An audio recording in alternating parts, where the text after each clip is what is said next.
Ackerman-Esfold, working to enhance your everyday life. Our initial reaction when we realized he had 2 broken bones was fear. Then once we realized and got a plan with Trinity and our doctor, a lot of comfort. He told me that he can fix my arm, and he showed me a lot of stuff that he could do to help me. Trinity Health Orthopedics is as good as you can find anywhere in the country. A lot of us take pride in that, and that's why we stay here and we keep doing what we do. Trinity Health, making more possible. This presentation on the PSP Network is proudly brought to you by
Make sure to like and follow PSP Network on all social media platforms.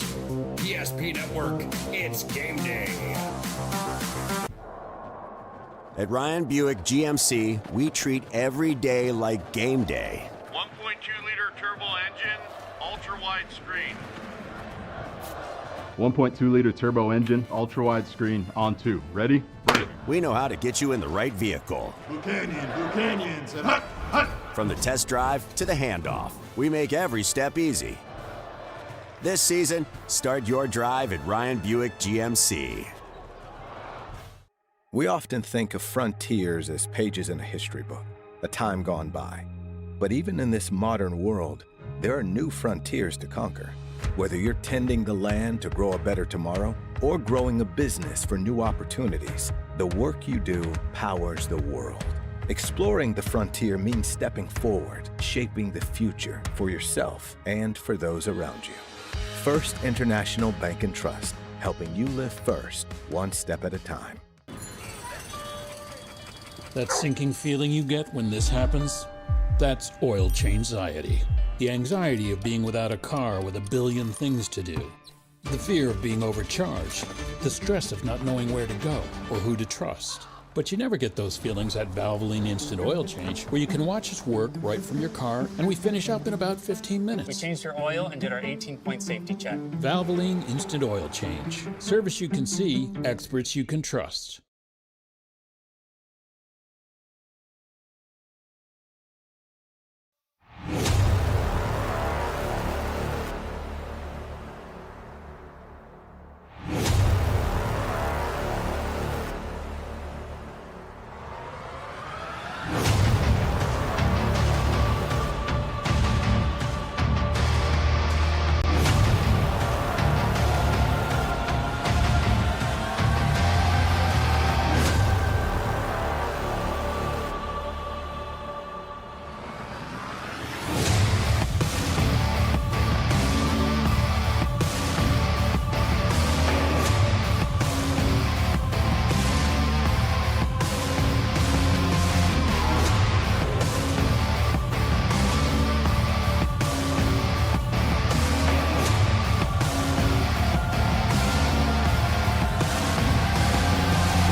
The Century Patriots are roll. Pats rolling in the second half of the season, and Minot just took down maybe the most talented team in the state. It is a big day for WDA baseball on the PSP Network as we head into the final week of the regular season, and the WDA bracket is far from being set. With that, we say hello and welcome to the ballpark, everybody. I'm Owen Patterson on the call. We start, as always, with the Valvoline Instant Oil Change pregame show with timely services that won't slow you down and no appointment needed. To stay in your car, drive through oil change service. Take about 15 minutes at any of the Valvoline Instant Oil Change locations in Minot or Bismarck. More information is available online at VIOC.com. Two very storied baseball programs in western North Dakota, the Century Patriots and Minot High Magicians, kind of finding themselves sitting in middle ground right now in the WDA. Let's set up the matchup right away by taking a look at our WDA standings. They are brought to you by the UPS Store. A couple teams already done with conference play heading into this final kind of makeup week. I know there were some scheduled games for this Tuesday, but teams wrapping up their regular seasons already. Minot North has completed their 20 conference games, and what a season it's been for the Sentinels. They were a single-digit win team a year ago. They're a single-digit loss team this year. Incredible stuff for North. They go 14-6, hoping for maybe one Bismarck loss and get a top 2 seed in the tournament. What a story that would be for Minot North, who call this very Corbett Field their home. But around them, a bunch of Bismarck teams. The WDA has run through the capital city over the last many years, including the Century team taking home plenty of conference titles. The Legacy Sabres are your current number 1 at 14-4. Bismarck has been the number 1 throughout the year. They are currently 12-6. And this Century team, I tell you, 6 straight conference wins. They have elevated themselves from a play-in game just a couple weeks ago to a top 4 seed and having technically home field advantage as a top seed in their tournament that they'll host at the Municipal Ballpark. You look at the bottom half of the standings then, Minot at 10-8. They will wrap up their regular season today against the Patriots. The Magi hoping for either 2 wins of their own or 1 Williston loss today against Dickinson to make sure that they will not have to go through the single elimination play-in round. Other than that, Williston at 9-9, again taking on Dickinson. That's a major matchup today. Both the Coyotes and the Mavericks playing on the line. Dickinson will also play Century later in the season on Thursday. Mandan, Jamestown, St. Mary's, and the already eliminated Watford City Wolves. They will have play-in games in their future. So a lot still to be decided as we get to the end of the regular season of WDA baseball, and today's doubleheader can play a big part in that. Minot at 12-9 overall, Century at an even 12-12. When we come back, we'll have a look at our Northern Plains Heat Air keys to the game as well as the starting lineups. This is the Valvoline Instant Oil Change pregame show on the PSP Network.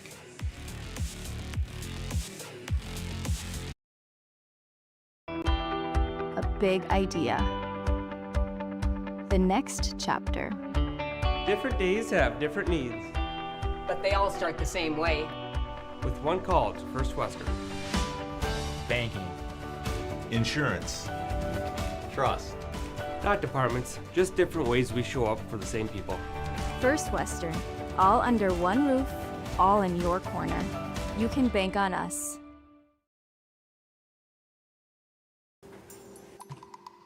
Sometimes life gets messy, and accidents happen.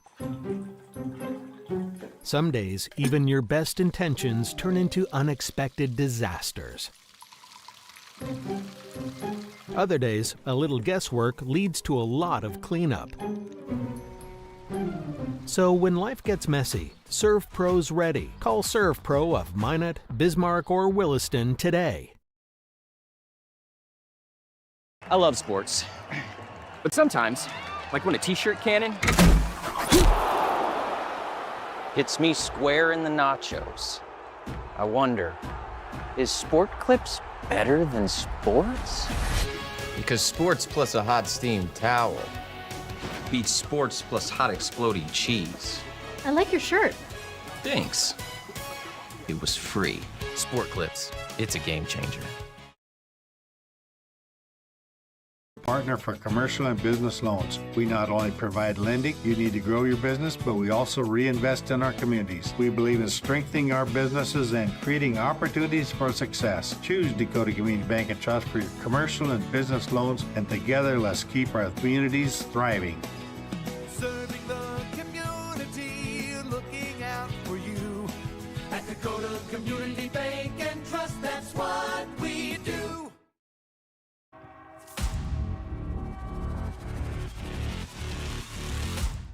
Well, we came on the air saying the Minot Magicians pictured on your screen be one of the more talented teams. If there was a rankings for high school baseball, I bet you before the weekend the Horace Hawks would have been the #1 team and probably still are. An extremely well put together group from out east, but it was Minot who, after rescheduling in the midseason, finally got to host Horace, and with an 8-run inning late in the game, were able to top the Hawks 11-9. So that's the kind of momentum that Minot is rolling with into today's matchup against Century. Before we break down this matchup any further, let's look at our Northern Plains Heating Air keys to the game. There's no other choice to seal your heating air game than Northern Plains. Find them online at northern-plains.com. For the Century Patriots, close out. This is a big week for the Pats. They face Minot on the road today and Dickinson on the road coming up Thursday. 2 big road trips against 2 teams they are right in front of in the standings at the moment. The Patriots, they've gotten 6 straight wins. I know their wins are against Jamestown, St. Mary's, and Watford City, the bottom 3 teams of the conference, but those are all important for the Pats if they want a spot automatically into the field of 8 in Bismarck come conference tournament time, and they get a perfect opportunity to prove themselves once again that they are a team that can fit in that top 4 with these final 4 games. And it starts today at Corbett Field with Jackson Herman on the mound leading the charge for Century. Meanwhile, the pitching side for Minot High gets started with Peyton House. He's only had 3 starts all season, but he has been so good for Minot, especially just giving them length. This is the final game of the season, and you do have a pretty significant break then until the conference tournament does begin in Bismarck. Of course, Minot also still has the chance of that play-in game, but you're not playing with that in mind today. Peyton House getting the start in game number 1 this afternoon. He is going to be trusted to try and shut down a pretty potent Century lineup at times this year, especially if you're not on your game. He will hope to get the ball rolling for Minot in this doubleheader against their rivals from Bismarck. Again, those are your keys to the game. They're brought to you by Northern Plains Heating and Air. Call Dalton today at 222-2155. Make sure your furnace is ready for the winter and the AC is ready to go for the summer. It feels like summer lately. We had an 80-degree day yesterday and pretty close to that for this afternoon and evening of high school baseball on the PSP Network. And another reminder, this has been the Valvoline Instant Oil Change pregame show. To stay in your car, 15-minute drive-through oil change service with locations in Minot and Bismarck. You can find more information online at VIOC.com. What's still to come this week on the PSP Network? Well, we're over halfway done after today is complete. Century and Minot High baseball, which you turn into right now. Some softball from Dickinson. The Mavericks, an incredible team on the softball diamond, hosting a pretty good one as well in the Mandan Braves. Should be a nice 2 games of WDA softball on PSP. That Mountain Time start of 4 Mountain, 5 Central. So catch a couple innings of baseball now. Catch some softball when our night is done from Corbett Field. And then the back half of the week, important stuff. Century and Dickinson. Of course, depending on the result today, that could be a elimination game. Well, not an elimination game, but a game where the loser could be in that play-in game, that single elimination contest to make the tournament. Obviously, there's the other chance that both of those teams do qualify automatically after today, but Century and Dickinson should be a thriller of a game. And then St. Mary's and Dickinson, the final game of the conference regular season, postponed from a long time ago. We'll have the coverage of that. So our Dickinson crew getting a lot of work this week with 3 straight games here on PSP Network. And then we get into tournament time as well. PSP Network hopes to have the coverage of both the WDA baseball and softball tournaments from Bismarck and Williston. It's time we pause now for our national anthem. This has been the Valvoline Instant Oil Change pregame show on the PSP Network.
Well, the lineups have been announced here at Corbett Field. Now let's take a look at them. We will start with the visiting Century Patriots batting in the top half of inning number 1. In the leadoff spot for Century, Cade Junt, the shortstop. He will get it started for the Pats. Joey Kralik, he is a very dangerous hitter right there in the number 2 spot.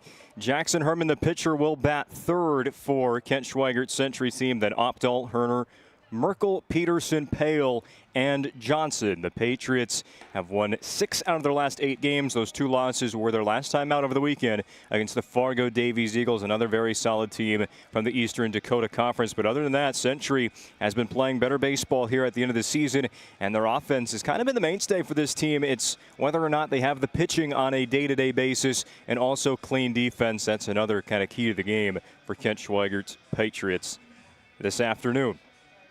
On the mound for the Minot High Magicians will be the already mentioned left-handed pitcher Peyton House, the senior, getting the start today on Senior Day for the Magi. This will be his 6th pitching appearance of the season, just the 4th start. He has a 3-1 record and a .233 earned run average over 24 innings pitched, and a good strikeout to walk number. It's very easy to find on a lot of these high school baseball teams in North Dakota who the ace of the staff is. It's who's limiting the walks, and that rate right there of about 3.5 strikeouts for every walk that House allows this season, that will bode well here at the end of the season, and especially in tournament time. He has been a very reliable arm for Pete Stenberg's Minot Magicians to give them 6 or 7 innings in any given start.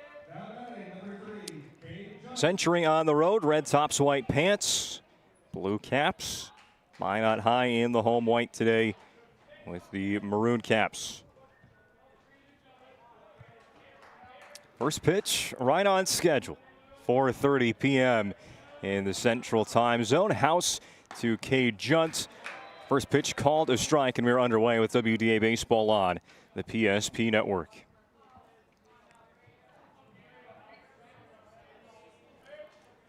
House is 0-1. He's going to leave that further outside, and the count's even. Always a fun sign to see for teams that really keep a lineup together from opening day till the end. Here's a ground ball past House to second base, fielded by Deaver. He will be too slow to first. It's an infield single, and that's the threat that Cade Junt is on the base pass. He has great wheels and great on-base ability. So Joey Kralik will step in with a runner on and nobody out. Saying about the Century lineup that's really remained unchanged, especially in the top half, is you really just find a role. We talked about that a lot in basketball. Role players, and if you're a guy like Joey Kralik hitting second, Cade Junt's usually at first. You know your approach at the plate, and that's the swing. And the first good one, that one was a real tough pitch to hit as House dropped it below the zone, a swinging strike one.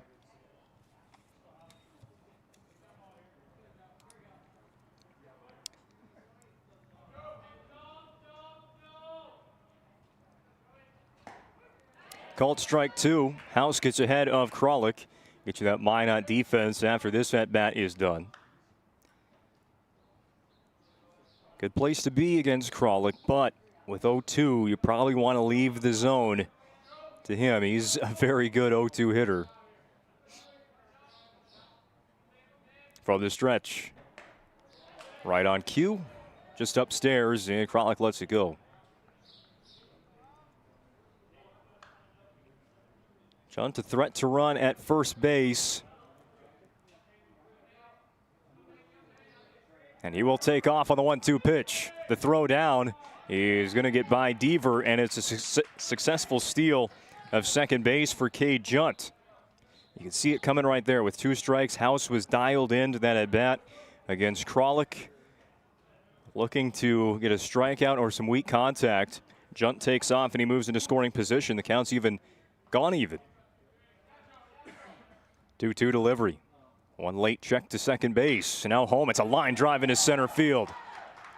Junt is going to get the stop sign at third base. It's back-to-back base hits to start the game for the Century Patriots. See what we got in our Ryan Family Dealerships replay reel. Right up the middle. Another one past the glove of House. And the Patriots have set up shop here in our opening half inning. As promised, the defense for Minot. Oliver DeShadows the catching.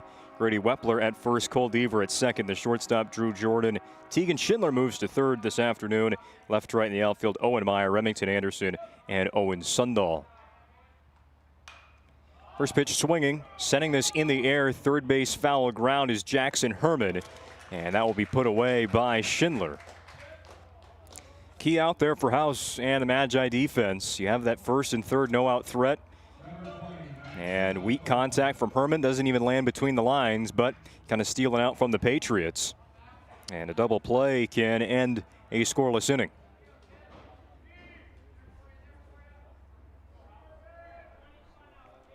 So the cleanup hitter from the left side, Maxon Opdahl. Late steal by Kralik. The throw goes down to third, and Junt is back in safely. Now there's two on the pond for Opdahl. Movement on the bases. Interesting how it plays in the mind of a pitcher and a catcher too. 1 ball, 1 strike on Opdahl. Opdahl 58 at-bats this year. He's very good at drawing the walk.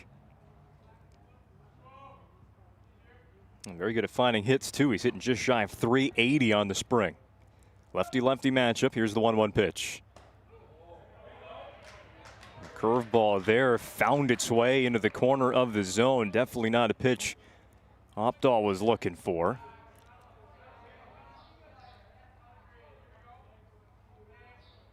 Corners playing in for the Magicians. House comes home. Off the hands, rolls right in front of home plate. And home plate umpire going to deem that hit Opdahl while he was still in the batter's box. Usually if that's the case, the hitter is going to try and plead for that kind of call and not leave, but Opdahl did run. Count remains the same. Another one on the line to short, playing it on the short hop and coming home with it, but Deshaw lost it out of his mitt. And now Kralik advances to third. That ball bounces around. Everyone's safe for Century. They each take a base, and the Pats take the lead 1-0 on the fielder's choice. Drew Jordan had to play that line drive on 1 short hop. He still had some time to throw out Junt coming across home, and the throw was really in time. It was put in a good spot for Deshaw. He just didn't make the catch.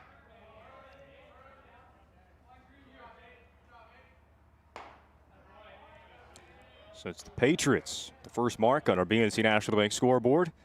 Locations in North Dakota, Minnesota, and Arizona. Find them online at bnc.bank. It's the right fielder, Aiden Herner.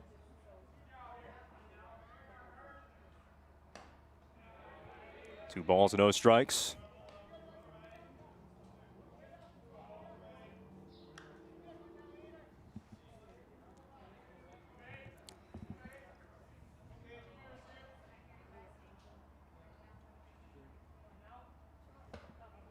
Swinging strike one. Herner, while not the highest average on the Century team, sitting at 267, he has played very good as the Patriots have played well. A 4-game hit streak. He has hits in 7 of his last 9 games. Swings through strike 2. And House going to pick up the second out by way of the K.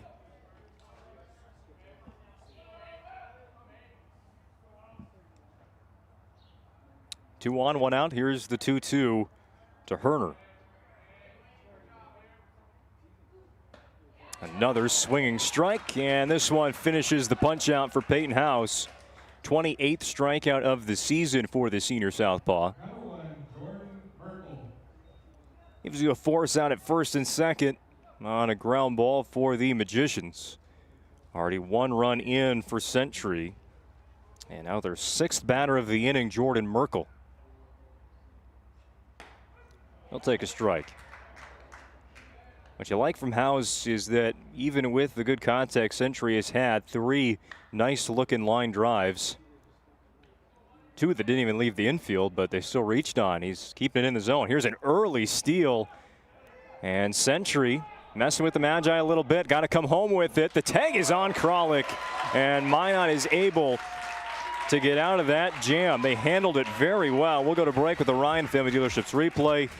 Century forced Minot to make the play, and the Magi sure made it. We're through half an inning, 1-0 Pats on the PSP Network. Meet unforgettable flavor. Welcome to Beowulf Craft Kitchen and Lounge. Upscale casual dining crafted with care, paired with an exceptional selection of wines and bourbons. A place for family fun and nights meant just for two. Or gather with friends to watch the game in our reimagined lounge, all overlooking Beowulf Golf Club, North Dakota's #1 rated course. Beowulf Craft Kitchen and Lounge. Come experience Chef Barry's fusion of flavors.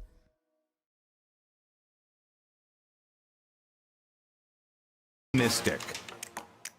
With a real college experience in the heart of the capital city, we do college right. We're hands-on learning and real-world training, and we're right on the money. We are Bismarck State College. We are Mystic Nation.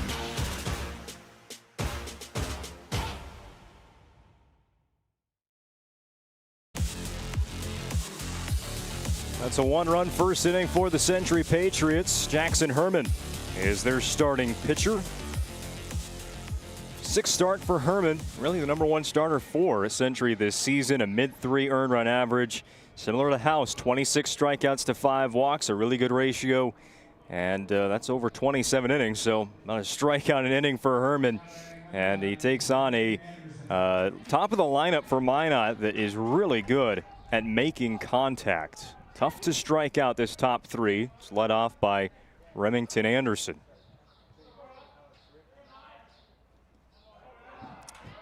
First pitch to the backstop.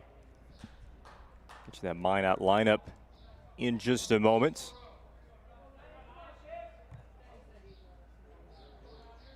Herman, the most innings of any Century pitcher. This is low for ball 2. Last pitching appearance was a start against Watford City,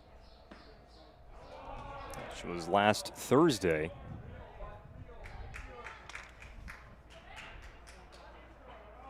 Went 6 innings against the Wolves. Gave up 2 earned runs, but struck out 8 to 1 walk. That was a season high in strikeouts for Herman. He's behind 3-1 to Remington Anderson. And a walk, the first batter that he faces. There's a look at the Magi bats today. Anderson, Jordan, DeShaw at the top. Meyer, King, Schindler, Wepler, House, and Deaver for Stenberg. Gavin King, the designated hitter for the Magi, hitting in place of right fielder Owen Sundahl.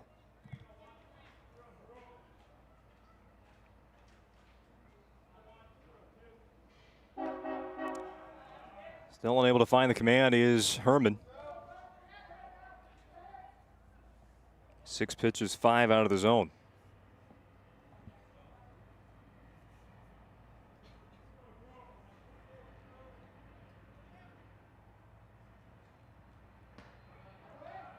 Catches the bottom part of the zone there to Jordan.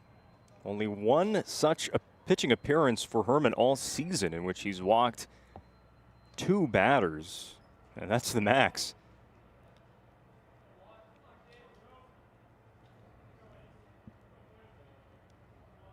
Jordan awaits the 1-1. Low for ball 2. Minot testing the waters, getting a jump at first base. Anderson started to turn to first. Century expecting a steal, but Anderson stays at the first base.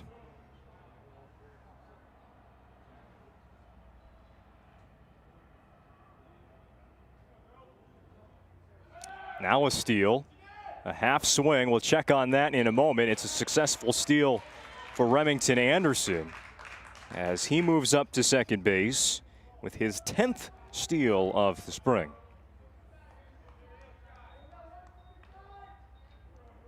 Looks like that was Strike 2 on Jordan.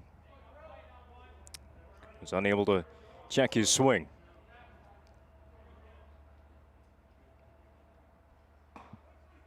Called strike 3. Beautiful pitch there from Herman. Freezes Drew Jordan. A lot of lefties in the lineup for Minot. Throw low and in. And that's been successful for Herman now in the at-bat. After kind of shaking the rust off there against Anderson with the walk, he comes back with the backwards K. Oliver DeShaw, now the only remaining Minot hitter at the 400 line.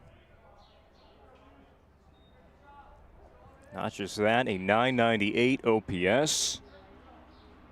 In this situation, he also leads the team in second on the team in runs batted in with 14.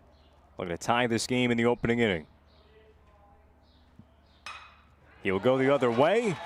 A base hit to left. Running around third is Anderson. There will not be a relay home. And the Magi do, in fact, tie the game at 1 on the BNC National Bank scoreboard on this RBI single by Oliver DeShaw. Hitting the other way. Talk about a left-handed hitter, major league comp, that can hit a ball into left field, which seems to always score a runner from second base, is the great Luis Arraez. And that swing looked very similar. It didn't look like a very comfortable swing, not your typical bat path, as there is your typical swing.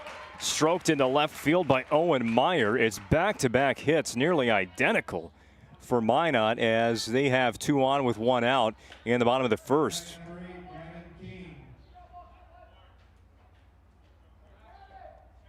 Now, courtesy runner comes in for Minot.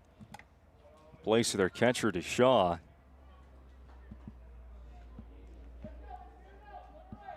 It's going to be Carter Bush running at second base, but now Gavin King bats. First right-handed hitter that Herman has gotten to face.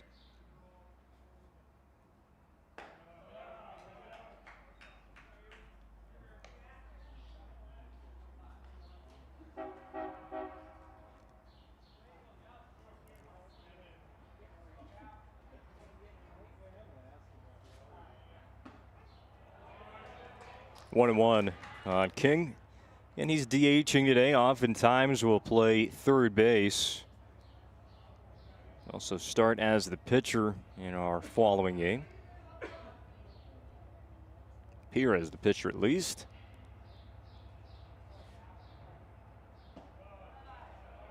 Gets back ahead 2-1. Minot's already brought in the leadoff walk. Anderson scored on the RBI single by DeShaw, and now Minot looking to drive in their 2 singles. Flown foul, 2-2.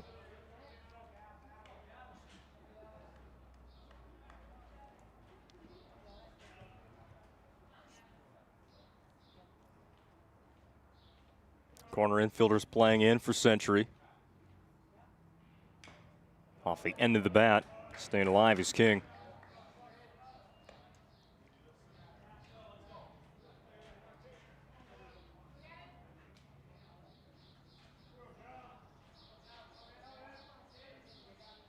Herman looking to get that second out. Force out at every base. Have to battle still. It's one of the few seniors for Minot, and they had a lot of senior talent depart after last spring, but King, one of the big returners for the Magi from a year ago. Ground ball over second base. They're going to try and bring in Bush.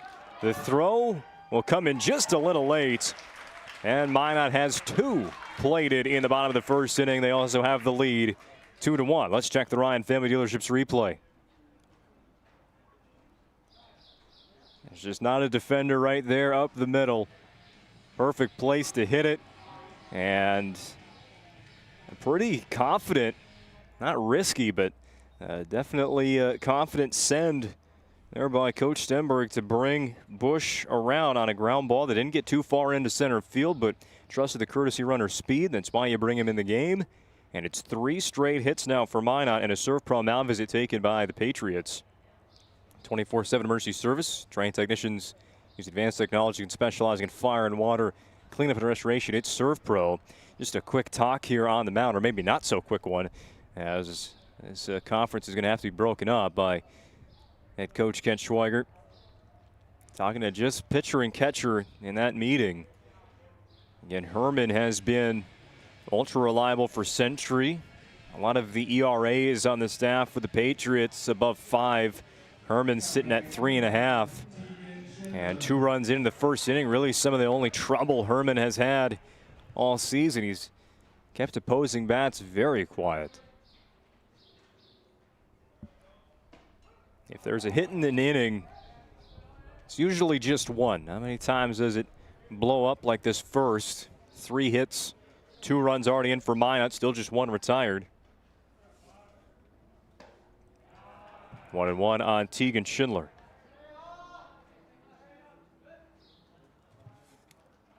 Century sent 6 to the plate in the first inning. Here's batter number 6 for Minot. A wave and a miss by Schindler for strike 2.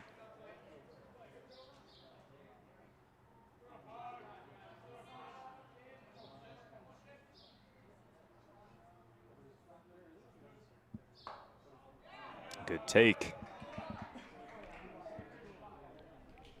Left it outside, and Herman has to go back to work again.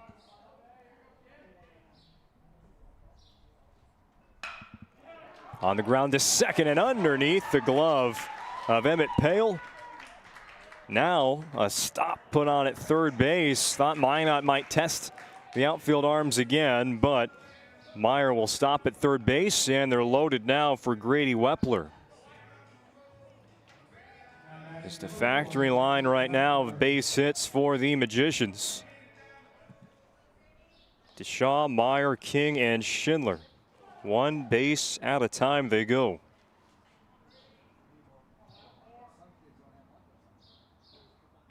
First pitch swinging, sending this in the foul ground. The Minot bullpen is Wepler off the light pole. First inning trick shot. It's a cheer from the Minot bench. Don't see that every day at Corbett.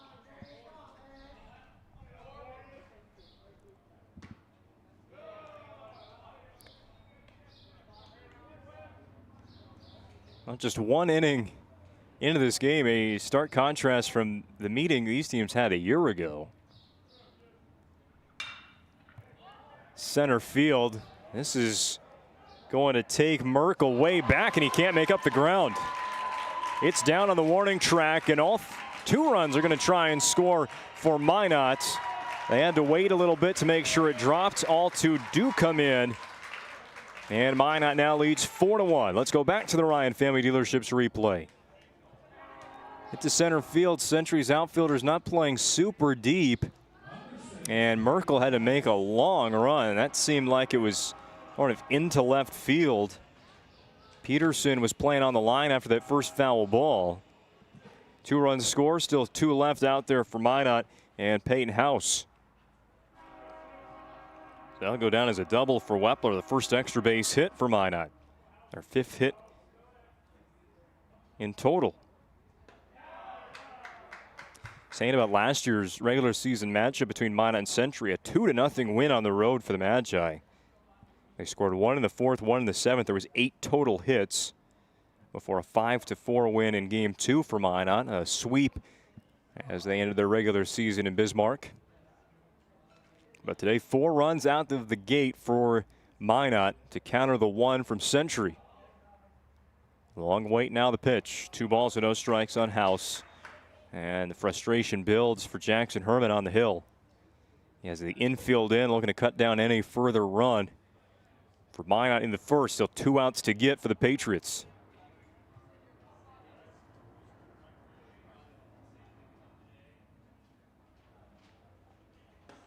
Three balls and no strikes. That one up the eyes.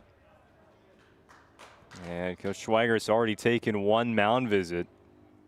Maybe one of those where you trust the catcher Owen Johnson, maybe even those middle infielders. Maybe take some time here for Herman. who has now walked the bases loaded. Second walk of the inning. Uncharacteristic for Herman.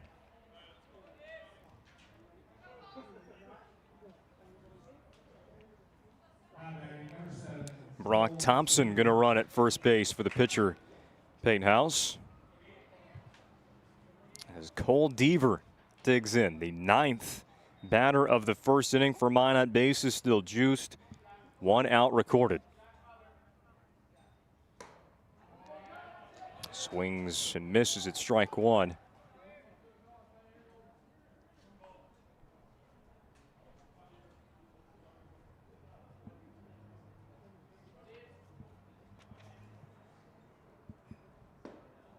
Held up. A couple weeks ago against Legacy, Herman made it through 4 innings in a start against the Sabres, gave up 5 earned runs. That's the most he's had in a start so far. 9 total came in, didn't get a whole lot of help on the defensive side on that day. Right here, you just gotta give the credit to Minot. Now Deaver puts down a bunt. That is going to spin back behind home plate. Would have been just a great ball for Owen Johnson, the catcher, to pick up and step on home. That was a double play handed to Century, but too much spin. Johnson couldn't get down to it. And there's 2 strikes now with Cole Deaver. Century decides to move the middle infielders back. There's a force out at home. Instead, Herman drops in strike 3. Deaver watches it go right on by. And that is out number 2, second K of the day for Herman, but now it's back to the top. And Remington Anderson saw 5 pitches and walked.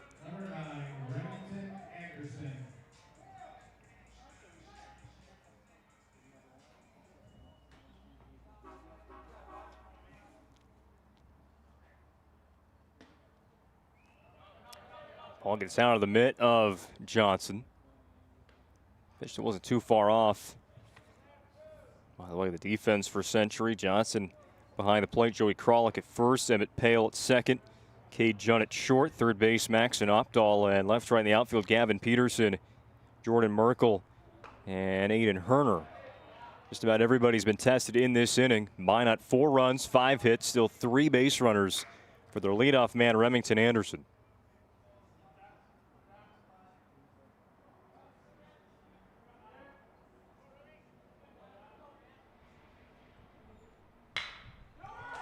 Ground ball through the right side. 1 run is in for Minot. They're going to try and wave in a second. A good throw in from right field. Skips the relay. And Aiden Herner guns down that 6th Minot run. But they do strike for 5 in the first inning on 6 Minot hits. A big start for the Minot offense here in the home finale. It's on the schedule every week. We try to make your first experience the best experience. It's not only for your body, but it's for your mental health as well. They really care about their clientele. What is too high a price for physical independence and for good health? If you've been thinking about doing personal training or joining a gym for that matter, just go and do it and get started. Whether you're 20, 30, 40, 70, whether you're trying to build muscle, lose weight, doesn't matter.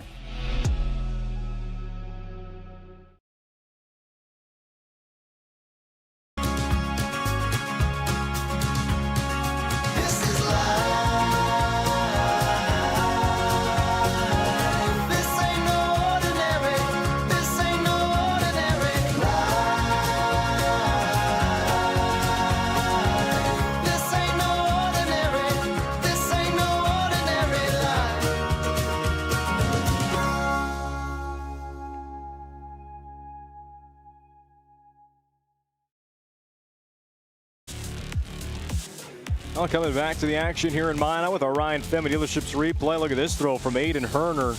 It was a little bit off target, but in perfect position for Owen Johnson to get the tag on a running Grady Wepler. We said it in the earlier in that inning for Minot. They had a couple confident sends home, but it all worked out. But the final out of the inning recorded at home plate. Still got to be pretty happy with a 5-run first inning for the Minot offense. They lead Century 5-1 on our BNC National Bank scoreboard. Well, Jordan Merkel had his first plate appearance, cut a little short in the first inning. As Century tried messing a little bit with Minot's defense. The Magi shut down any of that silliness. Early steal by Max Opdahl off of first base. Trying to sneak in a run. And Minot threw out. Joey Kralik then advancing to home. And now Merkel with the bases clear leading off the second inning. We'll get the 1-1 from Peyton House. Foul tip. Strike two. So if you're Century, you did feel good about that start against House. One run, you found a couple hits, made some good contact. And now immediately a turn in the opposite direction, giving up 5, but we're only in the second inning. That top of the order is going to come around plenty more times.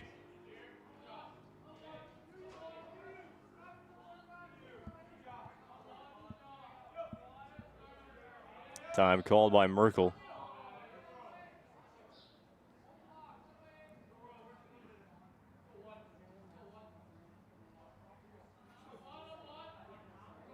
With 2 strikes, House brings home the pitch. Upstairs, Merkel was tracking that, but side's better. Bottom third also due up for Century in the second inning. See Peterson and Pale.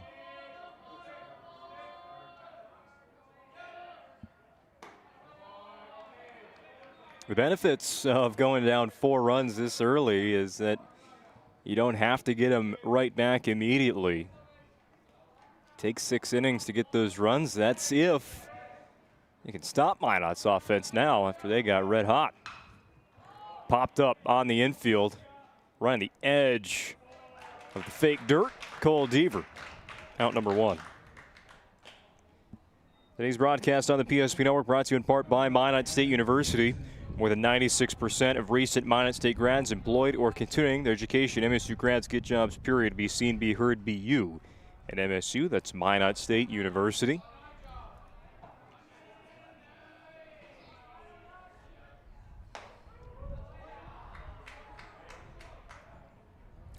First pitch strike to Gavin Peterson.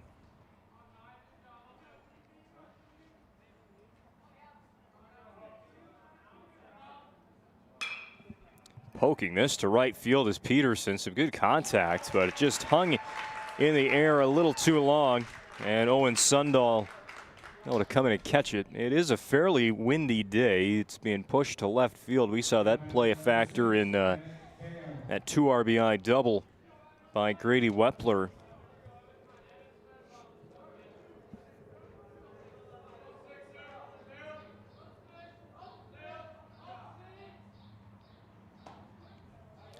Again, starting ahead is House with a strike to second baseman Emmett Pale. Guarantee of these Minot pitchers, as coached by Phil Shurik, they have a game plan up there, and it all starts with strike 1, grounded foul. The whole plan of the at-bat, first pitch this, second pitch that, with an 0-1 count in mind.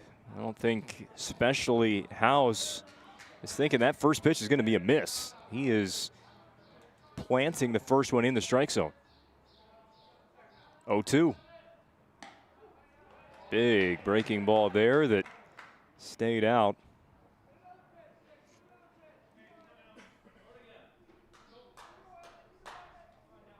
Maybe go back to that pitch. Just seemed like the release point was a little bit off. You tighten it up, might be able to get a swing and strike 3.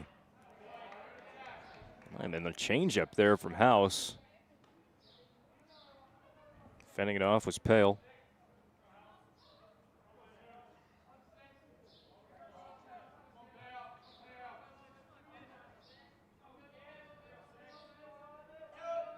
Here's the pitch. A late decision to swing, foul pop. And a near catch in the Century dugout by Aiden Herner.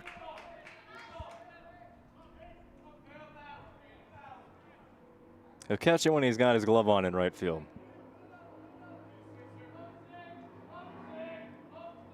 Again, 1-2. And again, lightly tapped foul by Pale. Pale this year hitting .333 out of the bottom of the lineup. This is only his 20th game played, 25th for Century as a team.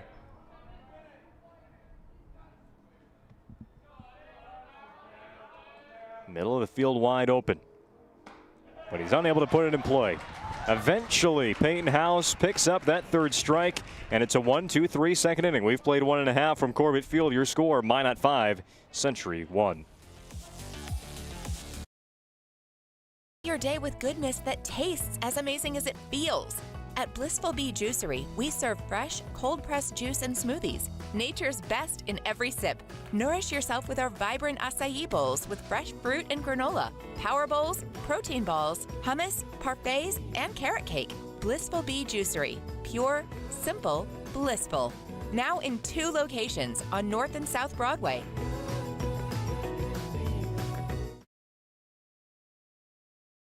Established by a group of dedicated farmers and seedsmen. With years of experience in farming, certified seed production, and crop consulting, we understand the needs of producers across central and western North Dakota and eastern Montana, because we're farmers too. We provide the best genetics for your farm by customizing seed and input choices to meet each grower's needs. Evolution Genetics, seed for your future.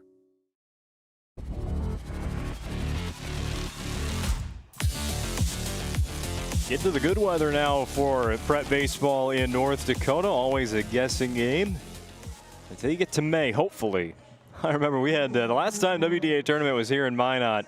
We had about 30-degree temperatures for the first 2 days. So not to say we're safe the rest of the season, but it's a real good day for a doubleheader here at legendary Corbett Field in Minot, North Dakota. First pitch, a ball to Drew Jordan.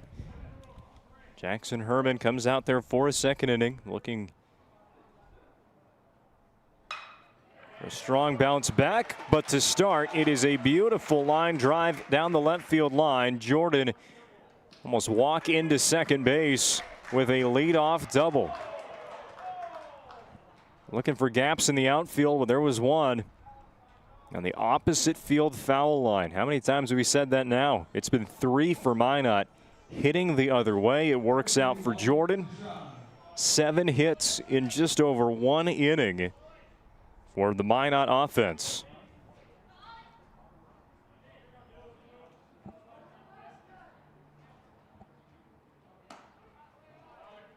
Serving up some fastballs, these Minot hitters. Deshaun got to take that for a strike. He started out a run of 5 straight hits for Minot in the first inning. Came around to score their second run. Shows bunt, pulls back at a ball.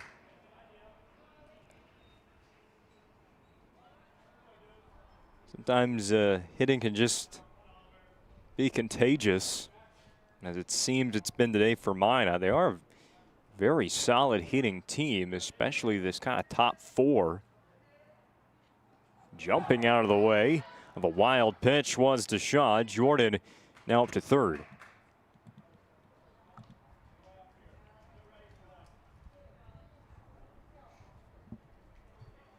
With that being the case so far for Minot, put it play and you're finding hits.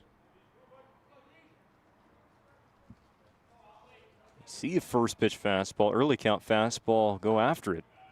A little low, 3 balls and a strike. In fact, the 3 outs that Minot had, 2 strikeouts and then a runner thrown out at home. So literally everything fell for Minot when they put the ball in play. Reaching out over home plate was Deshaun. Full count in his second battle with Jackson Herman.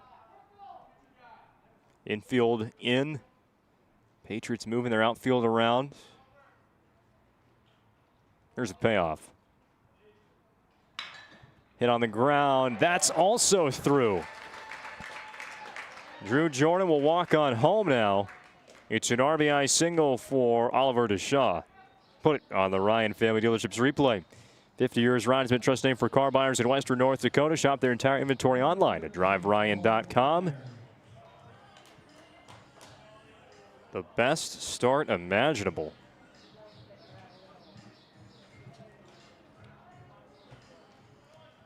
"12 batters to the plate, 8 hits, 6 runs, and Century is already sending someone down to the bullpen as their ace of the staff is struggling badly here at Corbett Field. A lot of it just kind of luck. Going back to that last stat, the batting average on balls in play for Minot is 1,000.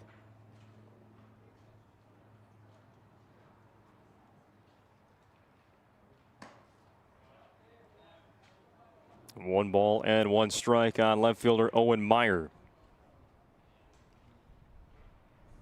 Base hit, RBI, runs scored in the first inning for the MAGI left fielder.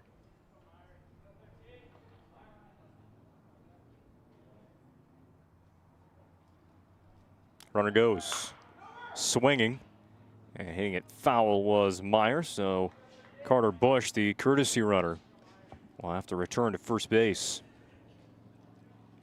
Heading down to warm up for Century is Hayden Parent. So as he gets loose, Herman will flip to first base. A pickoff attempt, not going to get Bush.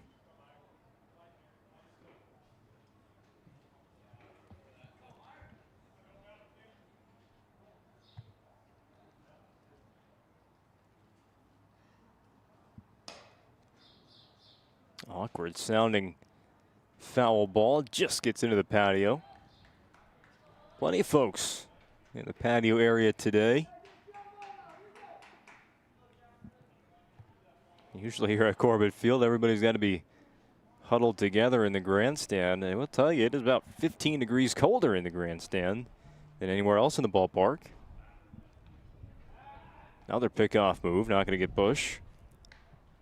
Bush is kind of the go-to courtesy runner for Minot, pinch runner, whatever you want to call it. You have to be mindful of number 10 off the bench. Might be going. Stays put. Fly ball shallow left. Tracking it and making the catch for Century is Gavin Peterson. So that is the first in-play out that Century's defense has recorded. It's the first out of our home half of the second.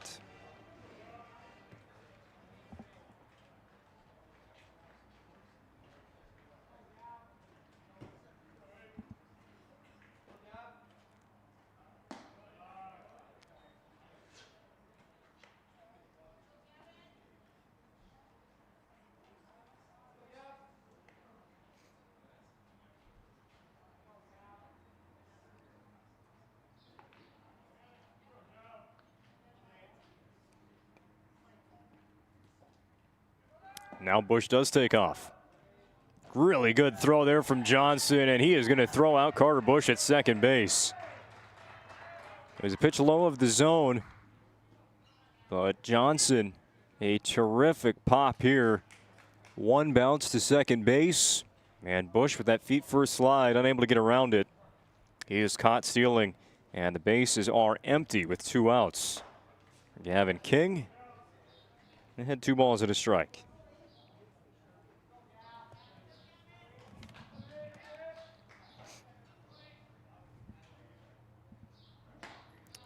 Moves out of the way of ball 3.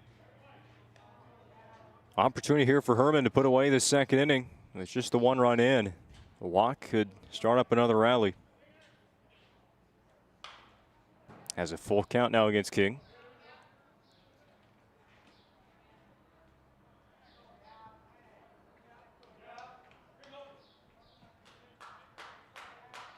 Herman gets out of the windup.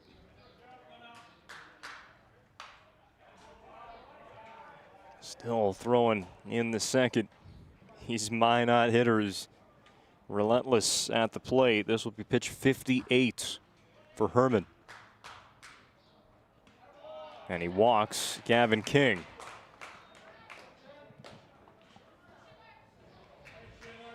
That was the one you didn't want to see if you're Century.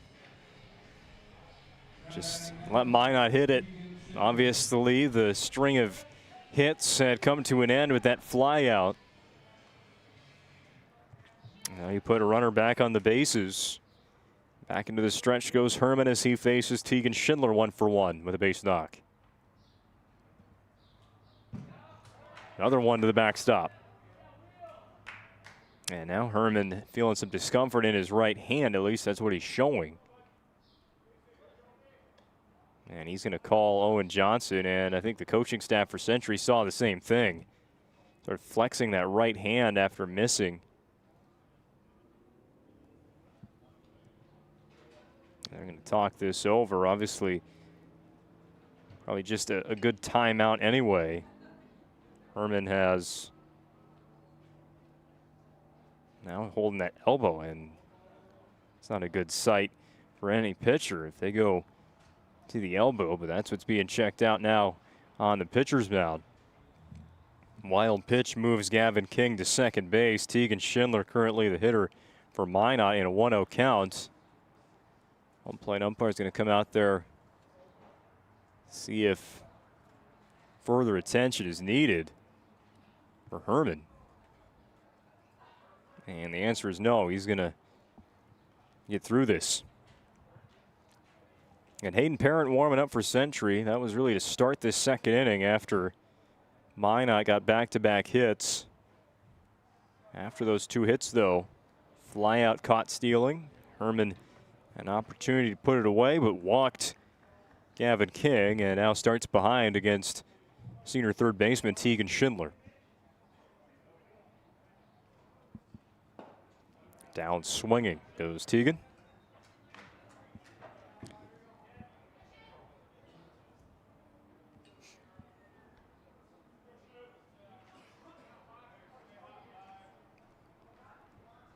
The 1-1. Bounces home, ball 2. You really do start to grow the concern here for Herman. Every pitch he's trying to swing that right arm around.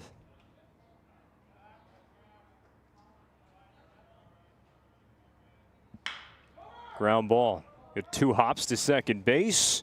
And fielding it to the glove side was Emmett Pale to wrap up the inning. It's still 1 extra run for Minot. They lead 6-1 after 2 complete. You're watching WDA Baseball on the PSP Network. You were certain that your bank had your back or would go the extra mile to give you the service and attention you need. Partnering with the right community bank can make all the difference. We like to think of a community bank as one that supports its local community. You need to know that whatever your financial future holds, your bank will be there to provide practical support. As a community bank, BNC National Bank will be there for whatever you need in the long haul. Reach out to our team today to learn more about how we're able to help you succeed. Member FDIC.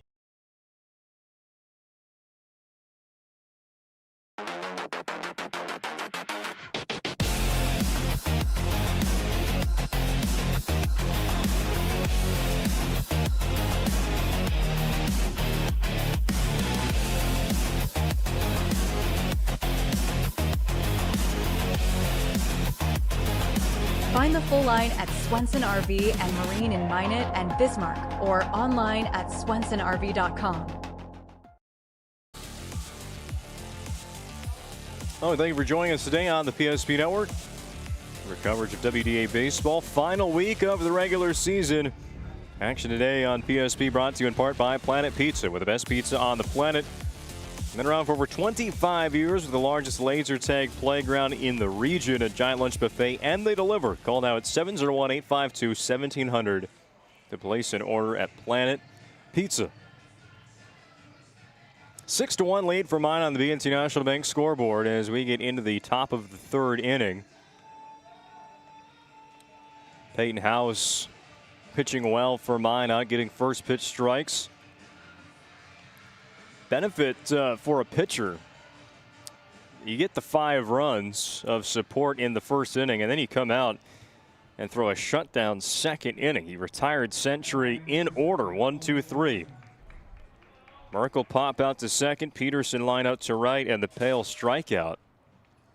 So can he keep Century's bats down into the third with now a 5-run lead? First batter of the inning will be the 9th batter on the lineup card, Owen Johnson.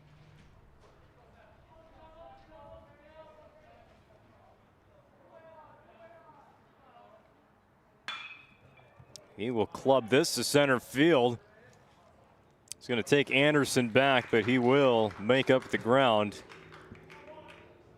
2 pitches and 1 out for House to open up the third. Well, definitely some games to keep an eye on across the WDA today. As these two teams very interested in the results of the Dickinson-Williston doubleheader today. Williston hosting the Mavericks this afternoon. Simple case for Minot, who, along with Williston, wrap up their regular season tonight. 1-0 to Cade Junt, put in the air right behind the pitcher's mound. And Jordan, the vocal group of the infield, will call off everybody and put away out number 2. Simple for Minot. They need 1 Williston loss today or 2 wins of their own to make sure they avoid the play-in game. 3 teams already set in that single elimination round before you even get to the Muni. Ball 1 to Joey Kralik.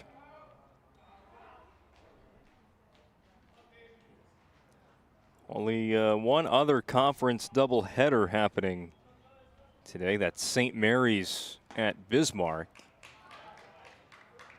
BHS needs to win both of those games today against the Saints to move up to the number 2 seed. 2-0 from House. Breaks out of the zone inside the right-handed hitting Kralik. 3 balls and no strikes. Bismarck swept Minot North earlier in the regular season, so with identical records, BHS would be the number 2. It's called strike. One other factor into that race would be Legacy, who still has to play St. Mary's. That will be on Thursday. If Legacy wins just one of those, they will be the regular season champs. Falling foul, 3 balls and 2 strikes. To full count against Kralik with 2 away. House looking to battle all the way back. Minot North does not have the tiebreaker over any of those teams. They split a doubleheader with Legacy. Sabres get the head-to-head on run differential. But the Sentinels still got to be really happy about a top 3 finish. Think about it a little more. You start in that top 4. You're obviously kind of picked as the favorite to make that top 4 to state. State A will be right here at Corbett Field. Another payoff pitch. Second one on the way from House. Line to short, right at Drew Jordan. It is back-to-back 1, 2, 3 innings for Peyton House. The Minot starter is starting to cruise here as we go to the bottom of the 3rd inning on the PSP Network.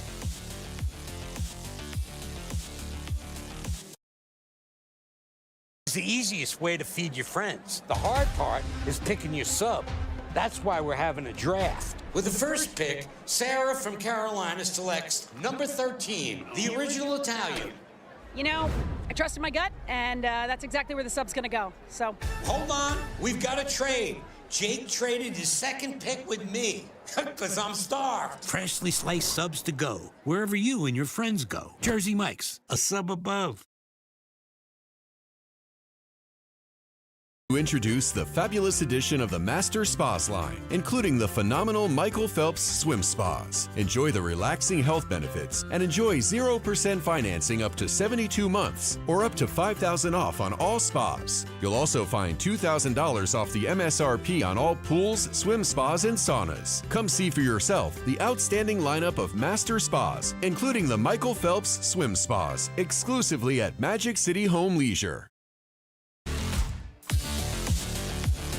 Well, that brand new center field digital scoreboard is set up and ready to go for the state baseball tournament that we were just talking about momentarily.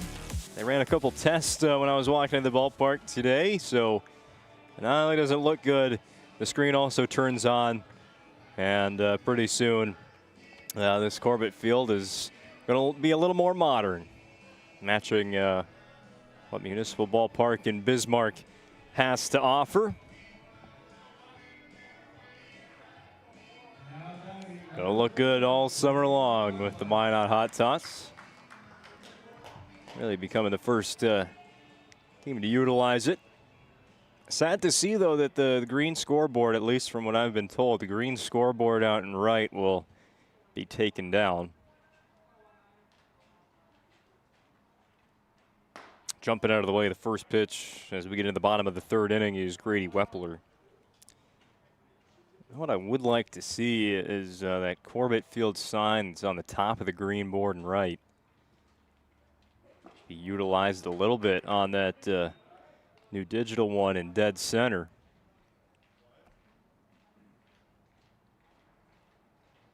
I have some turf in the eye for Wepler.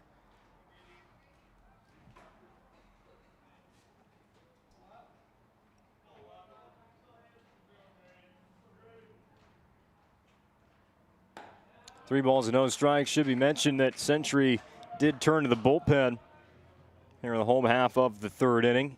Hayden Parent relieves Jackson Herman. Just a 2-inning start today.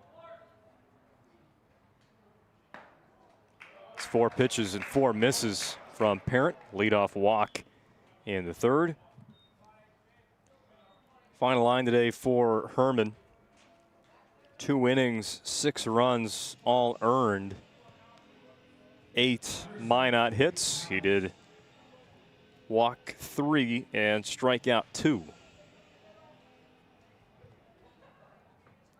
Now it turns to the bullpen for Century.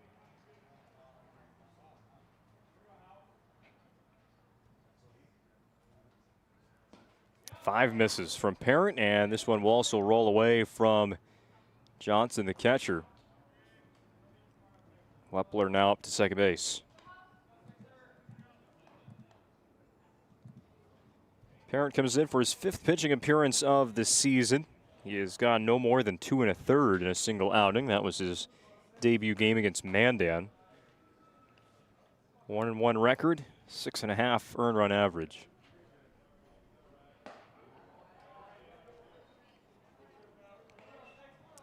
Finds the zone for the first time. As we said about this Century staff, once you really just get outside of Herman and Opdahl, struggling to keep runs off the board, hitters off the base paths. Way inside.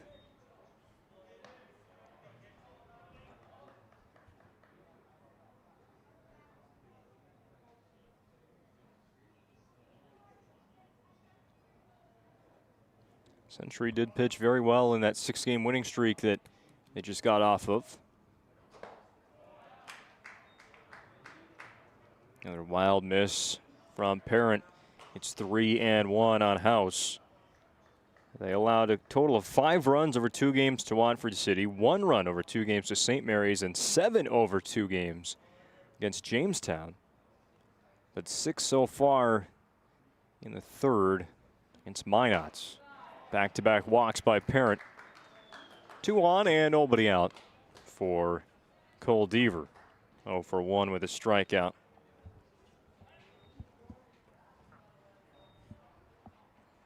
And again, Century going to send another arm to the bullpen.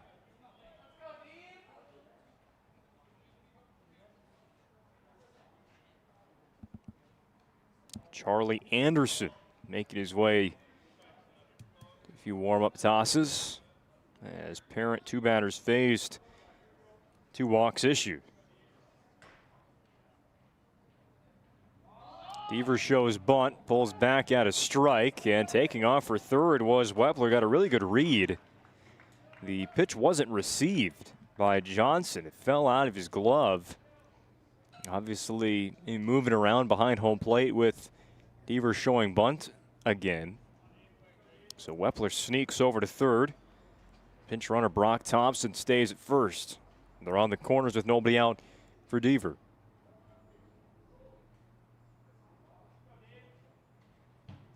Now Thompson, a few extra hops and a delayed steal to second. He'll still get in there ahead of the throw.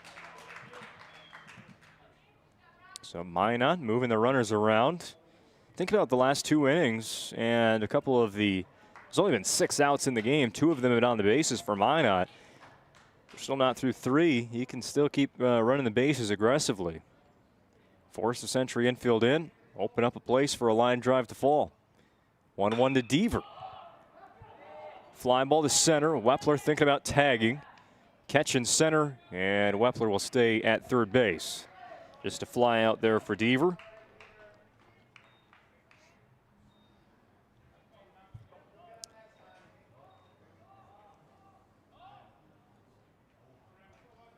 And that completes 2 times through the order for the Magi. And up for a 3rd time is center fielder Remington Anderson.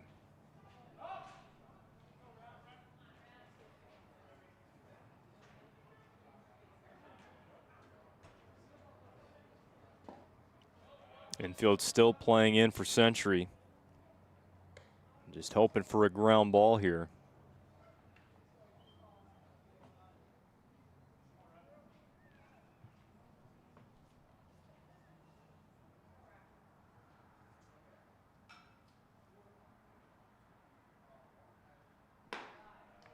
Two balls and no strikes on Anderson.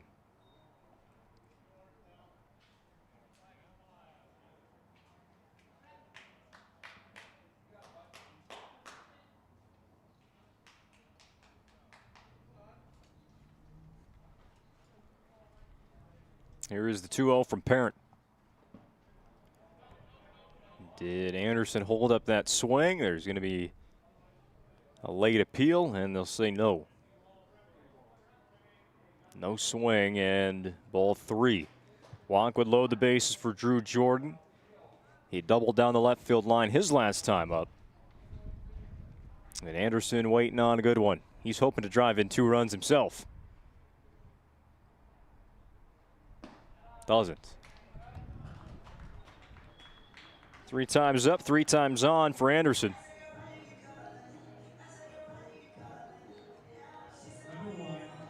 And if you are a Century now, it just becomes, hey, we're going to go all the way through that pitching rotation till we find someone.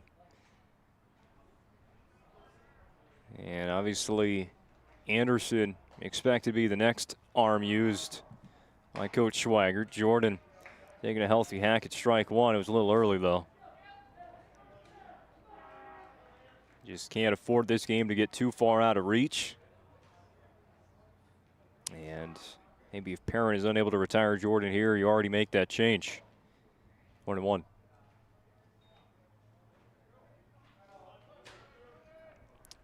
Parent 3 walks in the inning, did get the fly out to center. He's faced 4 batters and 3 have reached. Nobody in yet in the Magi 3rd. Jordan again early on it. And really big eyes at the plate. That pitch is kind of right. Yeah, it is a very upright swing. He doesn't really bend down into it. So that pitch that's right at the letters is a good one for Jordan to hit, but just has to time it up here.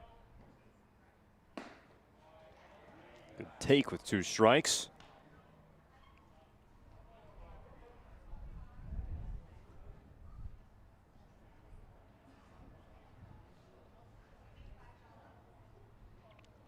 Parents 2-2. One of those pitches where pitch count already high. Traffic on the bases, 2 strikes. You got to win these at bats. Anything in a full count, and obviously you're in danger then. At 1 more miss and you bring in a run. Just got to keep this in the zone, give your defense an opportunity. The pitch, missing up high. Full count now on Jordan.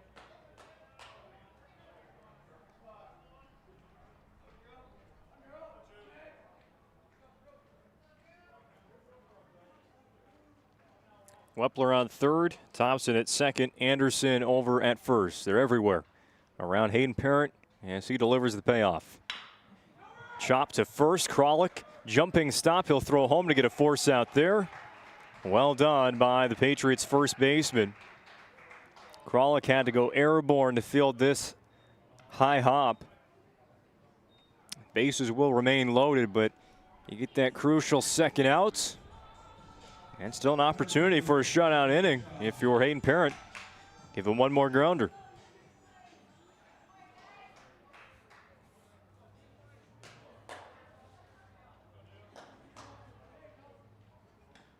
Jumping over the pitch was Oliver DeShaw. And sliding across home plate will be Brock Thompson. So there is one run for Minot. It scores on the wild pitch. Now 7-1 Magi on the BNC National Bank scoreboard. Everybody moves up. Anderson to third. Jordan now into second. So 2 runners in scoring position for DeShaw, who's 2 for 2. Singles both times.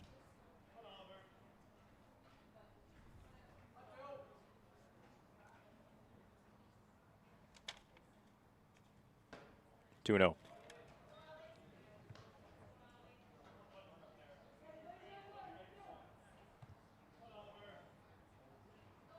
Parent peers in for the sign. Setting the stretch is a long delivery home. Drops right in for strike one.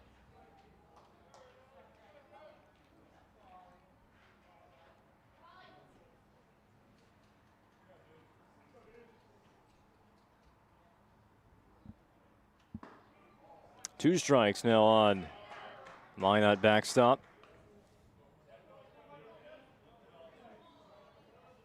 Magi have now scored at least 7 runs in 5 of their last 6 baseball games. All those in the month of May. DeShaw rolls this to second base, and he will be the third and final out of the third inning. One additional run for Minot. Lead now pushed to 7-1 in favor of the Magi. You're watching WDA Baseball on the PSP Network. Made Dakota Square Arco their favorite convenience store. It could be the quality of the Arco fuel, the great selection of snacks, drinks, and convenience items, the amazing touchless car wash, including their monthly car wash club, the clean restrooms, or the free air. Most of all, it's the warm, friendly customer service. See for yourself at Dakota Square Arco, 1520 24th Avenue Southwest in Minot. At the same time, or in the same way, but no matter when or how, Ferendry Electric Cooperative is there to help power every moment of it in countless ways. Because whenever it starts, one thing is certain: we never stop. Ferendry Electric Cooperative is a Touchstone Energy cooperative, your source for power and information.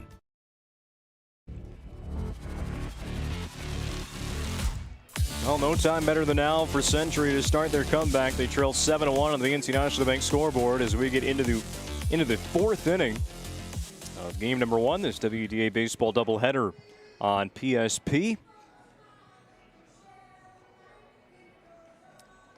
Right in the middle of our week of spring sports coverage. Baseball from Dickinson Thursday and Friday night. You can catch softball. That has already gotten underway on PSP. Dickinson and Mandan. But here our focus on 2 teams right in the middle of the West Region standings. Century actually in 4th.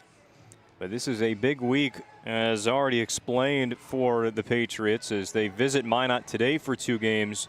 And they will visit Dickinson for 2 games later on in the week, Thursday.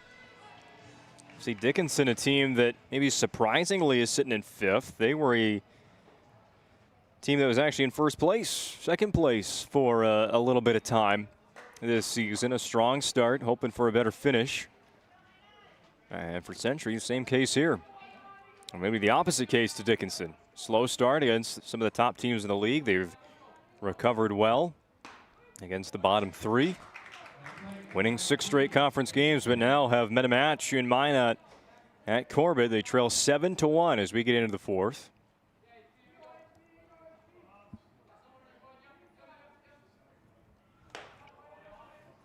This is the first at-bat of the day for relief pitcher Hayden Parent. Jackson Herman's day totally done after 2 innings of a start.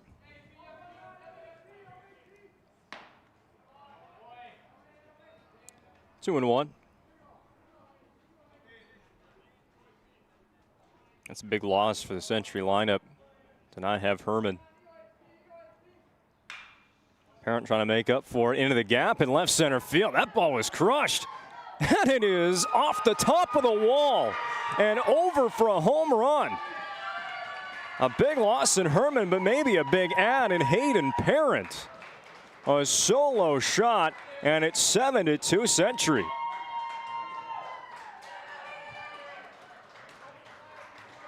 Put that on the Ryan Family Dealerships replay. Hayden Parent leaves the yard to left center off the top of the fence right on the 356 sign, and it bounces over. We saw a trick shot off the light pole already, and now a trick shot off the outfield fence for a round tripper.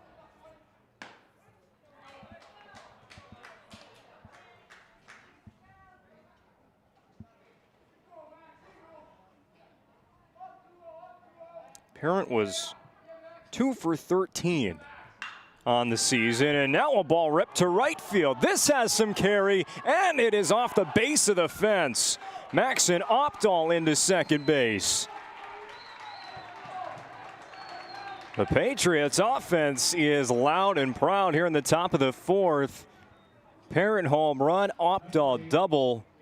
Let's see this one a second time. Thought maybe that one had a chance to get out as well. Opdahl does have a home run this season, but he'll settle for 2 bases.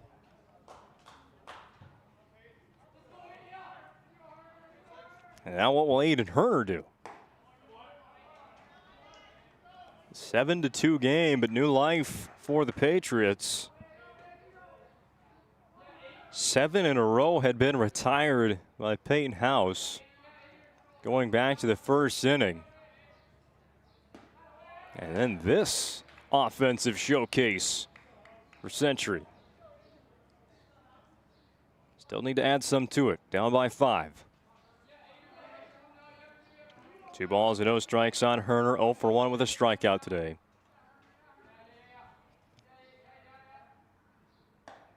And look at ball 3.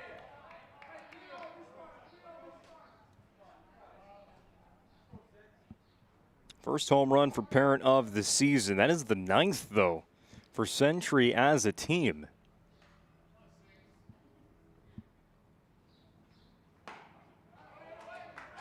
.30 pitch. Herner has the red light. He'll look at a strike.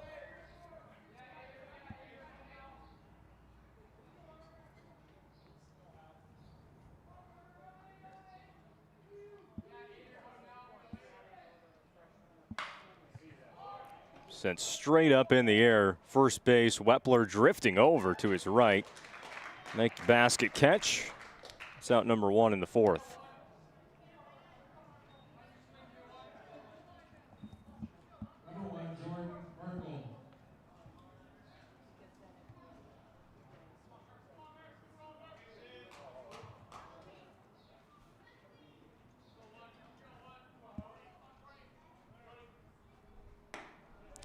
Well, with Opdahl standing at second base, Jordan Merkel looking to move him around. When the base hit, cut it in the deficit a little bit more.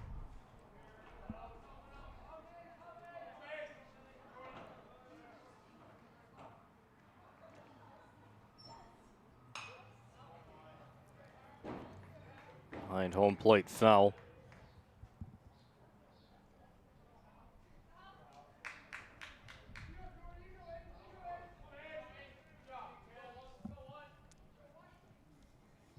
House looking to limit the damage. Just the home run and another extra base hit. Really pitched well against the bottom half of the Century lineup, which he's up against right now. Merkel, Peterson, Pale, and Johnson. Got one well-hit ball on a line to right. Other than that, he was working ahead as he is right now, 1-2 on Merkel.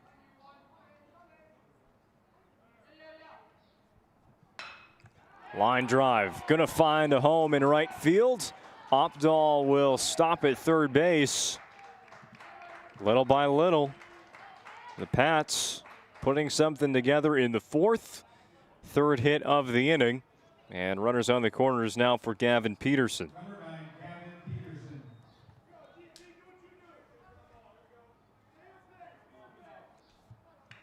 A House who sailed through innings 2 and 3.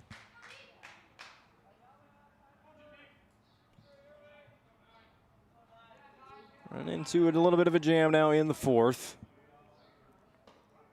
Starts off with a curveball for strike one. That's a sign that a pitcher is still got some confidence in him. Obviously the 5-run lead. The home run only puts a small dent, but now Century working on a little more. Ground ball to short. Jordan unable to field it. Got underneath his glove on a backhand attempt, and now it rolls all the way to the fence. How did that happen? All the way to the wall. It'll be 3 bases for Gavin Peterson and 2 runs in for Century. The ball had a mind of its own when it got to the outfield. Owen Meyer was unable to cut it off. Let's take a look again. You're going to see it get underneath the glove of Jordan here. He tries to backhand it right underneath, and then just a tough angle there from Meyer. Rolls all the way to the fence, and 2 Century runs score.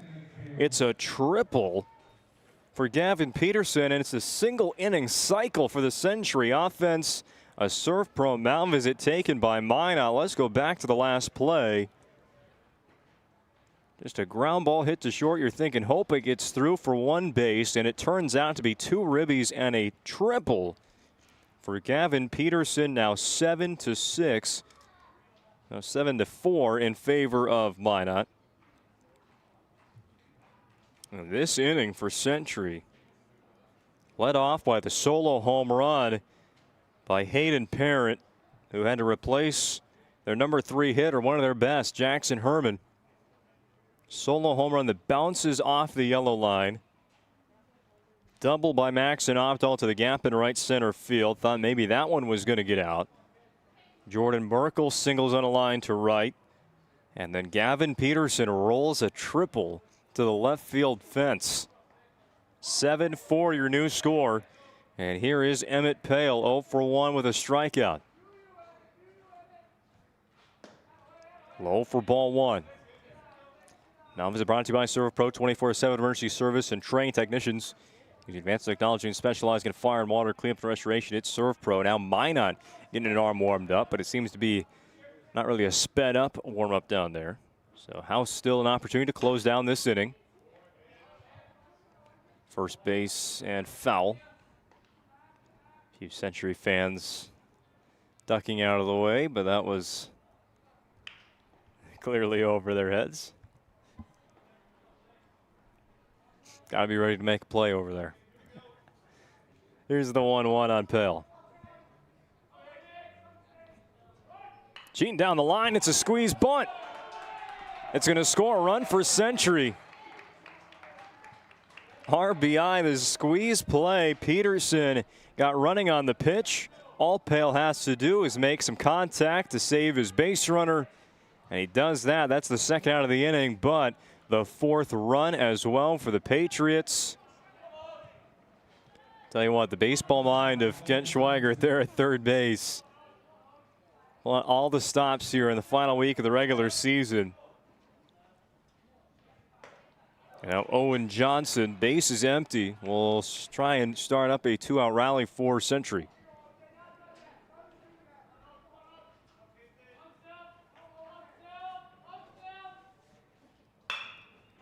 Well hit. Diving stop by Jordan. He's going to get up and throw to first. It is not in time. Still an incredible play to keep that ball in the infield, but it's a 2-out single for Owen Johnson. The 5th hit of the inning for the Patriots, all of a different variety. Hit in the hole on the left side. And the throw was off target and just a little bit behind. Johnson running to first. And now you get into a dangerous part of the lineup for House. Back pick to first. Got away from Wepler, but not far enough for Johnson to move up. We've seen that play severely hurt Minot in the past.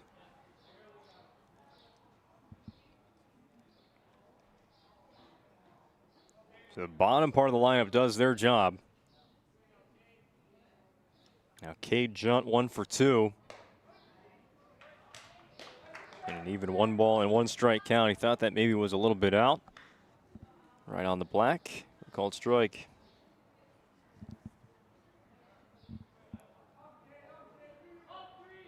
House stares down first base. Even looks that way as he throws home off the end of the bat. Slow roller to second base. Deaver still going to beat Junt to first base by a step. 4 runs for the Century Patriots. They go up 7-5, or they trail 7-5 on the BNC National Bank scoreboard. Minot coming up to bat in the bottom half when we return. 8 gallons of homemade ranch dressing every day, so you can smother your dinner salad with it. Dip those crispy golden French fries in it, and dunk your breaded chicken strips. You can even cover your... Wait, no. You can't put ranch on steak. Or can you? Shots Crossroads. Don't forget the ranch. Tracker, we know the most precious memories are those spent together. From sharing the joys of fishing to watching the grandkids wipe out on a tube, spending the day just relaxing with your significant other, or laughing away the evening with your friends. These are the moments you'll remember forever, and they're all made possible by SunTracker. Find the full lineup at Swenson RV and Marine in Minot and Bismarck, or online, swensonrv.com.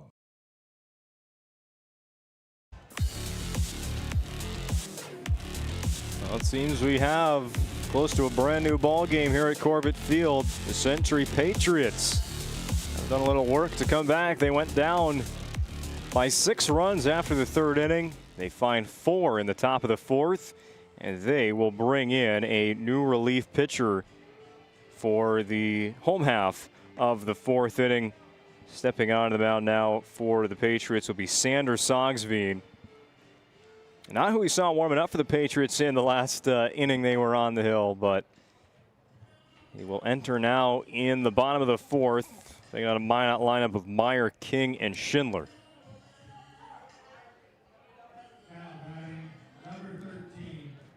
And half inning at the plate for Century. Home run, double, single, triple, squeeze bunt, another single, but that last hit didn't go anywhere for the Pats. They score 4 out of their 5 base runners. Maybe no play bigger than that squeeze bunt to add in 1 run. Put down by Emmett Pale.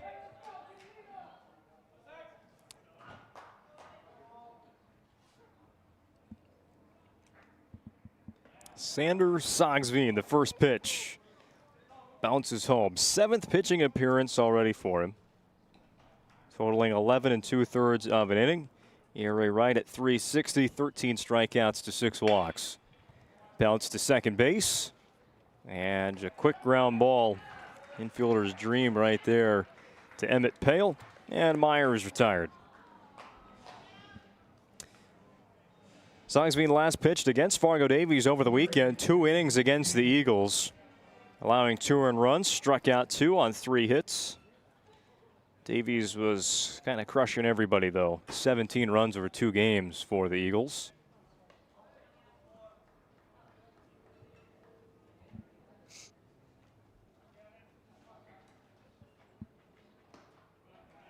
Works really quickly up there. 2 balls and no strikes on Gavin King.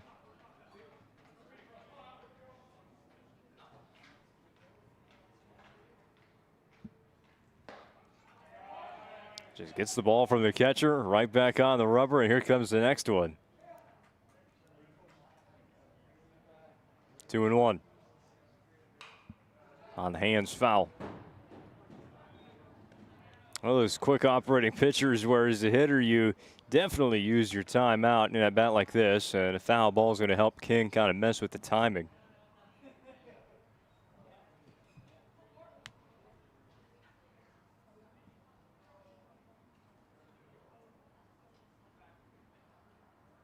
Here is the 2-2 delivery. Swing and a miss. And Johnson applies the tag to complete the strikeout. First K of the day for Sogsby, the third century pitcher used by Coach Schweigert and staff. Jackson Herman got the start. Hayden Parent on in relief, but it wasn't his relief pitching the most notable. It was his home run at the plate. And now Sogsby.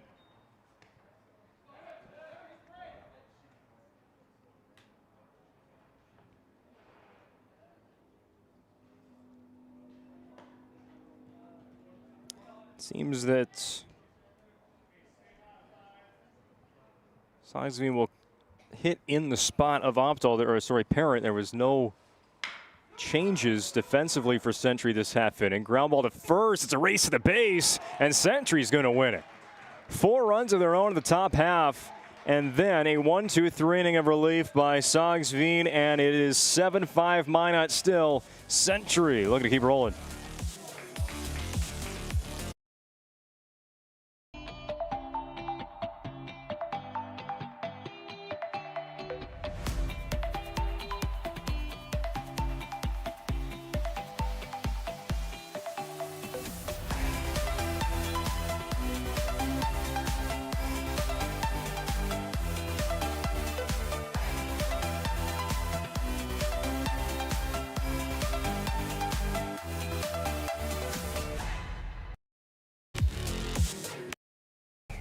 Every football fan has their Sunday routine. Maybe it's setting your lineup, firing up the grill, or claiming your spot on the couch. But the center of every Sunday is the drive. The morning drive home before kickoff. The drive to your buddy's watch party. Wherever you're headed, we can take you there.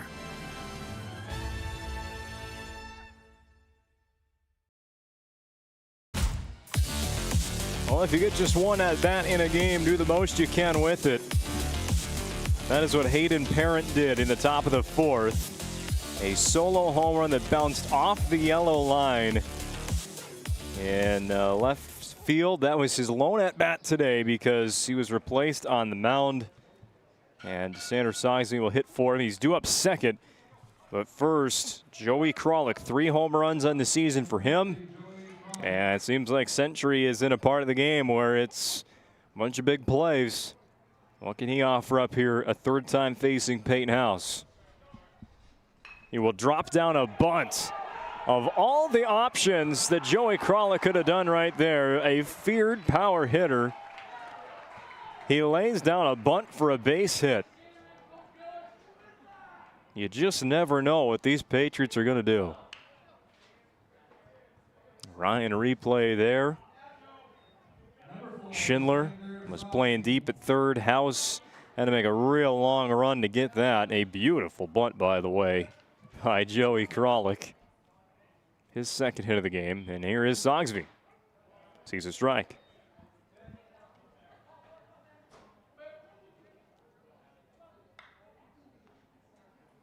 Well, similarly to Parent, not many at-bats. And not many hits. 1 for 12 at the plate. They're getting an opportunity today.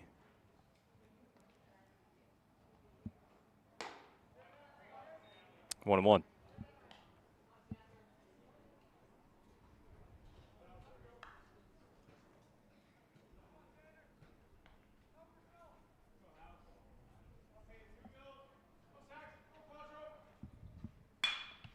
Well hit. One hop past the second baseman Deaver into right field.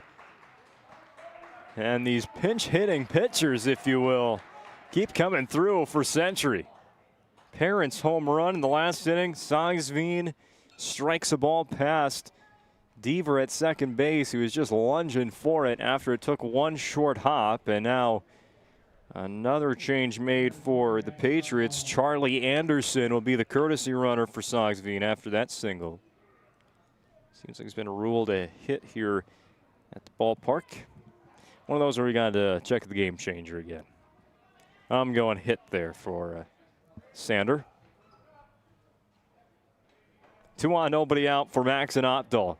Demolished a double to right center field. And now just drops one into left. Kralik will stop at third. The bags are full for Aiden Herner. Talk about a turnaround. Century's offense in the second and third innings retired in order by Peyton House. One guy got a hit, now all the other ones can.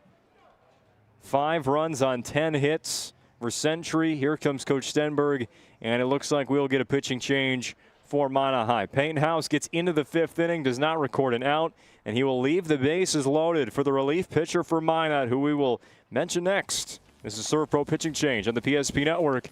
Century has the go-ahead run on the bases.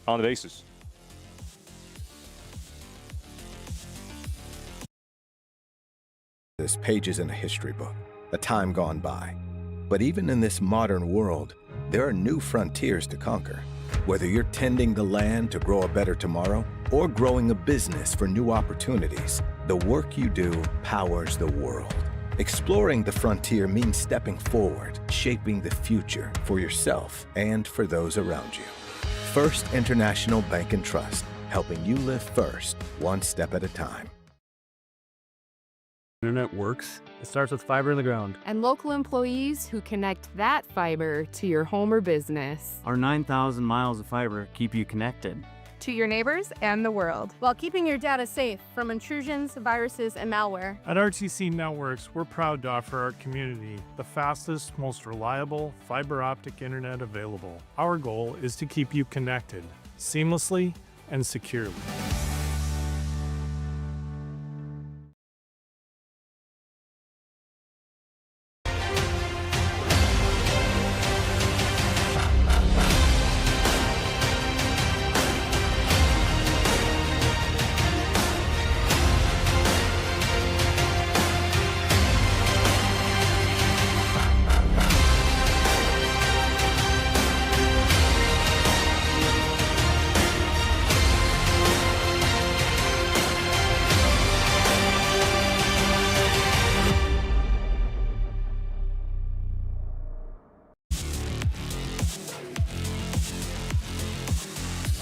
Well, a tough situation for a reliever.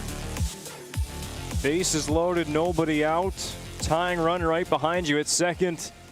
And the go-ahead run at first base for Century will be Carter Bush. An opportunity to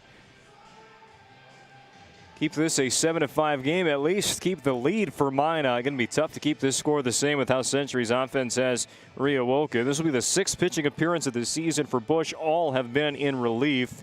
He's got as much as 3 1/3 in an outing against Bismarck. Those 5 previous appearances totaling 8 innings on the hill. ERA at .963 for Bush.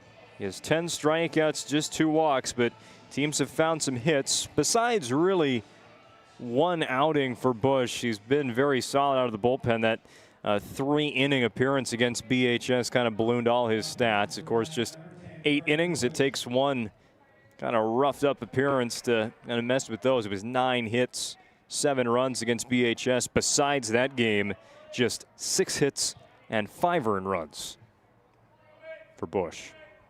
He fills in for Peyton House. Bases full, corners in for Aiden Herner. On the first pitch, he will fly this to center field. Anderson's got to make a sprint in, and it drops. Bounces over his head, and everybody's going to be safe. 7-6 now the score. Aiden Herner, the first pitch, a bloop single if there ever was one. Anderson, I mean, that was a long sprint in. That might have been kind of a deke attempt. You could tell once he picked up speed, he might not be able to get to that ball. And sure enough, that was the case. 4th straight hit to start the inning for Century. And now Jordan Merkel can bring in the tying or go-ahead runs. Back pick to third, safely back is Anderson. Kralik started the inning with a bunt single. Seisveen bounces one past Deaver at second base. Opdahl gets pretty much jammed. That hit did not go where he wanted it to, but it works for a base hit. And Herner drops one in center field. Here's the 0-1 now on Merkel. Ball one from Bush.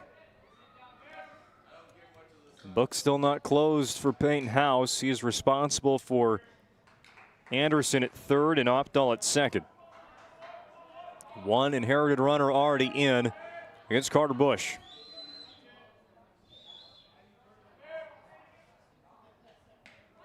Well out, 2-1. Bush did pitch 5 days ago against Williston. 1 inning, allowed 1 run against the Coyotes. Other than that, short relief work against Minot North way back when on April 30th.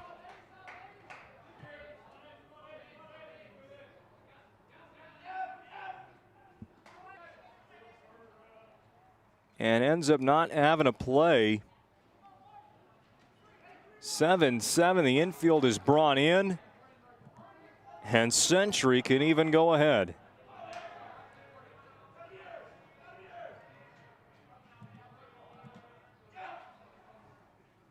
Inside, it's a walk to reload the bases.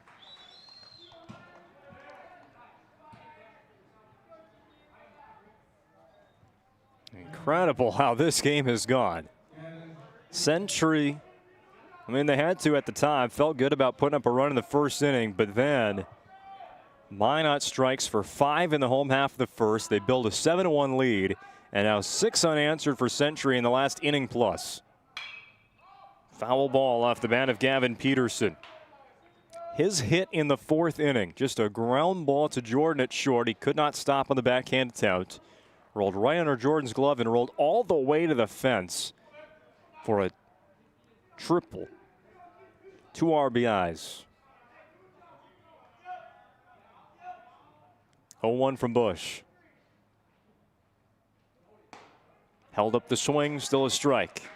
Looked outside to Peterson. Still nobody out here in the top of the 5th. PNC National Bank scoreboard now reads Century 7, Minot 7.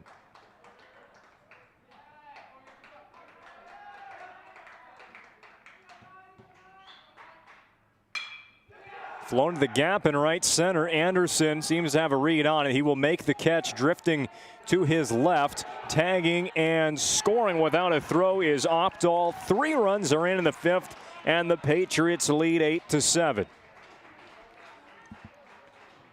RBI sac fly for Peterson. Herner moves up to third. Merkel will stay at first base.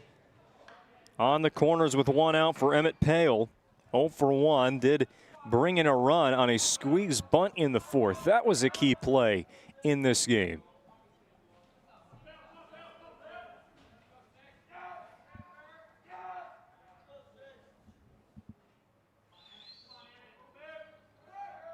Runner takes off. The throw will go down to third base. Good stop there by Schindler. That one almost ended up in left field. Just creeping on every passing second. There was Merkel before he could actually take off. You could see that stolen base coming. So now first base open. That's the only force out. Take away the double play ball.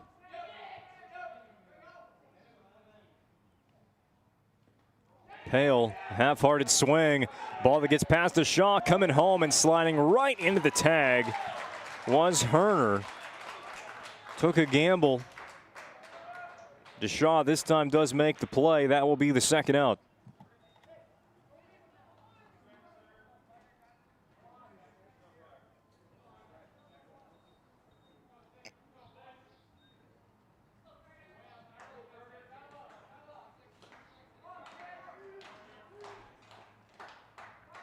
Oh, 2 count on Pale. Almost hit him and still bends in for strike 3. Nice pitch by Carter Bush. It ends the inning, but Minot surrenders the lead. It's 3 runs for Century They do it on 4 consecutive hits and an RBI sac fly. 8-7 after 4.5 on the PSP Network.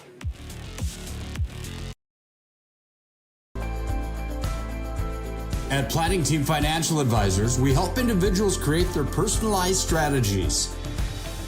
We specialize in financial planning, retirement planning, insurance, and 401k distribution options. Don't leave your future to chance. Call Planning Team Financial Advisors today for a free retirement review. Planning Team Financial Advisors, your plan, your future, your team.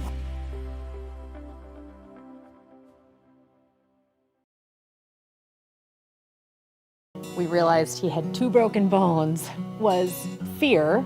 Then once we realized and got a plan with Trinity and our doctor, a lot of comfort.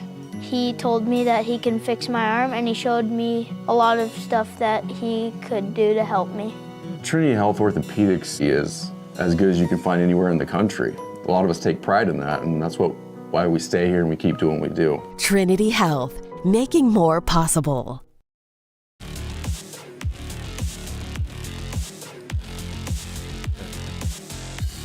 Get your friends here to the PSP Network. We have one of the more entertaining games of high school baseball in North Dakota all season. Century scores 1 in the first. Minot then scores 7 straight, only for Century to score 7 currently unanswered runs and retake the lead in the top of the 5th inning. It is 8-7 Pats. Both starting pitchers will get a no decision, and who knows what these last 2.5 innings have to offer in Game 1 of our WDA baseball doubleheader here on the PSP Network. 3 runs in the top of the 5th for Century. They still stranded a runner. It'll be Grady Wepler leading off Minot's 5th inning. Double and a walk. He's been thrown out on the bases twice, though, has Wepler. Both times coming home. That ball bounces well in front of home plate. Second inning of work out of the pen for Sander Sogsveen. 2 innings of a start for Jackson Herman at pitcher for Century. 1 inning worked for Hayden Parent, and now a second for Sogsveen. Wepler, a liner to left. Hauled in by Peterson, 1 up and 1 down. 4 up and 4 down for the reliever, number 4. Sogsveen worked a 1-2-3 4th inning. That was the first of its kind for Century defensively.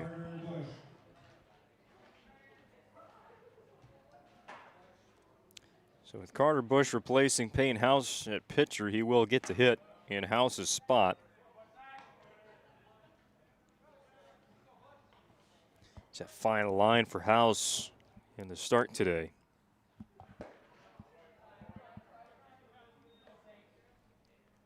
Do that after this 2-0 pitch to Bush.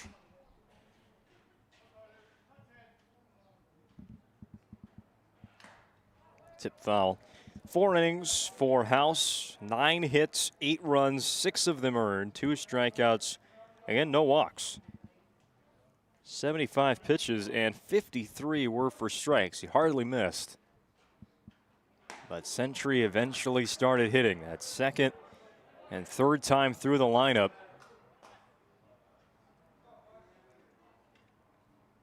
Three balls and a strike. And Bush will have to stay in the batter's box. That is strike 2 called.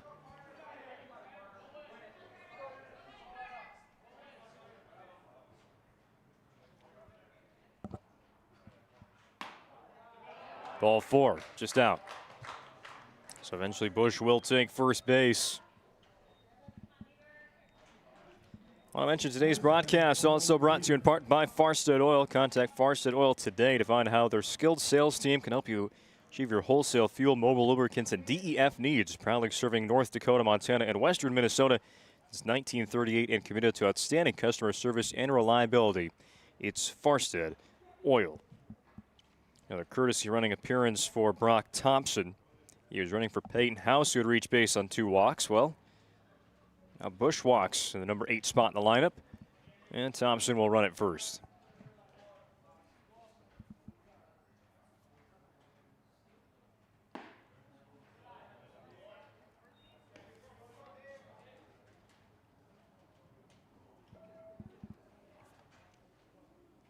Goldever's the only remaining magician yet to reach base. 2-0.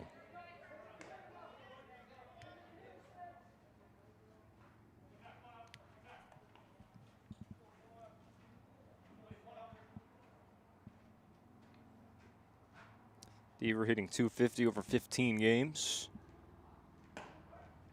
Big secondary lead at first for Thompson. That definitely warranted a throw from Owen Johnson, Century's catcher, but sliding back in. And a reroute there was Thompson.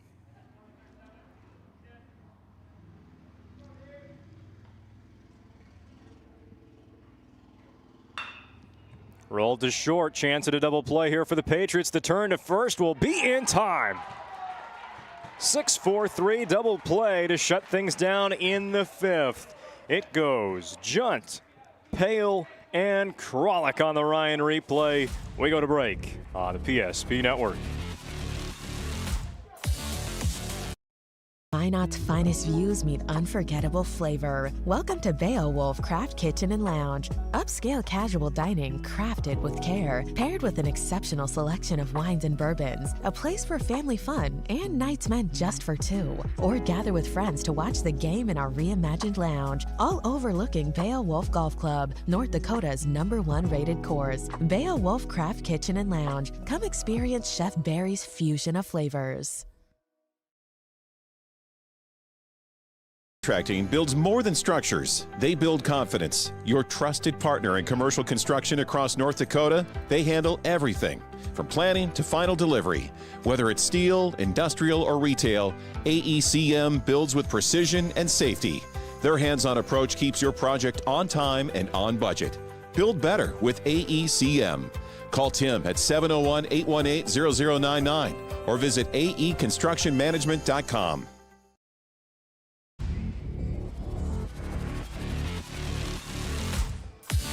Following the final out, we'll have the Planning Team Financial Advisors Shots Crossroads postgame show. That baseball almost hit you guys at home. Shots Crossroads is your postgame headquarters. Get filled up on their delicious menu that includes the famous number 99. Team buses are always welcome at Shots Crossroads on the Highway 252 bypass just on the east side of Minot, close to where we are here at Corbett Field. No reason to leave the ballpark just yet. 8-7, top of the sixth, game one of our doubleheader. Minot might have said their last game they played over the weekend against Horace was maybe the most entertaining game of the year. Minot down 7-3 in the bottom of the sixth, score 8 runs to take an 11-6 lead. Gave up 3 runs in the top of the seventh just to check everybody's blood pressure, but still beat Horace 11-9. Today, though, might take the cake.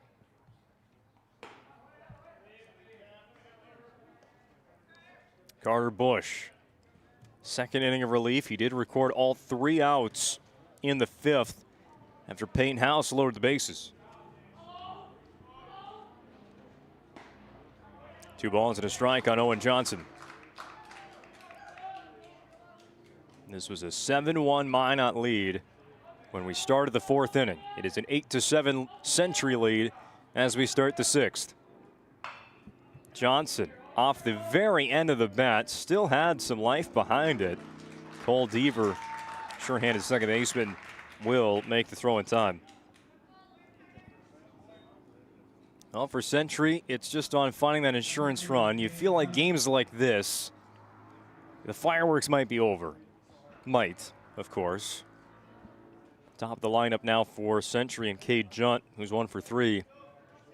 And if Century, you find a run or two, maybe that does it for the game. If you're Minot, it's just one last rally. You'd hope that Bush can keep this a 1-run game down to your final 6 outs. Again, what's on the line for these teams today? Century, 4-game road trip this week to Minot and Dickinson to try and hold on to at least the number 4 seed going into the tournament. Junt line to third base. Tegan Schindler's going to make that catch. What did we get on the Ryan Family Dealerships replay? He was playing inside the baseline at third. And a quick second out. It's on the line for Minot. 2 wins today, and they can avoid the play-in game. 2 losses and a Williston win, and it might be a different story. In fact, they'll need Williston to win both games and Minot to lose both in order for Williston to jump the Magi in the standings. Both teams wrapping up their regular season today. Minot has the tiebreak over Williston by a single run. Kralik going way up high for strike 2.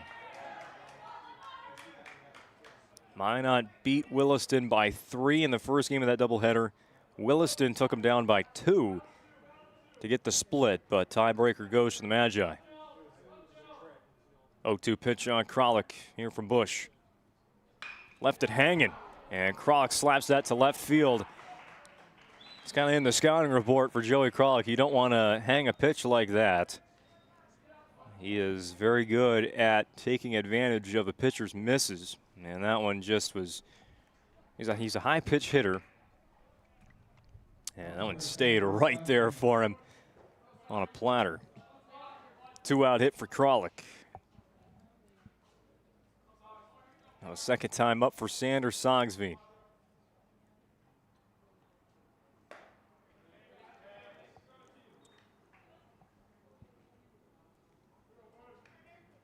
Where this turnaround came from for Century, just look to this spot in the lineup. The relievers getting a hit today. Swinging strike 1. Hayden Parent, solo home run to begin the 4th inning. That was Century's 3rd hit of the game. Since then, they have recorded 9 more.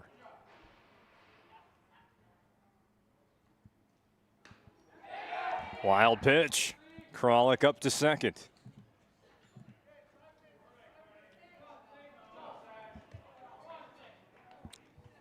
That ever so important extra run for Century. Now standing 180 feet from home plate.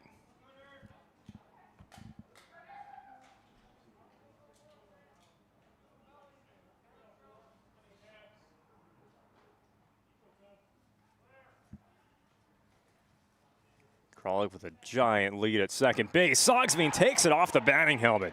He ducked out of the way, still got hit on the lid. Take a look at this one again. He is just fine walking down to first base. That's why it's not the 50s anymore. We're wearing batting helmets.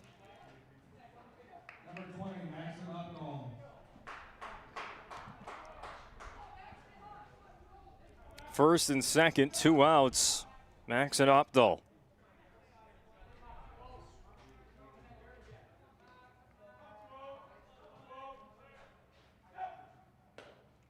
He's found the outfield green back-to-back times. Hit the base of the fence in right center for a double in inning number 4. Inning number 5 had to go the other way. A jam shot into left field, came around to score both times. Kralik again getting a giant lead at second base. They're only holding him on for a moment. And it's Jordan also keeping Kralik sort of close. There's great communication for the Century dugout to give Kralik that extra advantage when Jordan leaves right now. The 2-0. Opdahl thought about his swing. He started turning the hips, but able to hold up 3 balls and no strikes. So walk would load the bases for Aiden Herner, who's 1 for 3.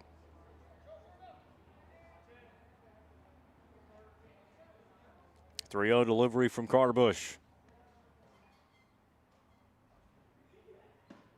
In there for strike 1.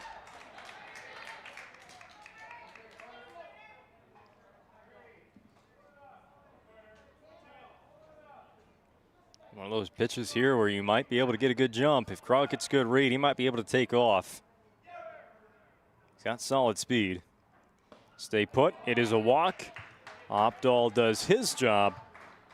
Bases loaded for Aiden Herner.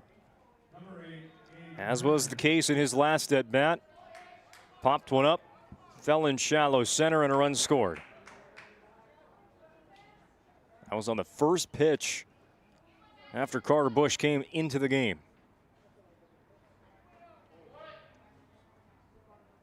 Coach Stenberg came out of the dugout and then had to walk back. Now he is going to talk to Bush as a Serve Pro mound visit. Usually when he's out there, it's going to be a pitching change. We'll see if he takes the ball here from Carter Bush. He will. And he's going to call in a reliever from the bullpen. 8-7 games, Century in the lead. They have the bases loaded in the 6th. We'll talk about the new pitcher next on the PSP Network.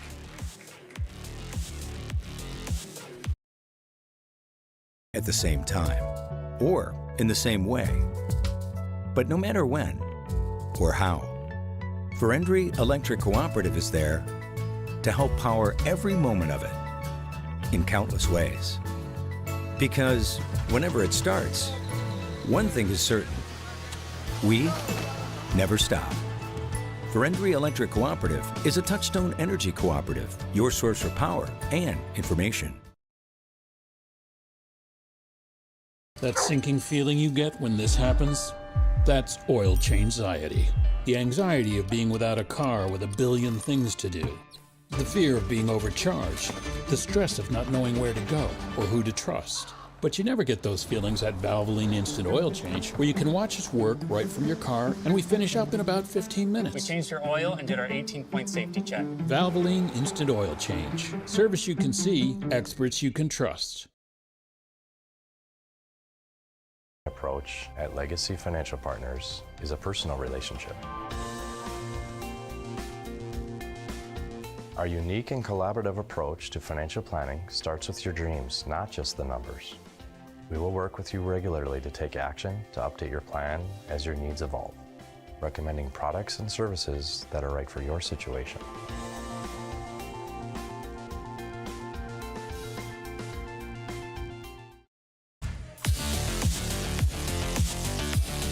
Well, Gavin King, who would have likely gotten the ball to start game 2,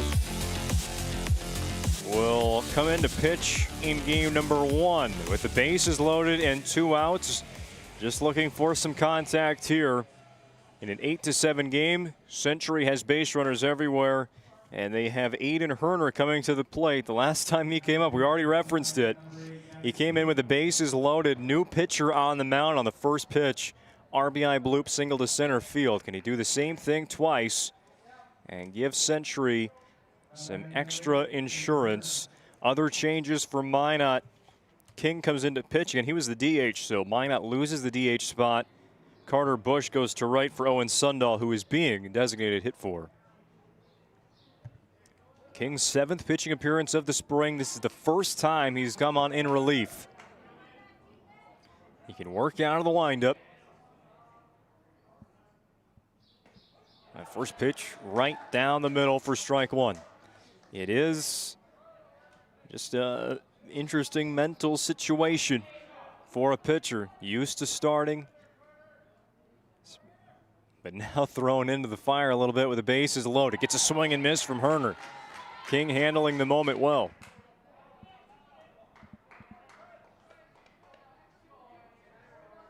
Oh, 2 on Herner. Long wait. And now King into the motion. Pitch. Swing and a miss. Strike 3. King, 3 pitches, does the job, and Century does not score with the bases loaded in the 6th. Minot has 6 outs left to play with, down by a run. This is WDA Baseball on the PSP Network. I'm Jared Lundeen, owner of Trusted Tire and Auto. Around here, winters can be long and roads can be rough. That's why you deserve a reliable partner. We carry premium tires installed by our certified team of experts, and our total car care covers it all, from brakes, transmissions, diagnostics, and more. And trust, we know it's built through real local connections, even small things like a handwritten thank you. Choose us for trusted service that goes the extra mile. Sincerely, Jared. big idea. The next chapter. Different days have different needs. But they all start the same way. With one call to First Western. Banking. Insurance. Trust. Not departments, just different ways we show up for the same people. First Western. All under one roof, all in your corner. You can bank on us.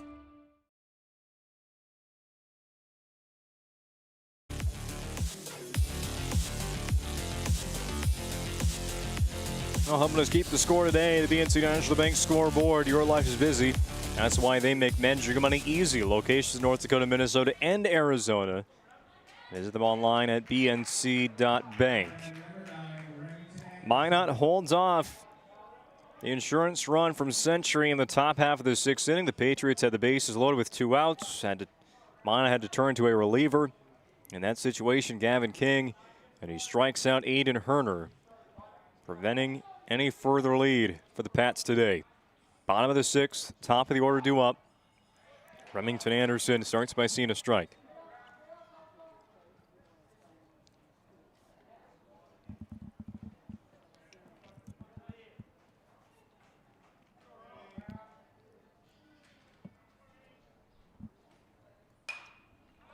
Hit foul. Onto the street to our left. Sanders Sogsby in third inning of relief for him. Has not allowed a run, has allowed just one base runner. Foul tip. Johnson couldn't close it. Could have been a strikeout there.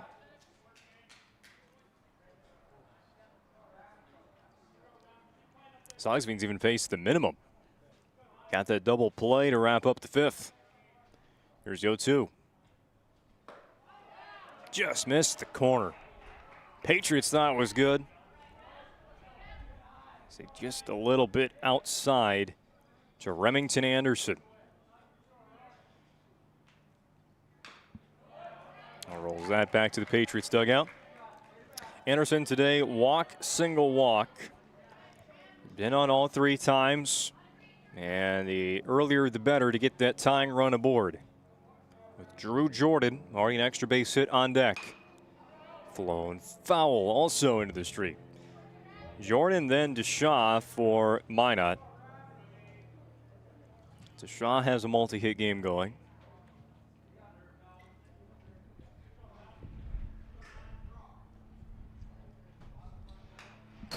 Another foul ball.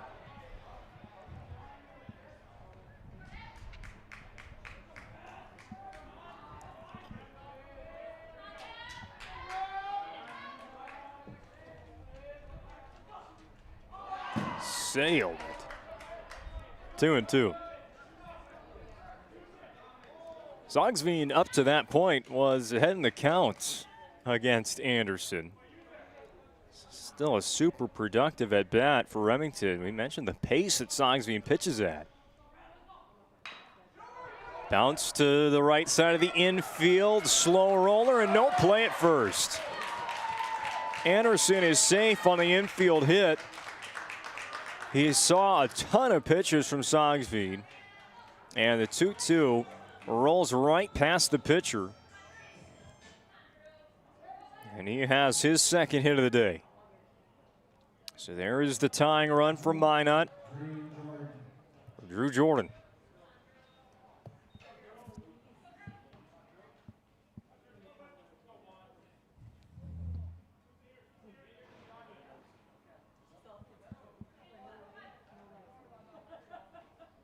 Four multi-hit games this year for Jordan.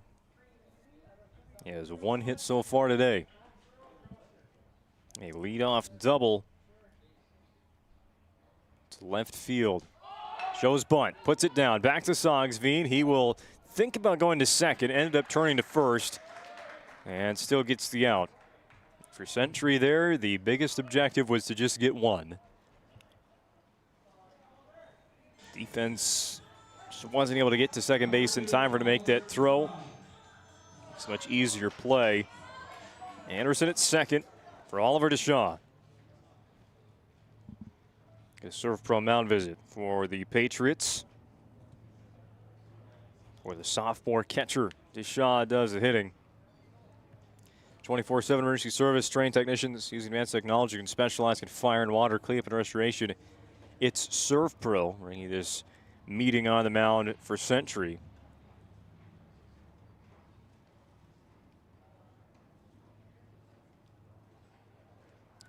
Eighth and tying run is at second base in Remington Anderson. Sixth inning was the big inning for Minot in the win over Horace, scoring 8 runs, and they needed all 8 runs in order to win that game. They need just 2 today to take the lead, 1 to tie. This is a really long meeting for Century, and as Minot's coaching staff is still out there talking, Century gets plenty of time to go over their game plan as well.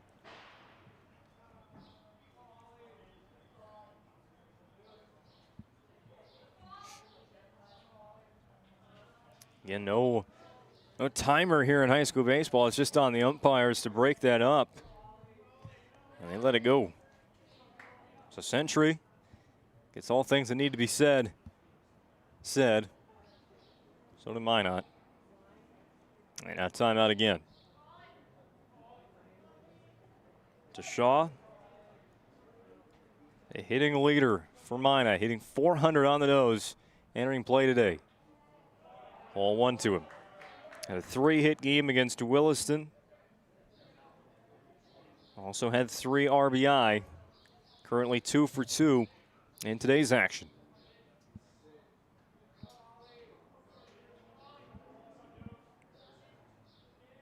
One-0 from Sogsby and line to right field. It's a base hit for Deshaw, his third. It's bobbled in right by Herner. And without a play at the plate, Anderson scores. We're even at 8.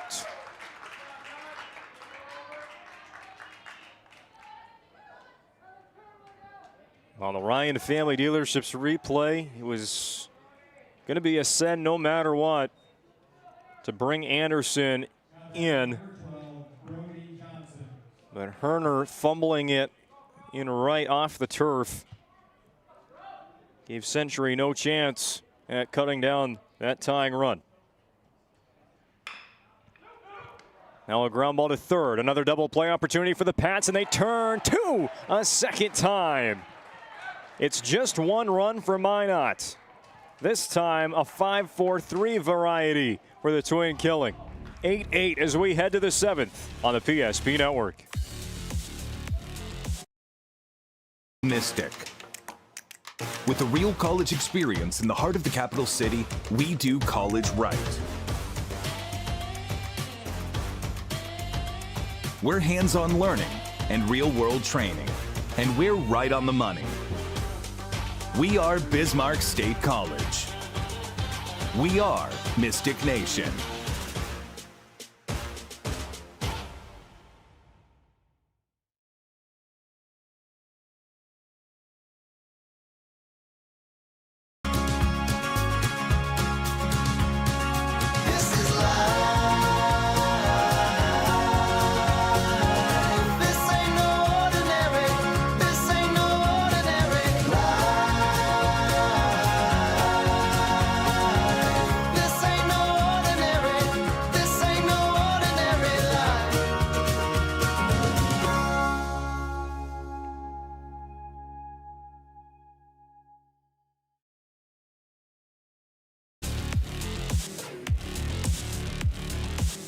Minot Magicians closing down their regular season today. We still have a second game of this doubleheader, but all the focus on how the first one will finish against the Century Patriots. 8-8 on the BNC National Bank scoreboard. That 1 run for the Magi in the bottom of the 6th snaps a run of 7 unanswered runs scored by Century, and it puts us in this situation. Top of the 7th. Century 8, Minot 8. Gavin King, in his first relief appearance of the year, the junior, took over with the bases loaded and 2 out in the 6th inning, and calmly on 3 pitches struck out Aiden Herner. Minot gets the run, And now we start a brand new ball game in the 7th inning. Could be 1 run to win it. In Century's case, they might be hunting a crooked number. Jordan Merkel leads off. Bottom 4 in the lineup due up for Century. They had a great coming out party in inning number 4. Merkel at the plate right now. He's single to start it up. And he will go to left field on a line. Well positioned was Owen Meyer. He's playing in a couple steps and robs a base hit from Jordan Merkel. Gavin Peterson drove in a run on a sac fly. He also rolled a triple to the fence. Grounds this foul. 7 pitches for Gavin King out of the pen and 7 strikes. Definitely a question again. First time coming on in relief all season. He's a starter. He's used to taking over in the first inning, setting the tone, and this is a pretty interesting game to jump right into. It was the DH, so not really coming off the bench super cold was Gavin King.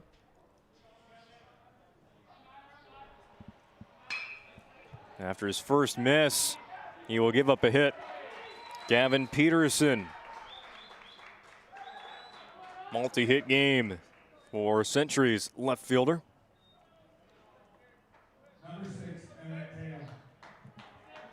Well, here's where Century's aggressive base running, their unique style of making plays could come into play.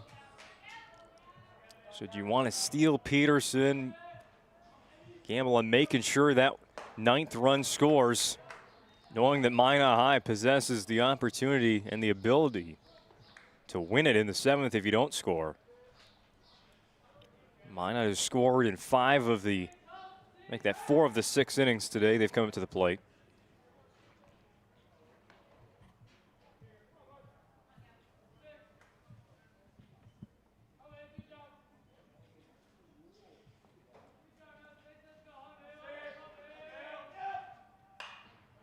Two strikes after the foul ball on Emmett Pale. 2 strikeouts and a sacrifice bunt for Pale today.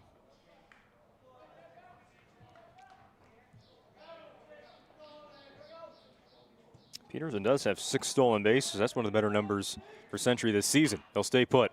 Pop up foul ground. This will get out of play. 0-2. King working against Pale, but it seems Century can keep Peterson over at first base. Ground ball to second. Minot, can they turn the double play? Yes, they do. Close play at first. Jordan with a strike to Wepler, and the side is retired in the 7th. Minot can win it with 1 when we come back. Tracker, we know the most precious memories are those spent together. From sharing the joys of fishing to watching the grandkids wipe out on a tube, spending the day just relaxing with your significant other, or laughing away the evening with your friends. These are the moments you'll remember forever, and they're all made possible by Sun Tracker. Find the full lineup at Swenson RV and Marine in Minot and Bismarck or online, swensonrv.com. It's the easiest way to feed your friends. The hard part is picking your sub. That's why we're having a draft. With the first pick, Sarah from Carolina selects number 13, the original Italian. You know, I trusted my gut, and that's exactly where the sub's gonna go, so. Hold on, we've got a trade. Jake traded his 2nd pick with me, because I'm starved. Freshly sliced subs to go, wherever you and your friends go. Jersey Mike's, a sub above.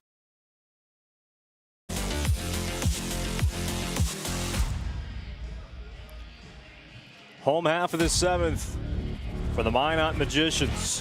Gavin King, Tegan Schindler, Grady Wepler due up against Century's relief pitcher, who's going into his 4th inning on the mound, Sander Sogsveen.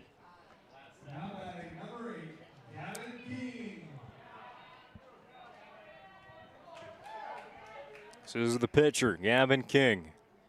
Inning and a third on the mound in relief. He went around. That's a strike one. King was the DH throughout today's game. Single walk strikeout. His first at bats is coming in to pitch. He was one of the first people off the field and into the dugout after Minot turned that double play. Throwing up another 0 in the top of the 7th inning. He is called out on strikes. 3 pitches, morning, noon, and night from Sander Sogsveen to Gavin King. Big first out for the Century right-hander.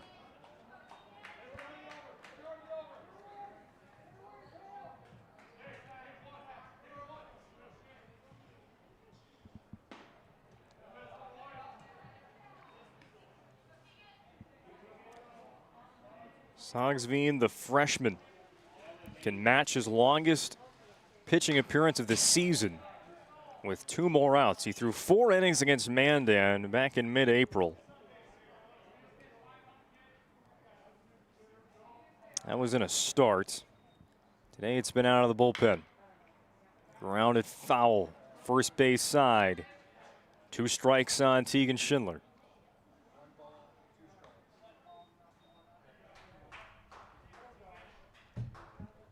Schindler, one of just 2 seniors for Minot. This is senior day. There'll be the ceremonies in between games.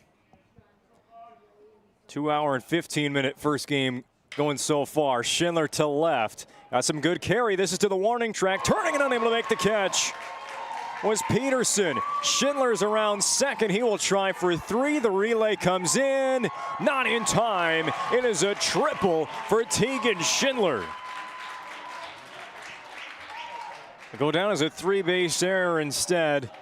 Peterson was twisting and turning there and left. He was running to that glove side and then had to make the last-second adjustment and was unable to hang on to the baseball.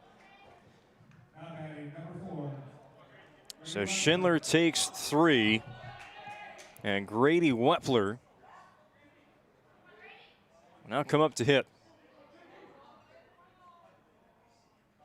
Century will intentionally walk Wepler. They have already turned 2 double plays. Century has turned a double play in each of the last 2 innings to get out of the jam, and they're going to walk everybody. So not only does Grady Wepler get a free pass to first base to set up the double play, Carter Bush is also intentionally walked, and the bases are loaded now with 1 out, and Century is going to be coming home on anything on the ground. They're not making a pitching change. They're calling in their center fielder, Jordan Merkel. Well, hey, the Twins did it. 5 infielders coming in here for Century to cut down this run. So they'll set up the defense. Merkel will stand right in front of second base. 1 run wins it for Minot. There is 1 out, and now the base is loaded on back-to-back intentional walks. I tell you, if this works for Century,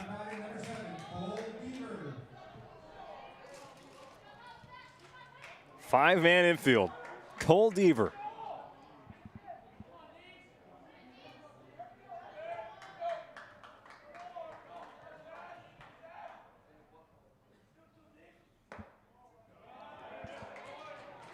The freshman on the mound to the sophomore at the plate.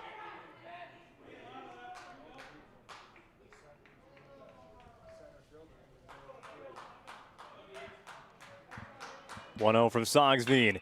Hit in the air, deep to left field. This is back and no play made. Minot walks it off in the 7th. Cole Deaver, the last Minot High magician yet to reach base. And on the game's final play, he does so with a walk-off RBI single all the way to the wall and left. Let's watch it again on the Ryan Family Dealerships replay. Century brought in 5 infielders, and Deaver hit it over everybody into left field.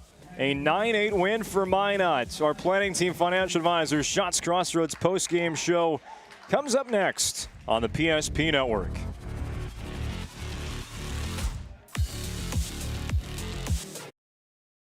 You need help fast. At ServPro, we're on the road within the hour, ready to restore what matters most.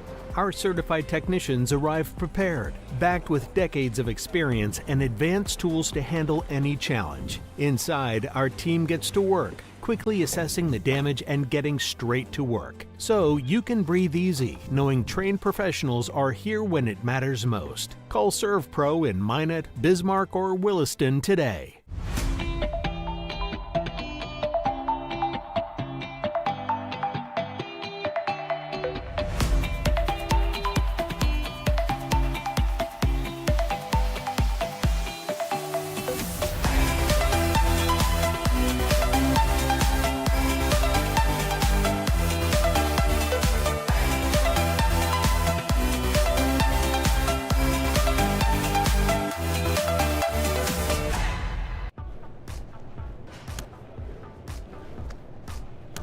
So Carson, how do I become a great football player like you? Well, practice and having a professional team to answer the call and handle anything you throw their way is also important.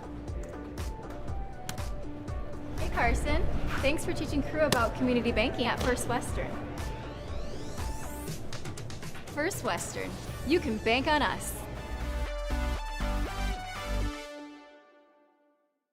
Craving something real? Fuel your day with goodness that tastes as amazing as it feels. At Blissful Bee Juicery, we serve fresh, cold-pressed juice and smoothies, nature's best in every sip. Nourish yourself with our vibrant acai bowls with fresh fruit and granola, power bowls, protein balls, hummus, parfaits, and carrot cake. Blissful Bee Juicery. Pure, simple, blissful. Now in 2 locations on North and South Broadway.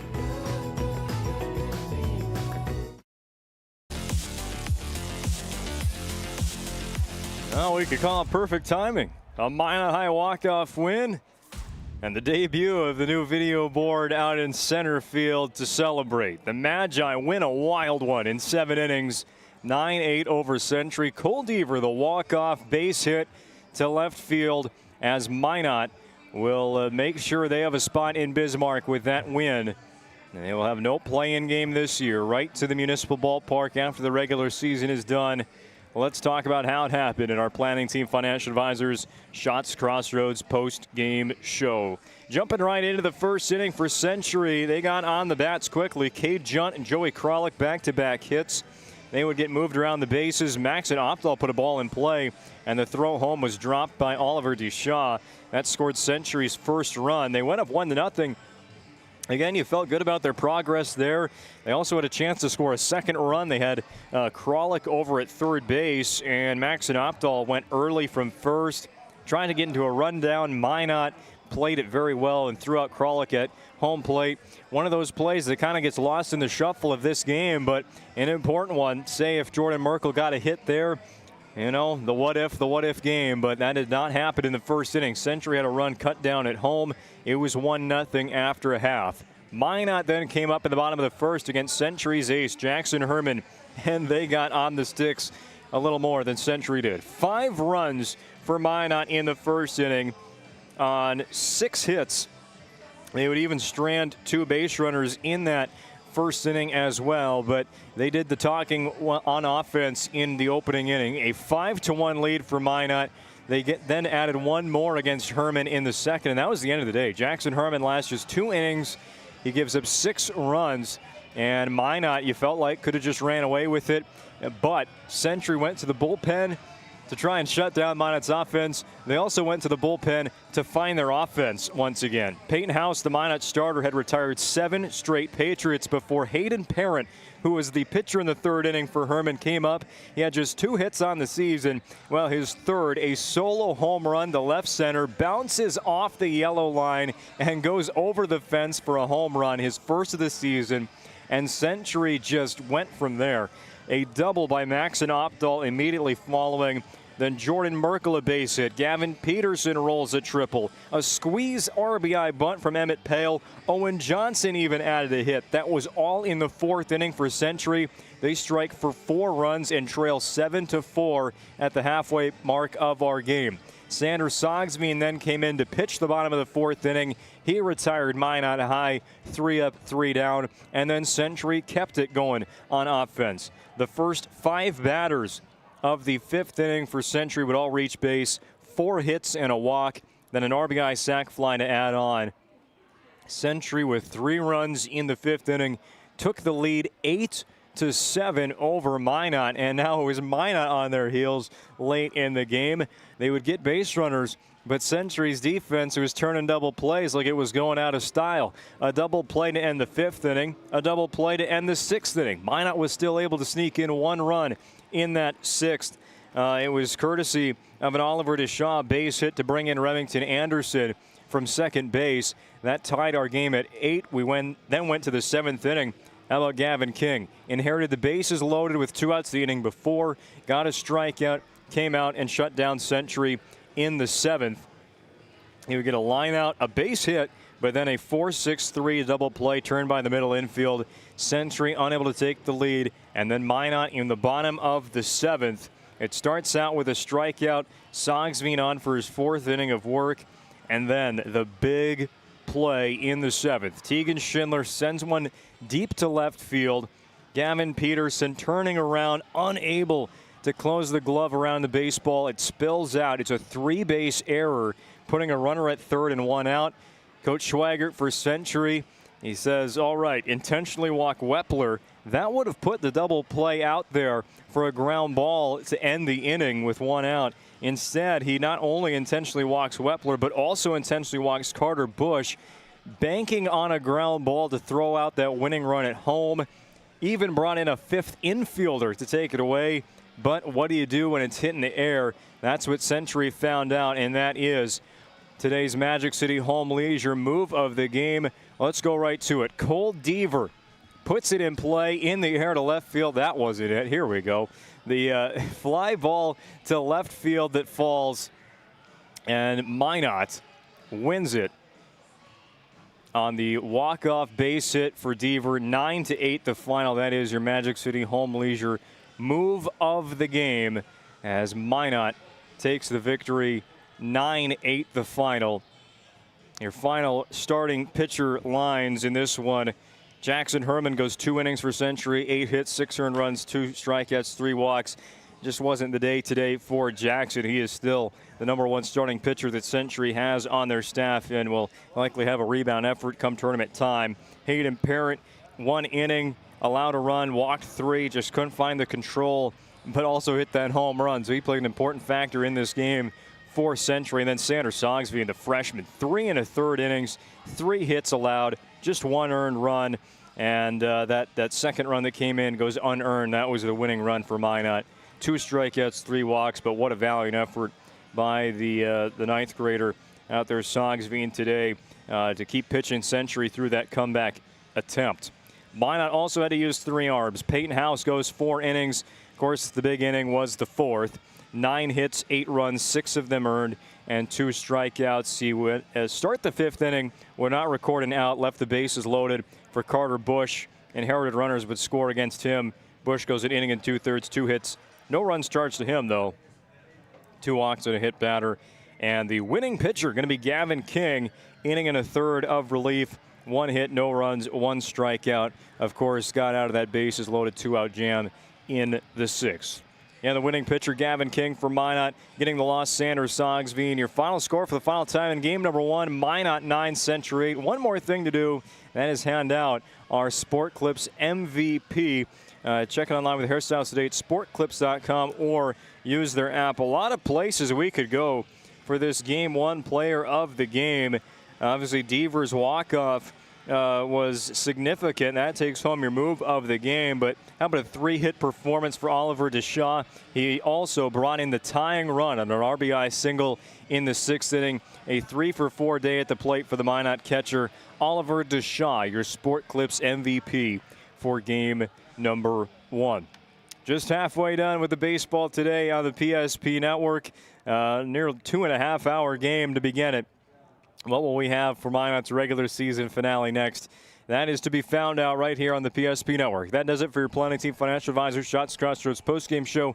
Stick around. It's the Parents' Night, the Senior Night presentation. Just 2 seniors for Minot High this year, but they will honor both of them on the field ahead of our second game. So make sure to stick around right here on the PSP Network because we'll bring that to you once it does begin. Your final score in game number 1, Minot 9, Century 8. It's the walk-off hit from Cole Deaver that does the trick, and Minot avoids the play-in game.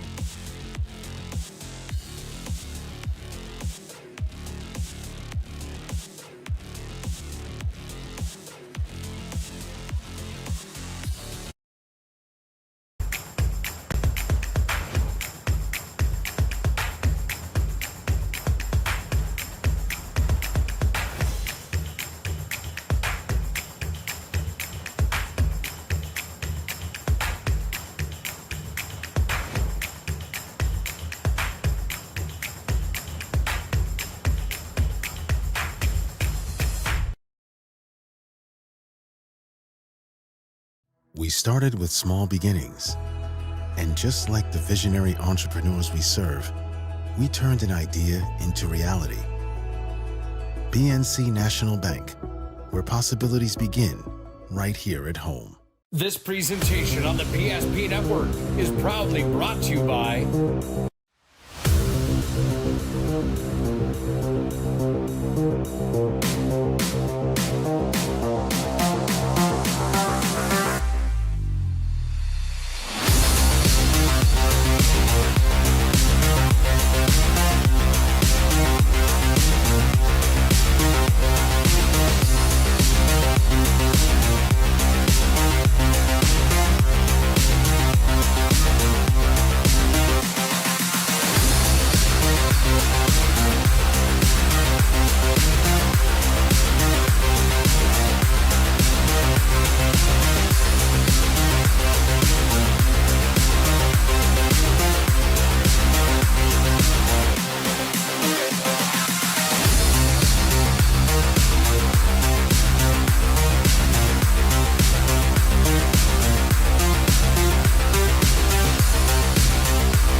Make sure to like and follow PSP Network on all social media platforms.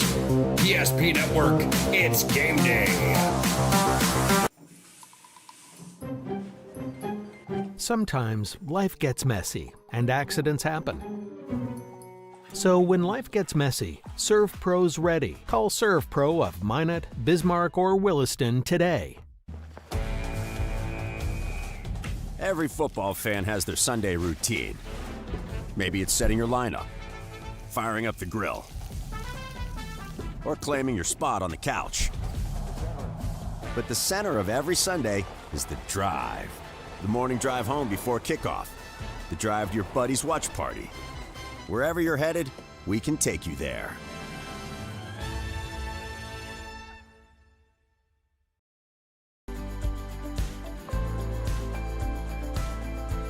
At Planning Team Financial Advisors, we help individuals create their personalized strategies. We specialize in financial planning, retirement planning, insurance, and 401k distribution options.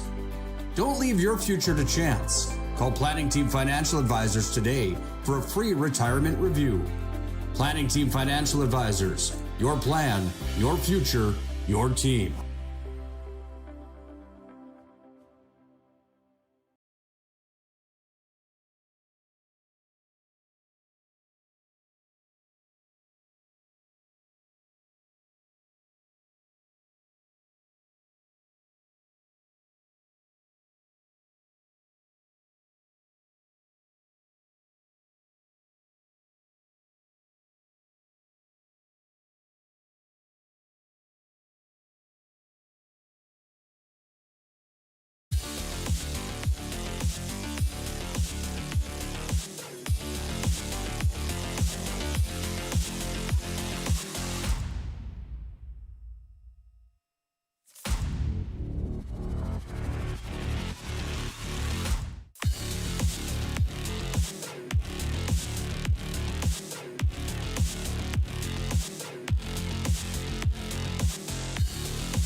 2, Oliver Deshaw. Parents Cameron and Ashley Deshaw.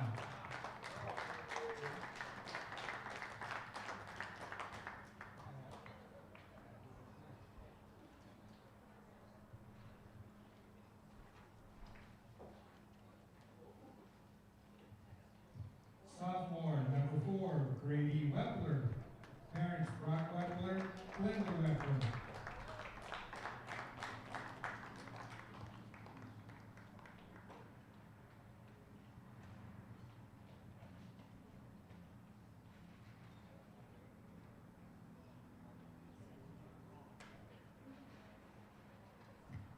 Sophomore, number 7, Cole Deaver.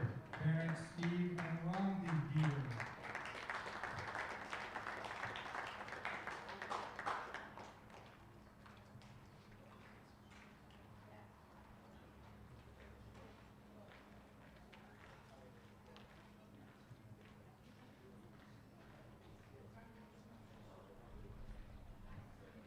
Junior, number 1, Drew Jordan.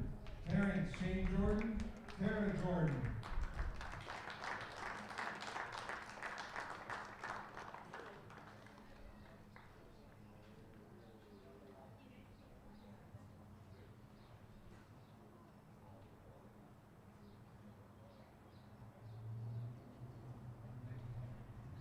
Junior, number 3, Brock Thompson.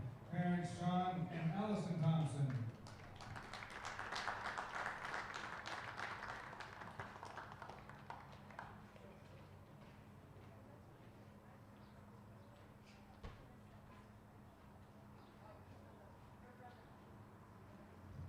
Junior, number 8, Gavin King. Parents Mike and Teresa King.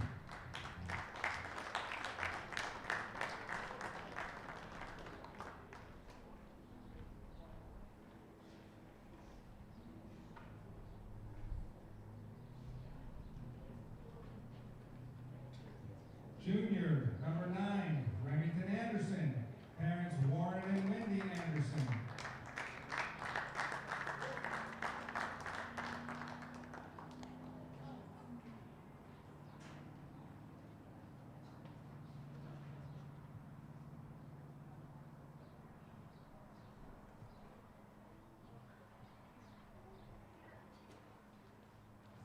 Senior, number 5, Tegan Schindler. Parents, Nate and Christy Brownlee and Billy Schindler.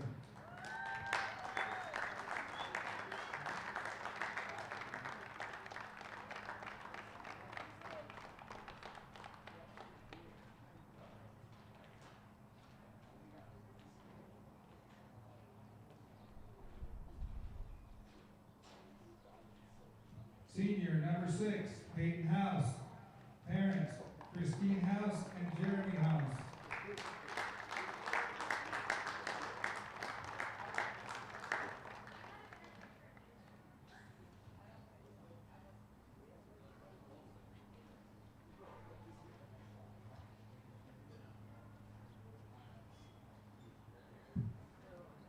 Senior, number 14, Evan Racine.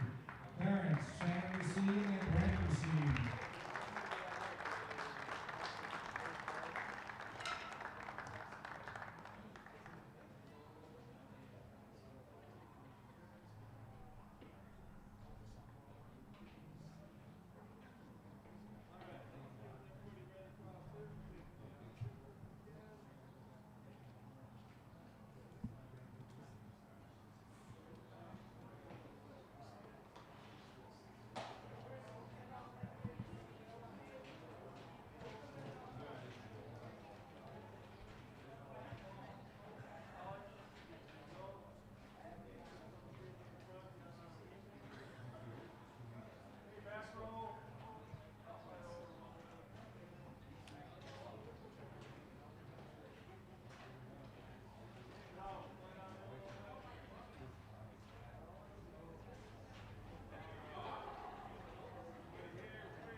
We started with small beginnings.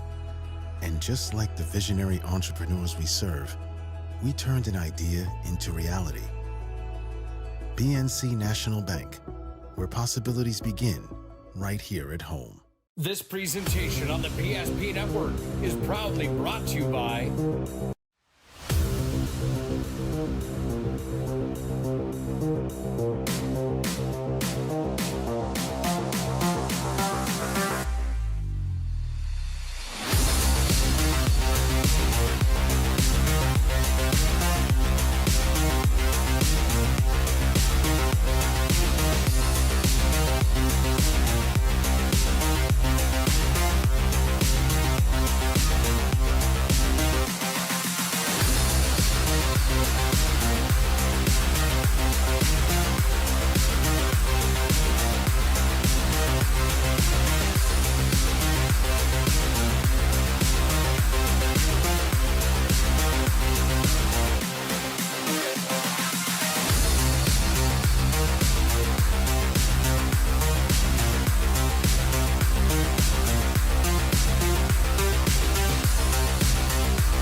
Make sure to like and follow PSP Network on all social media platforms.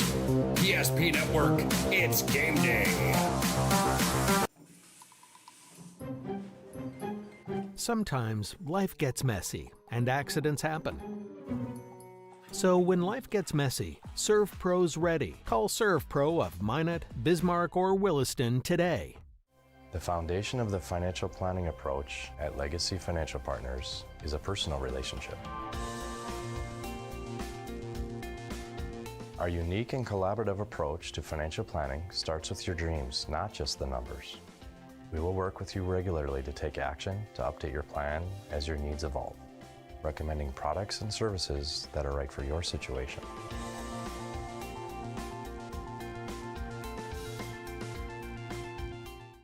Breathe in. I can't believe I wrecked my car. There are some things in life we can't control, but what's important is how we respond. At Jerome's Collision Center, they provide the highest quality of service, assuring the job gets done stress-free and making it feel like a breath of fresh air. And to give you peace of mind, they handle the insurance. Are you even a therapist? Don't worry about it. Jerome's, they're the experts. Jerome's.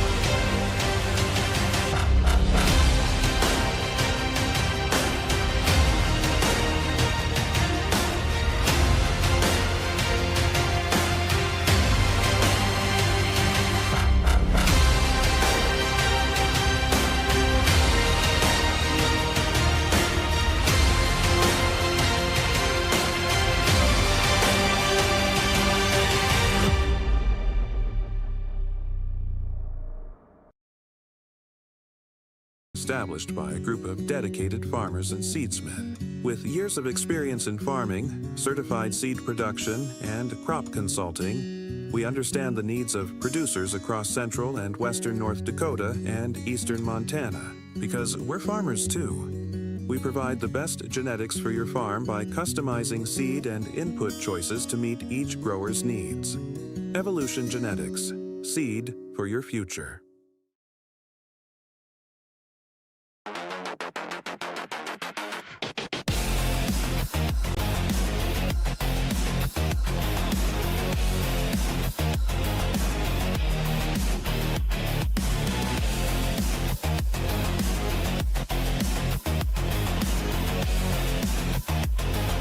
Find the full line at Swenson RV and Marine in Minot and Bismarck, or online at swensonrv.com.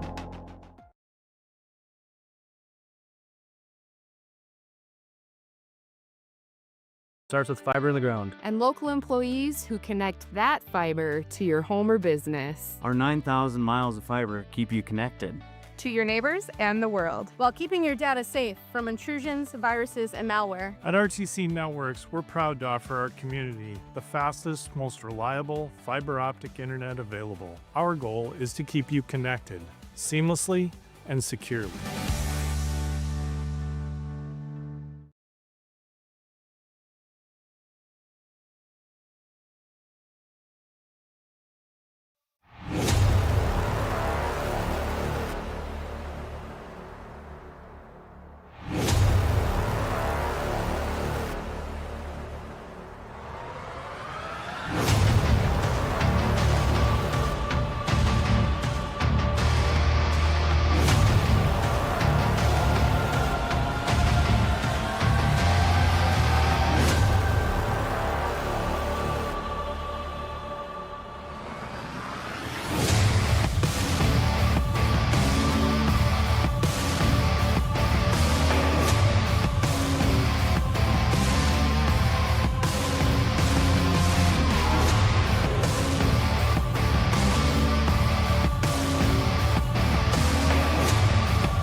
At the same time, or in the same way.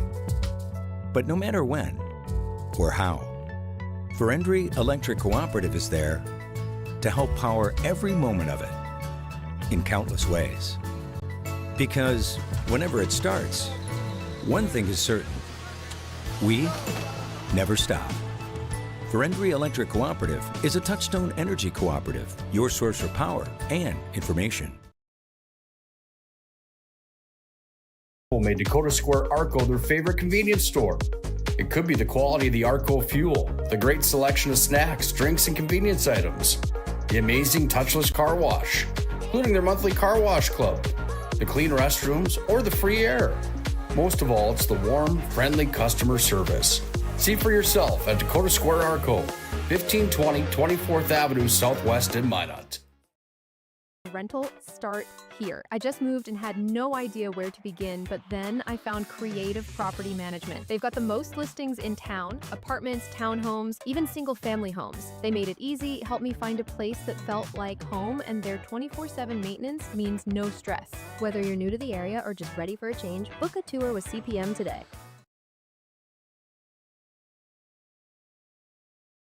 Contracting builds more than structures. They build confidence. Your trusted partner in commercial construction across North Dakota, they handle everything from planning to final delivery. Whether it's steel, industrial, or retail, AECM builds with precision and safety. Their hands-on approach keeps your project on time and on budget. Build better with AECM. Call Tim at 701-818-0099 or visit aeconstructionmanagement.com.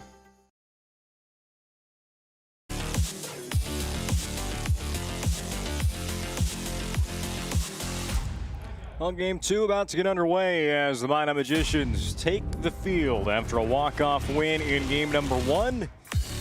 MAGI will go for a sweep, maybe even trying to jump the Century Patriots in the standings by the end of the week. It's the final week of the regular season, and Minot already a big win. Century looking for at least a split to stay in the top four after today. Let's take a look at the lineup cards for game number two, beginning with the Patriots batting in the top of the first inning. Cade Junt will lead off. It's a identical looking lineup from game number one for Coach Kent Schweiger. No changes at all. Junt, Kralik, Herman, Opdahl, Herner, Merkel, Peterson, Pale, and Johnson. In fact, defensively, only one change. Joey Kralik will be the starting pitcher.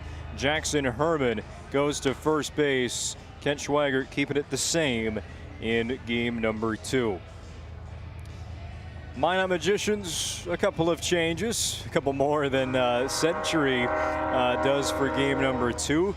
They will go to another left-handed starting pitcher, though, in Grady Wepler for the second and final game of the day. This is just the second start of the season for Wepler, and that last start was against Williston back on Thursday.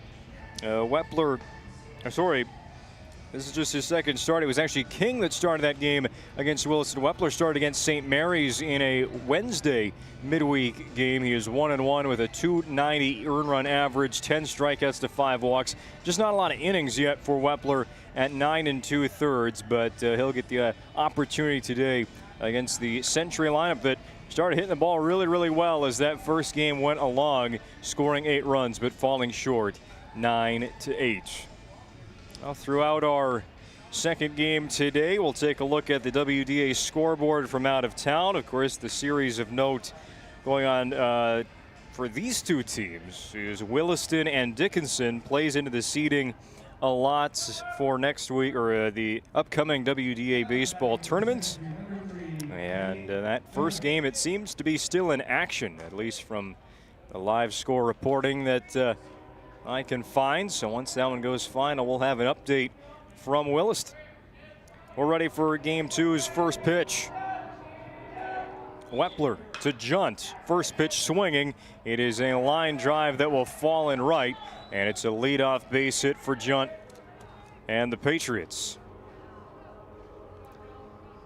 Century's 6-game conference winning streak came to an end with their loss earlier today. We still have 2 more conference games to go, visiting Dickinson for a doubleheader on Thursday. Here is the pitcher, Joey Kralik. Hammered to center field. Long run for Anderson. He is not going to get there. That ball will easily drop in dead center field. Cade Junt will score just as easily, and Kralik slides head first into third. The ball gets away. Kralik is going to stay there. What a start for Century. Junt jumps on the first pitch, and Kralik the second pitch, and Kralik goes at the first one. with a monster triple to center field.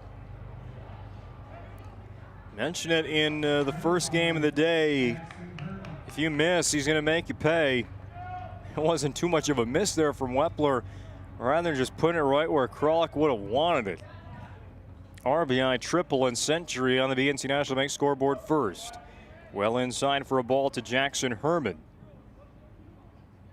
Herman getting to bat again. He had it taken away from him after being pulled from his start on the hill. He just fouled out to third base. And he's nearly hit by the pitch. Jumps out of the way. Kralik will stride across home plate, and it's 2-0 Century. Well, that game one loss sure lit a fire under Century. That's a game that they were down big. You can kind of just say, well, we ended up making it a game after going down 7-1, but it's also a game they had the lead late in. In the bottom of the 6th inning, Century was ahead, and for that game to slip away from them, they wanted bad a win in game 2. Slow roller to third, a lot of time taken, but just enough time taken by Carter Bush to put away the first out. Minot's defense in game 2 looks like this. Oliver DeShaw back behind home plate. Peyton House moves to first. Cole Deaver at second. Tegan Schindler back at short. Carter Bush at third. Left right in the outfield. Drew Jordan, Remington Anderson, and Brody Johnson. Wepler now deals to fellow lefty Maxon Opdahl.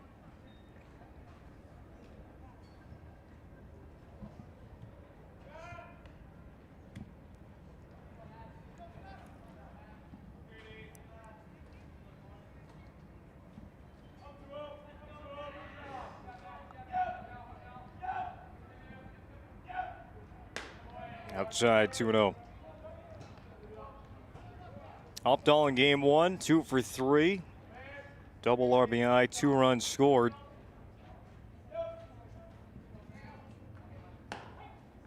There, Wepler finds that outer edge of the strike zone. Opdahl, when he gets rolling, this is hitting and pitching.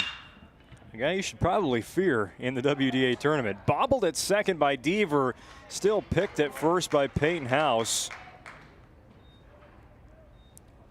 And out anyway there for the Magi.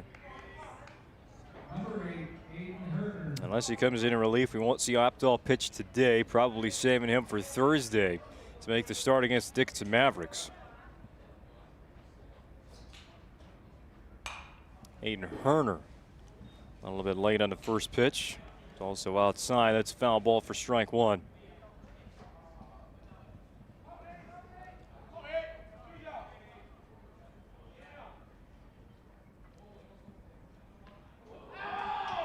He's plunked. Century's dugout looking for a little more hustle to first base there from Herner.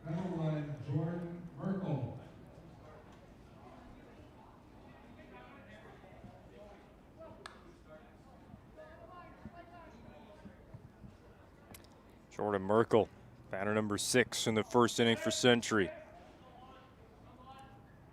Pickoff move, the slow one from Wepler. That's a great way to do it. Hit a batter, know they might be hurting a little bit, and then try and pick him off from first base.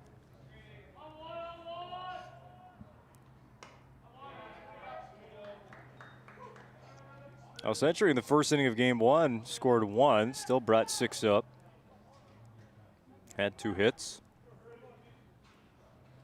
Looking about the same here in our nightcap. Starting just at 7:30. Called strike. Think of how many nail-biter games Century has played this season. I mean, to start the year in non-conference, their first 4 games, 4-run loss, 3-run loss, 1-run loss, 2-run win. Good pick there by DeShaw.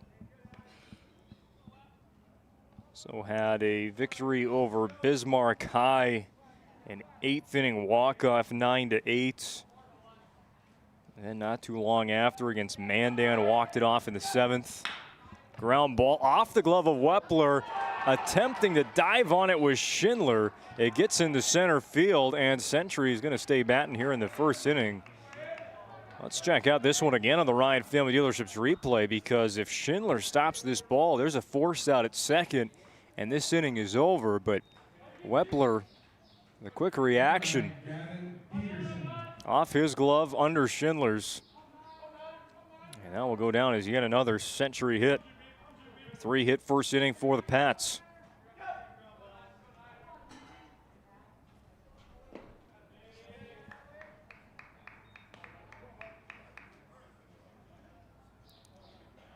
First walk-off loss, though.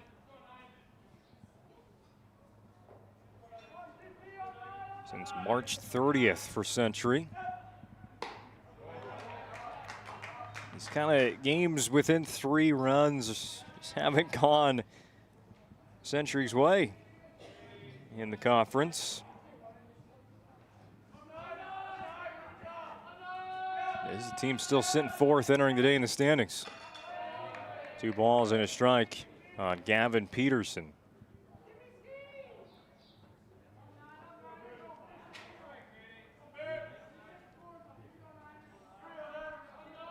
Herner at second, Merkel at first.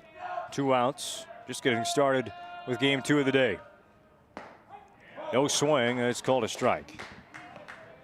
Peterson was ready to go just a little too late.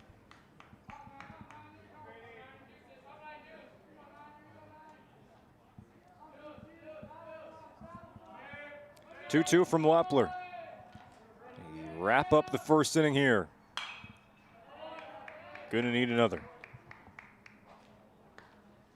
Think about Minot's season again. These are 2 very comparable teams. They have a lot of youth to them, but still a lot of talent. And it's just about winning, just trying to stay on that win streak, like a legacy, like a BHS have this year. Way out, swing and a miss. Wepler has a strikeout to end the first inning, but Century does the damage. 2 runs on 3 hits for the Patriots. They strand 2, and game 2 has gotten underway. 2-0 Century on the PSP Network. 8 gallons of homemade ranch dressing every day, so you can smother your dinner salad with it. Dip those crispy golden French fries in it, and dunk your breaded chicken strips. You can even cover your... Wait, no. You can't put ranch on steak. Or can you? Shots Crossroads. Don't forget the ranch. Engineers at Ackerman Esvold have been enhancing everyday life. From response times to commute times, we've helped create critical infrastructure, enhancing highway safety, flood protection, and public education. And we're no stranger to enhancing fun, family outings, and even game time. Ackerman Esvold, working to enhance your everyday life.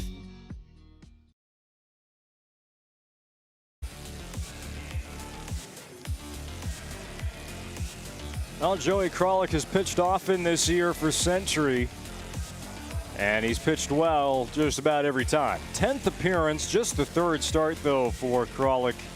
The senior on his way to the University of Mary to play tight end come the summer, but today he's the starting pitcher for the Century Patriots. That earned run average just over 1 this season. So used to kind of closing out games for Century, saving them, protecting the lead, but today it'll be on him to keep this 2-run lead that the Patriots put together in the top of the first. His first pitch to Remington Anderson will be taken for a ball.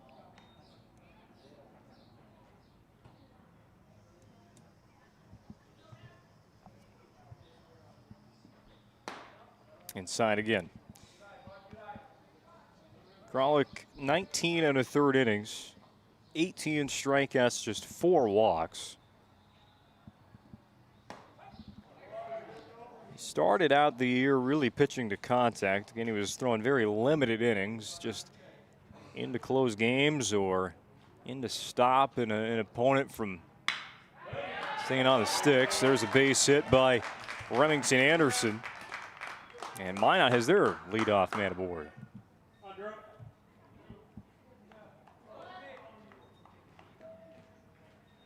Lately, though, Kralik has been kind of crafting his pitches. Last four appearances, he has 15 strikeouts, but also all of his 4 walks. Drew Jordan on the first pitch, pops it up, goes backwards, foul.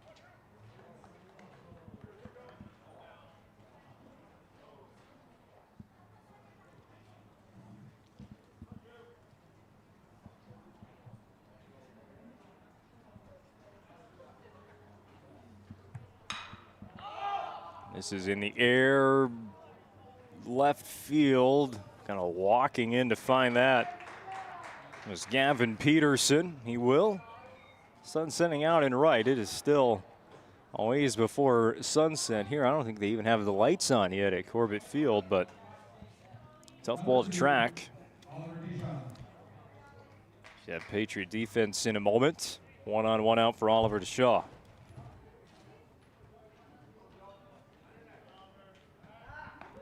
Pickoff back to first, not going to get Anderson. And the defense remains unchanged, besides the first base position for Century from the earlier game. Johnson does the catching. Here's the pitch, foul ball. Johnson catching. Herman moves to first for Kralik, who's pitching.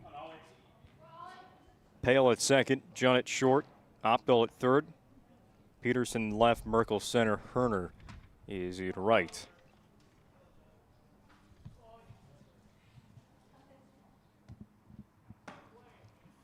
Just out ball and a strike on DeShaw.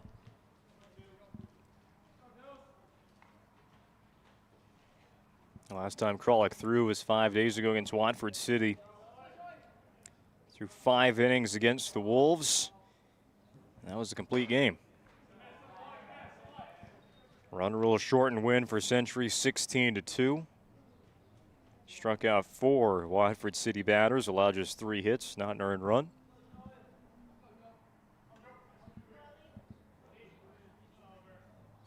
Kralik's 2-1 as the runner takes off. DeShaw will put this ball in the air, foul ground to the fence, and misplaying it. There's the sun. It was Opdahl. Opdahl sprinted right to the spot and then overran the ball. And he must have lost it because that ball was traveling down. He just gave up on the play. Well, I didn't want to get hit in the face.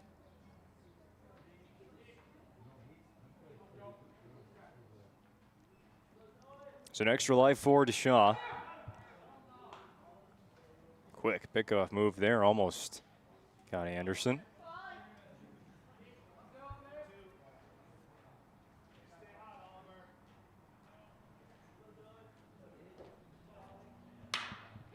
To center field and deep. Nobody's going to get that. It's going to one-hop the fence, a ground rule double, and Anderson will get as far as third base. If that stays in the park, I bet he scores. But one high bounce over the fence, and it's extra bases for Oliver DeShaw, our Game 1 MVP. Number 3, Brock Thompson. 3-hit game to start the day, and there's another one with a sophomore. Gonna get a pinch runner, but nobody leaving the dugout until now. Gavin King will run for DeShaw.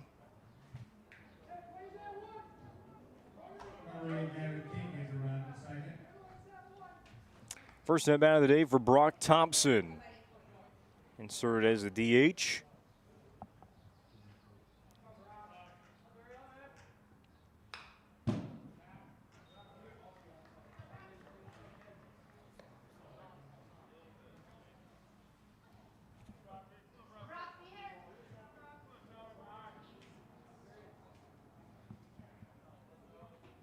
Thompson on the season, hitting right at 200.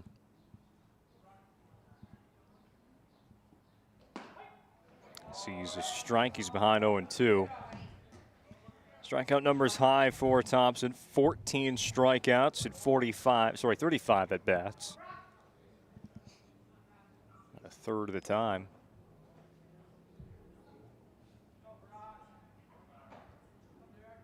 Oh-2 from Kralik. Just hangs it. Trying to drop in with the breaking ball, but stayed too high. 2 tying runs on the bases here for Minot. Century put up 2 runs at the top of the first inning, and the Magi knock it on the door.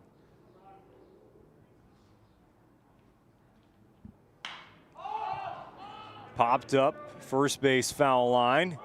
Herman, he will make the catch.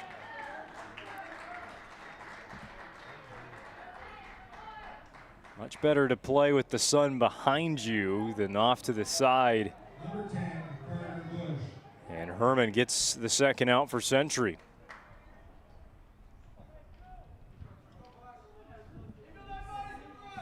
Second and third, not an opportunity that Anaheim wants to waste. Carter Bush has to get the hit, or at least continue this opening inning of play.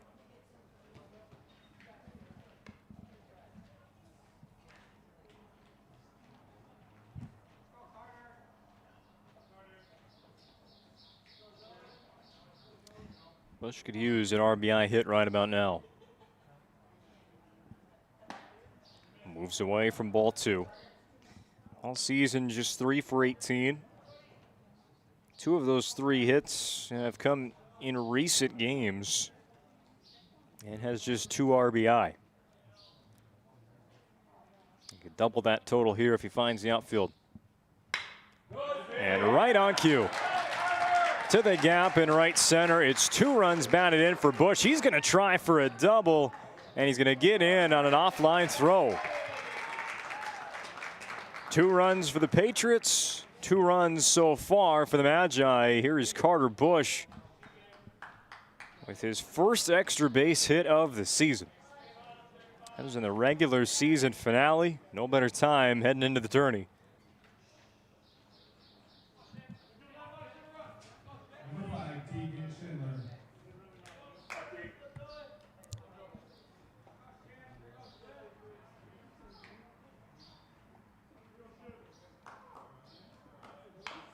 Schindler balances that one foul at the end of the bat.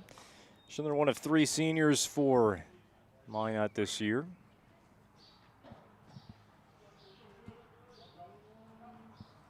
He's joined in that senior class by Peyton House and Evan Racine.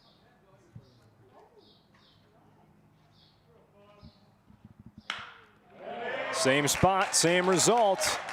Bush and Schindler go back-to-back. There might be a chance at a triple here for Teagan. He is going to sprint to third. Coach Stenberg is going to stop him there. It's 3-2 Minot on Teagan Schindler's second triple of the doubleheader. Liner to where nobody stands in the outfield, right in between Herner and Merkel. And on the Ryan replay, Schindler puts Minot ahead 3-2.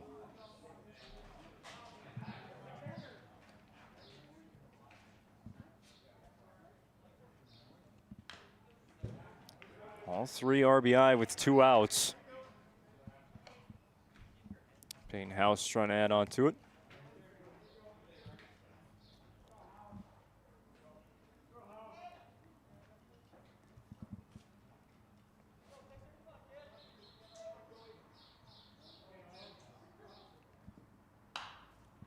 On the hands. Did turn around on that pitch pretty well. It wasn't like he got the bat tape. He got pretty good contact there. Fended it off. 2 strikes.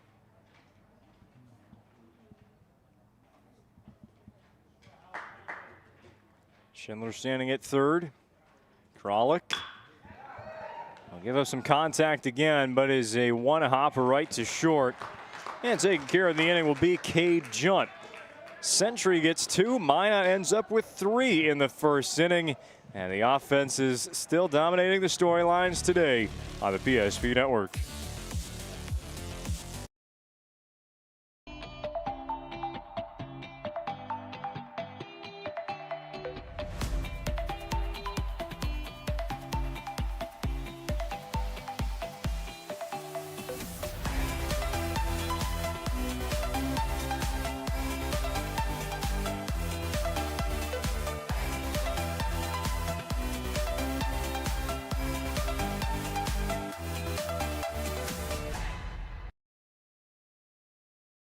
as pages in a history book, a time gone by.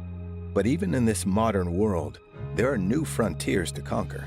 Whether you're tending the land to grow a better tomorrow or growing a business for new opportunities, the work you do powers the world. Exploring the frontier means stepping forward, shaping the future for yourself and for those around you. First International Bank and Trust, helping you live first, one step at a time.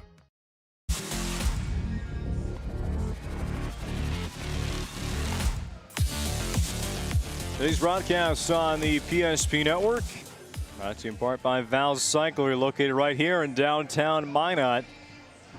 Fix up your bike and maybe you can find one. Also have ellipticals and a knife sharpening center at Val's Cyclery, downtown Minot. They've been doing it a while. They know what they're doing at Val's.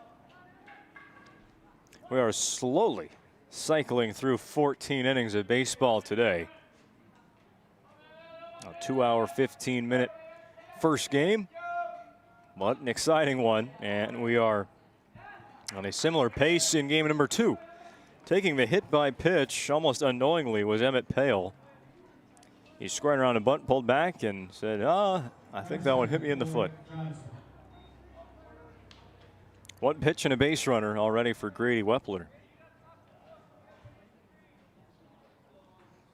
Two pitchers that aren't necessarily used to starting games.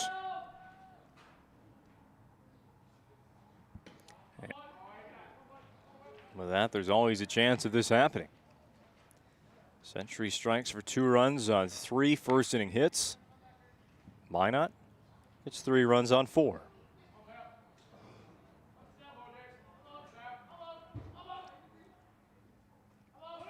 Had a chance at a good pickoff move. High bounce to short, no chance at a double play. Schindler is late to first base. I said a good chance at a pickoff move because Wepler, while he still had that knee in the air, saw Pale take off for second base. He could have just motioned over to first, got him in a rundown, and who knows what would have happened, but instead it kind of just all ends up worst case scenario there for Minot. An infield single to Schindler, who stopped charging that high hopper. And Owen Johnson has reached base safely. First and second, nobody out, and it's back to the top and Cade Junt. Check again who that new courtesy runner is for Century. There's a bunt. Junt slaps it back to the pitcher, Wepler. Left-handed sidearm throw to first to complete the out, but successfully Century operates the bunt play again. Actually brought in a run on the squeeze back in game number 1. I can't say I've seen that play have a whole lot of success lately, at least in games that I've been here at Corbett Field.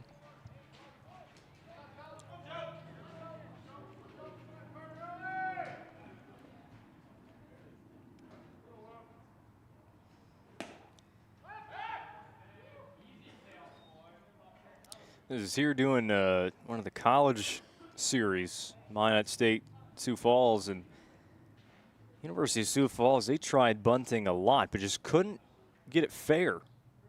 Probably bunted between 6 and 8 times, and I think maybe only 2 actually were in play. Sitting on it, rolling it foul was Kralik. That was just to the left of the line. It had some velo on it. Would have been rolling for a while. 1 ball and 1 strike on Kralik from Wepler. It's clear that Century does some extensive bunting practice. Kralik even bunted for a single in game 1.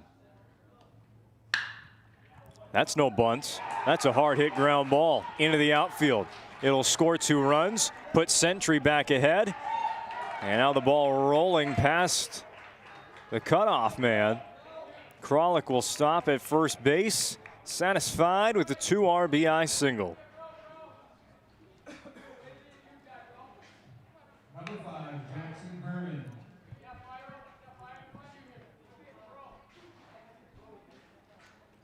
4-3 Century.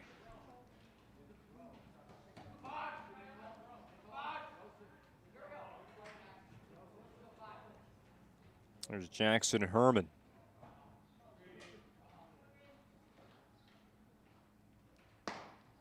Mentioned in his last at bat, he only got up one time, fouled out to third, and in his first at bat here of game 2, kind of weakly grounded out to third base. Herman just looking to put a good swing on a baseball.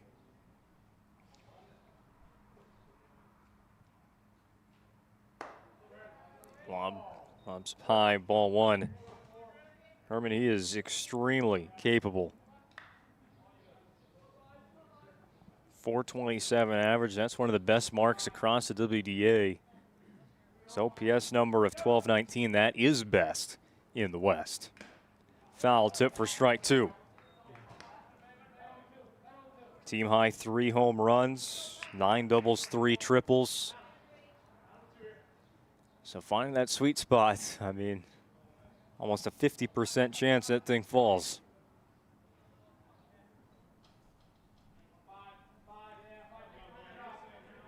One, 2 from Wepler.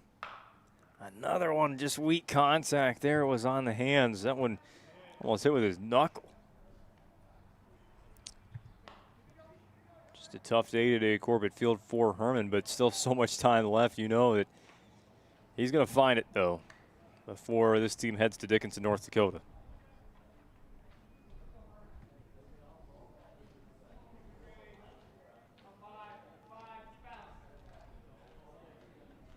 Kralik jumping at first. He's going to go. Herman, again, still not the best contact, but it just floats into left field. Bounces in front of Jordan, and he has a hit. That might be all it takes for Herman.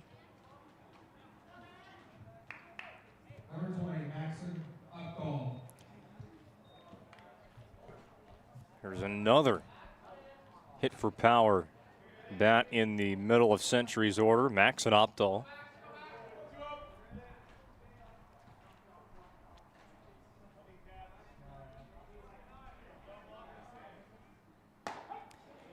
Clearly Century's getting a good jump on Wepler's delivery. He doesn't really change it, even out of the stretch. A slow motion home, really lifts the leg, kind of strides out to first, gives you an impression he might throw over, and then just kind of rounds it home. We saw Emmett Pale take off pretty early for going against a left-handed pitcher. And Kralik even left on that single by Herman. Opdahl sees 3 pitches. He'll swing and miss at the last one. Second K of the day for Grady Wepler. 2 retired in the second. And here is Aiden Herner. He was hit by a pitch. He is low in meeting with Wepler.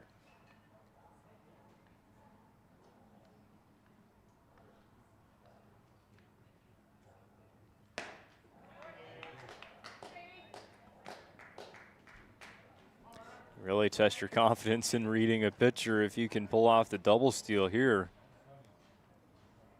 If they do that, I don't know if there's anything we haven't seen Century do this evening. Called strike. Little inside there to Herner from his perspective.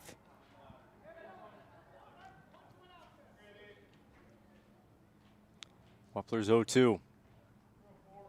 Setting up way high. And he spiked it. Ball gets away from Deshaw. Bad miss there from Wepler. Deshaw had his glove above his catcher's mask. He was saying up, or else it was to maybe give a false impression of the Patriots, who at times have been tipping the pitches to their hitters. But still a wild pitch. That's going to move runners to second and third.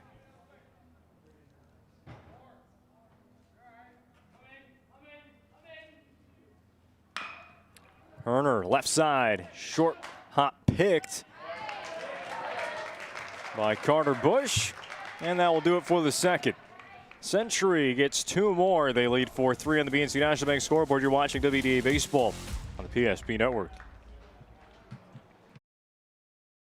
That your bank had your back or would go the extra mile to give you the service and attention you need. Partnering with the right community bank can make all the difference. We like to think of a community bank as one that supports its local community. You need to know that whatever your financial future holds, your bank will be there to provide practical support. As a community bank, BNC National Bank will be there for whatever you need in the long haul. Reach out to our team today to learn more about how we're able to help you succeed. Member FDIC.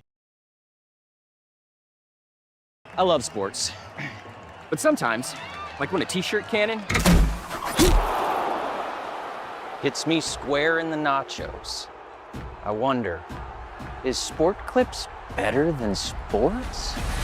Because sports plus a hot steamed towel beats sports plus hot exploding cheese.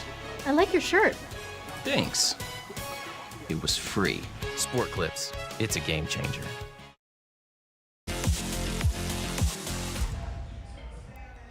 Well, hopefully you're enjoying a day of WDA baseball on the PSP network. Between games, maybe you caught a little WDA softball on PSP. Mandan and Dickinson matching up. Did the WDA softball tournament last year that was here in Minot. And what a year it was for the Williston Coyotes. I know they lost that conference tournament, but ended up winning state. And the Coyotes, they brought back literally everybody. It was maybe expected to be just a uncontested run to a regular season title for Williston this year, but Dickinson's a team that if you watched them last year, you understood they were destined for some pretty big things. Maybe a year delayed for the Mavericks, but having another fantastic season. There's a swing and a miss for a strike. Brody Johnson up for the first time today. He has a 2-1 count against Joey Kralik. Well, the Mavericks in first place right now, WDA softball. Johnson in the air, shallow left, going back is Cade Junt. Good play there.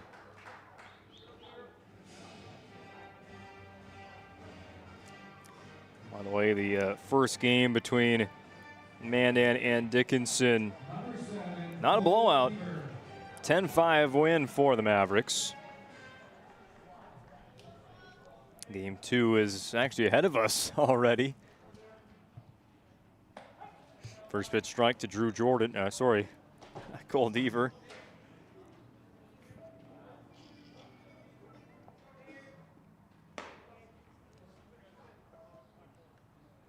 Deaver, the walk-off hero in game 1. All 8 batters ahead of him had reached base. Actually make that 9 with Carter Bush coming in to hit. And it was just Deaver who was without a walk, without a hit. But he had the most memorable hit of the entire game. A fly ball to left field. Century had brought everybody in. Try and cut down that run at home. And he sent it over everybody to the warning track and left. Called strike 3. Kralik has his first K of the day. Backwards. Number 9, Remington Anderson.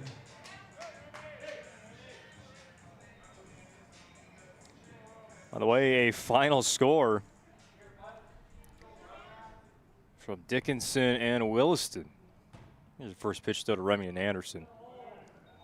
Again, the significance of this series, which Minot High has already taken care of. If they were not to get a win today and Williston got the sweep, then Minot would have to go play in to make the WDA quarters. It's called suspense. We'll hold the score update till we come back in the third. Minot retired in order.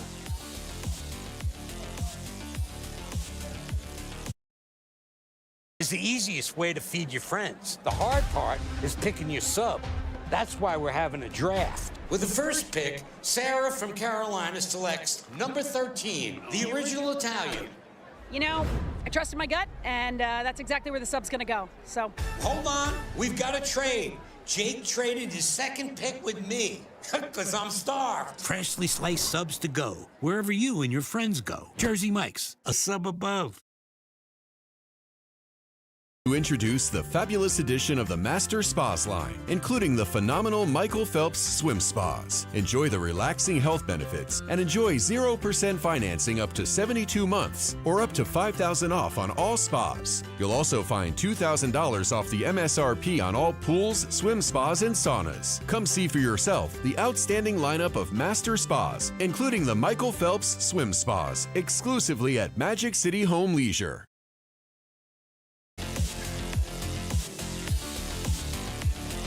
On our BNC National Bank scoreboard, the Century Patriots lead the Minot Magicians 4-3, entering the top of the third inning. Game 2 of this WDA baseball doubleheader on the PSP Network.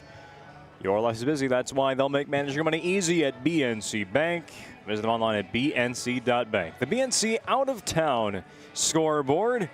As promised, Williston and Dickinson Game 1, a run rule win for the Williston Coyotes, 12-2. Over the Dickinson Mavericks, the Coyotes hit 3 home runs.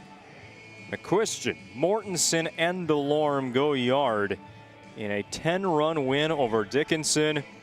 Mavericks do lead right now in Game 2, 13-8. Dickinson, they let out some anger. 12 runs in the top of the second inning for the Mavericks. I mean, what a series that has been between the Mavericks and Coyotes. But again, kind of the situation thrown out the window, at least for Minot and Williston's battle. It will be the Coyotes having to go through the play-in game. They'll get to host, though. In order to make the conference tournament, Minot is safely into the field. Coyotes 10-9 now in conference play. With Minot's earlier win today, they are now 11-8. Bouncing to the backstop for ball one, Wepler pitching to Jordan Merkel.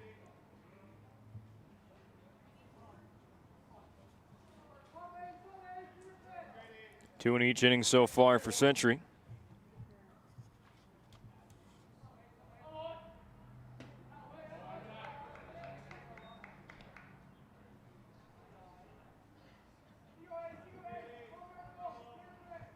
Now there's still quite a situation for Century and Dickinson in their seeding, and now even Minot high in that conversation too. Century is 10-7, Minot 11-8, Dickinson 8-7. 5-pitch walk to Merkel.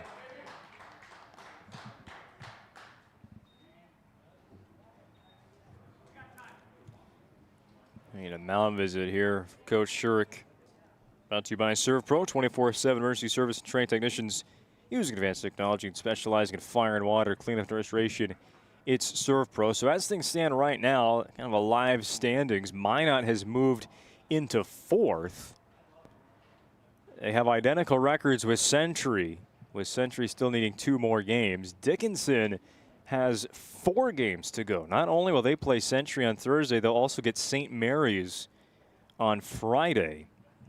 So the best Dickinson can do is 13-7. And of course they have the lead over Williston right now with that 12-run inning. So there's a start, but it is a blur right now. 4 through 6 in the WDA table.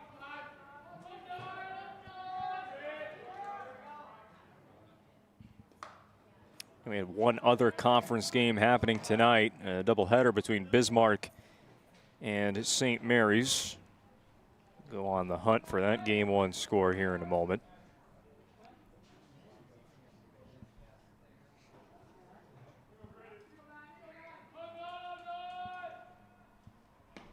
Another miss by Wepler. This will roll far away from DeShaw. Takes a hop off the wall and goes all the way across the Minot bench. So now standing on second base is Jordan Merkel. Gavin Peterson still pretty comfortable in the batter's box right now, 2-0. 7 pitches this inning, just 1 strike from Wepler.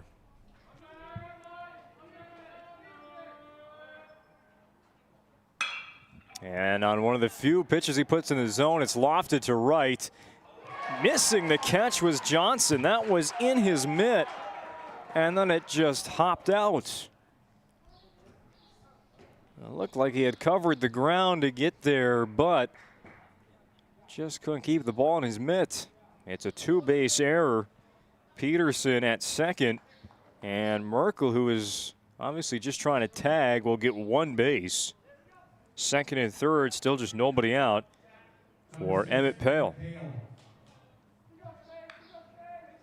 It's been a very clean game of baseball today. A lot of tough plays. Deem them hits rather than errors, but that one will be an E9 against Johnson.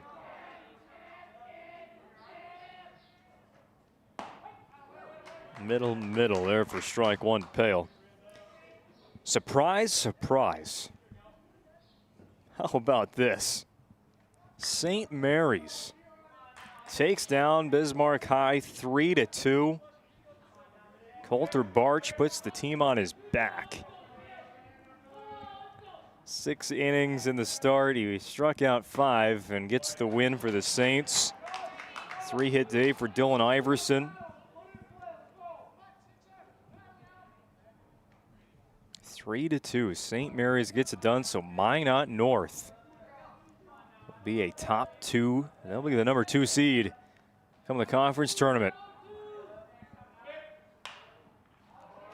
So a little bit of Minot North gear in the crowd tonight.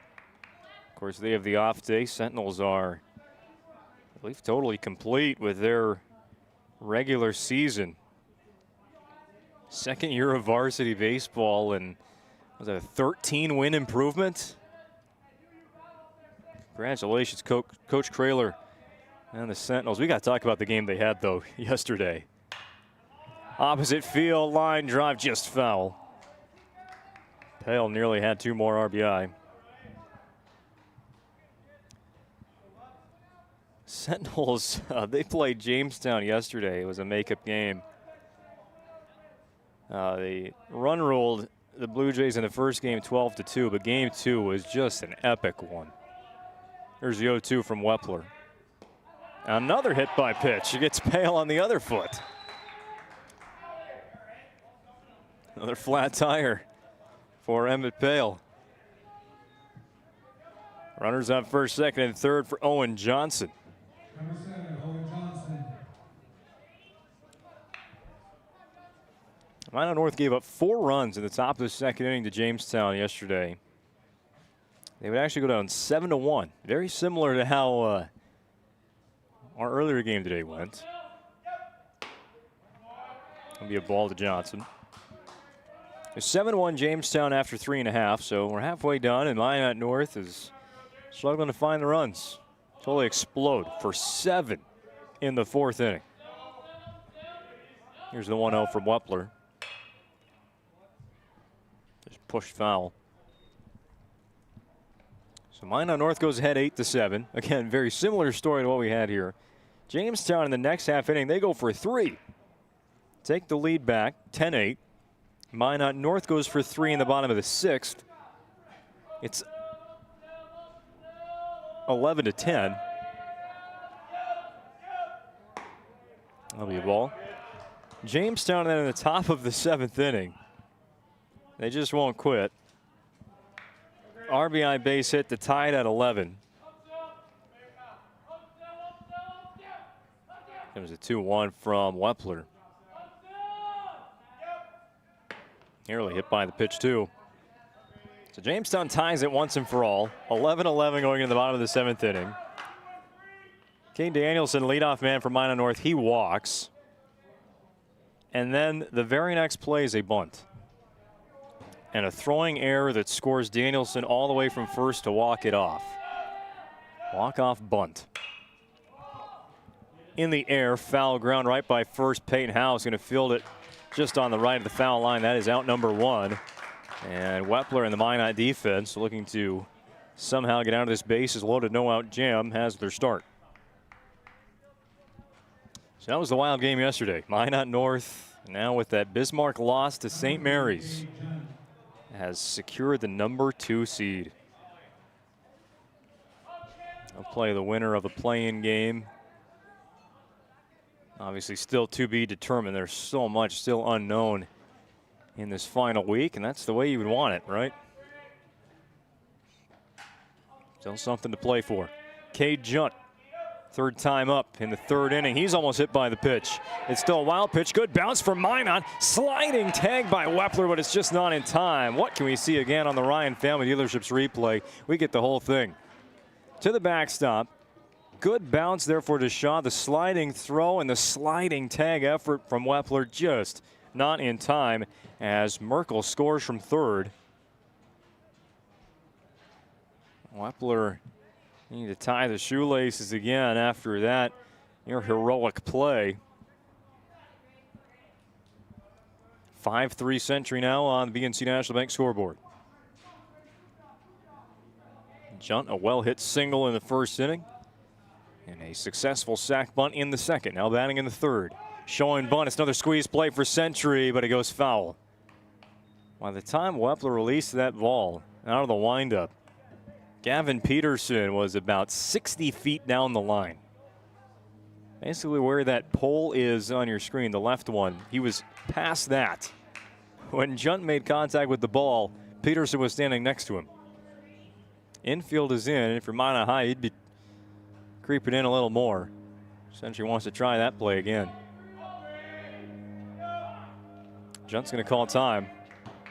And the important thing there for the squeeze, they just got to make contact. And Peterson, that was almost a steal of home. If Junt pulls back, Peterson probably slides in underneath the tag. He got such a good lead. Wepler's 1-1. No bunt on here. That's called strike.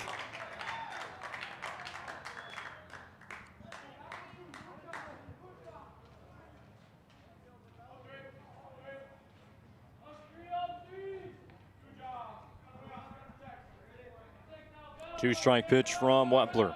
Already 2 strikeouts today. Gets a ground ball, but it's through the drawn-in infield. 1 Century run scores. In comes Pale. And now advancing to second is Junt. Not a clean catch, and he's in safely. 7-3 Century. Just one hit after the other for the Patriots. This inning, they take advantage of Minot miscues. Their first hit brings in 2 runs. Walk, error, hit by pitch. Wild pitch scores 1. And 2 RBIs on that hit for Cade Junt. Now the situation, runner on second, 1 away, 7-3 lead for the visiting Patriots in red. Good lead here for Junt, a healthy one. Kralik on the ground to short. They got a run down here at third base. Junt going back and forth. He is going to slide back into second. It was just tagged out. Kralik started marching toward the base as well, but he's going to retreat to first. And you can tell Coach Schweigert there in the third base coach's box. That was not the right idea, going to third on a ground ball to short. And just a teaching moment there at first.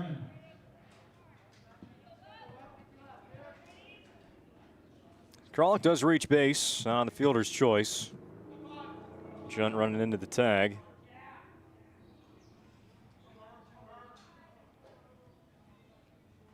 Seventh batter of the inning is Jackson Herman. I don't know exactly how it's taught for the Patriots, but gonna go from second, not force out. You want to go if that ball is behind you. Again, he got a good lead to Junt.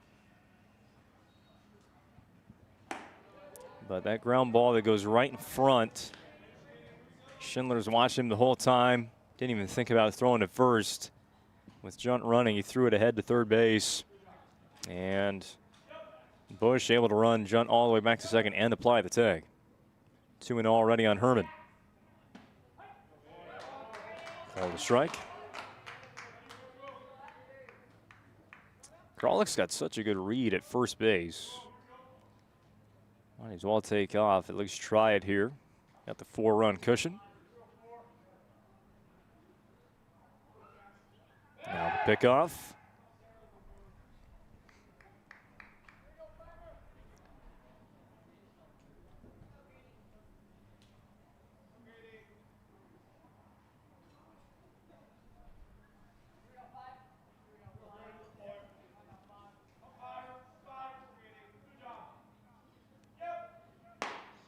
Herman a swing and a miss. 2 strikes with 2 outs in the inning.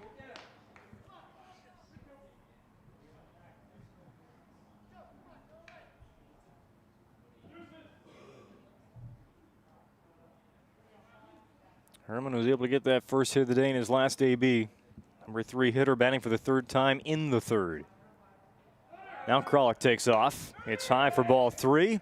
And that good jump is going to move Joey Kralik into second base. RBI opportunity here for Herman.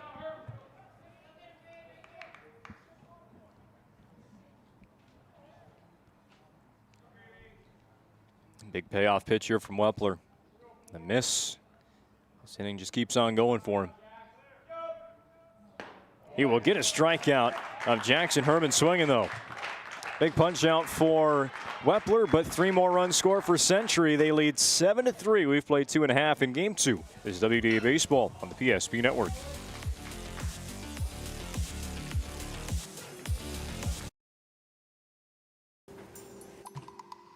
Sometimes life gets messy and accidents happen.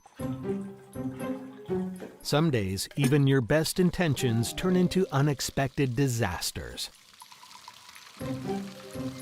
Other days, a little guesswork leads to a lot of cleanup. So when life gets messy, ServPro's ready. Call ServPro of Minot, Bismarck, or Williston today. It's on the schedule every week. We try to make your first experience the best experience. It's not only for your body, but it's for your mental health as well. They really care about their clientele. What is too high a price for physical independence and for good health? If you've been thinking about doing personal training or joining a gym for that matter, just go and do it and get started. Whether you're 20, 30, 40, 70, whether you're trying to build muscle, lose weight, doesn't matter.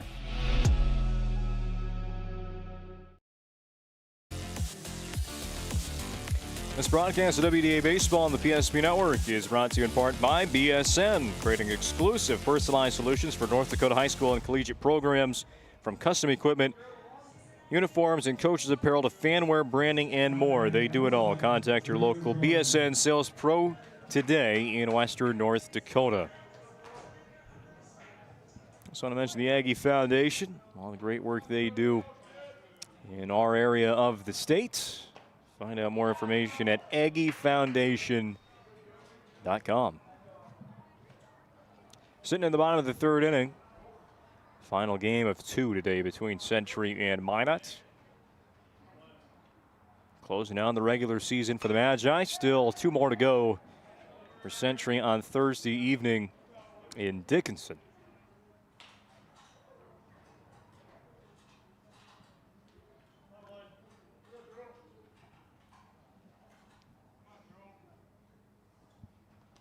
Slipping on the mound was Kralik. He still gets a swing and miss, but the ball is going to skip away from Owen Johnson, and reaching on the strikeout will be Drew Jordan. Not the way you draw it up as a hitter, but in a 7-3 game, Minot will take the base runner.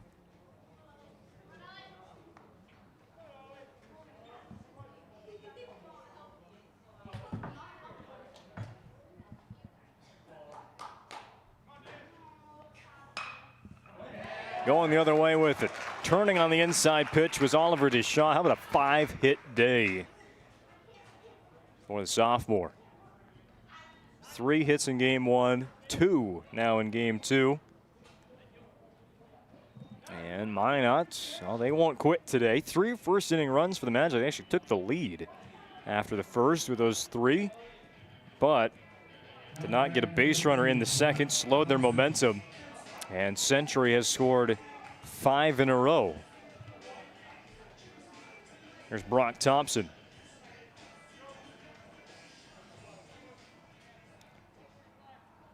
We've got a Division II, soon to be Division II tight end on the mound. And a great wrestler at the plate. And it's going to be a bunt. That will roll foul.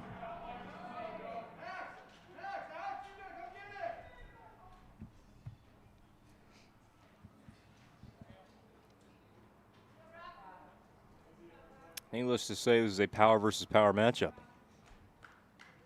And a thought it was going to end in a bunt. I was going to be wrong.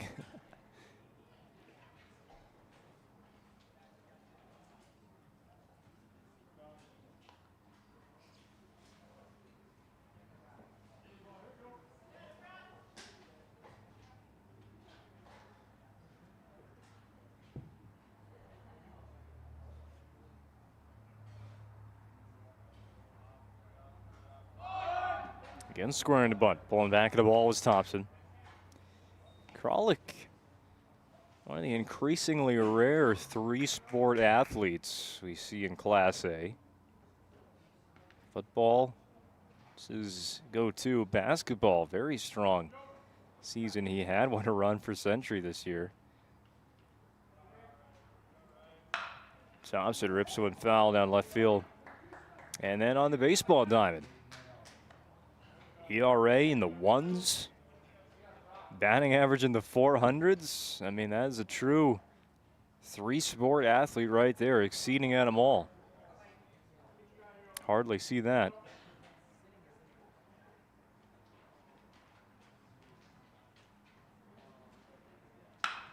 Just place that one in there. Thompson got underneath it, though. Tagging from second is Jordan. He will slide in head first, right past that throw in from Merkel. So a sac fly for Thompson, a productive out. Remember, there's already the strikeout of Jordan. He reached base on it. And now he's over to third. So just one gone for Carter Bush.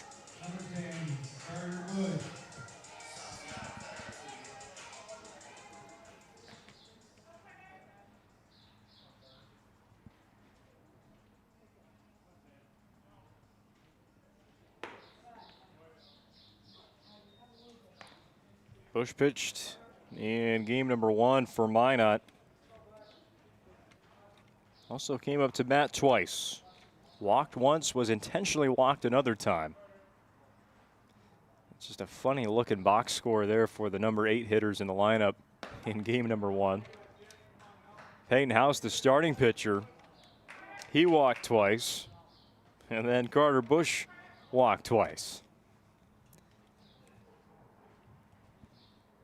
Just some good eyes.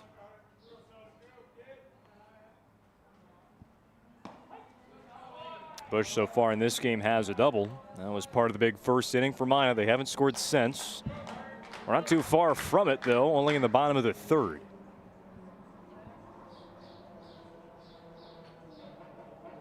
One-two from Kralik. Up high, Bush couldn't hold up. Foul ball. It's like action in the Minot High bullpen. Grady Wepler has struggled through 3 innings. And this being the final regular season game, tournament still a ways away, well, a little over a week. Swinging strike 3, Kralik has his second strikeout of the inning. That one actually counts for now. Third of the day. 2 gone for Tegan Schindler. Another opportunity here for Minot. They had Schindler on at third in the first inning and left him there. 2 on, 2 out.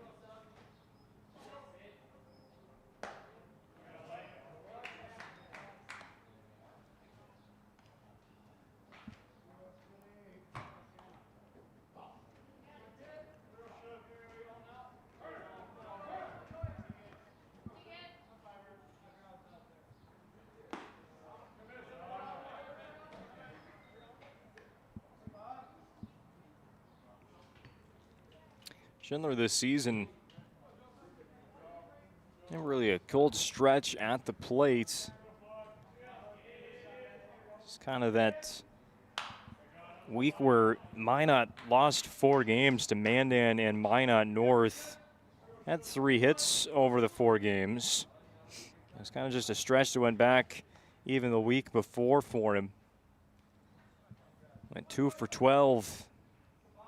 It's Bismarck and Watford City, but lately Schindler has been on it again and will add to his hit total just over the outstretched Cade Junt.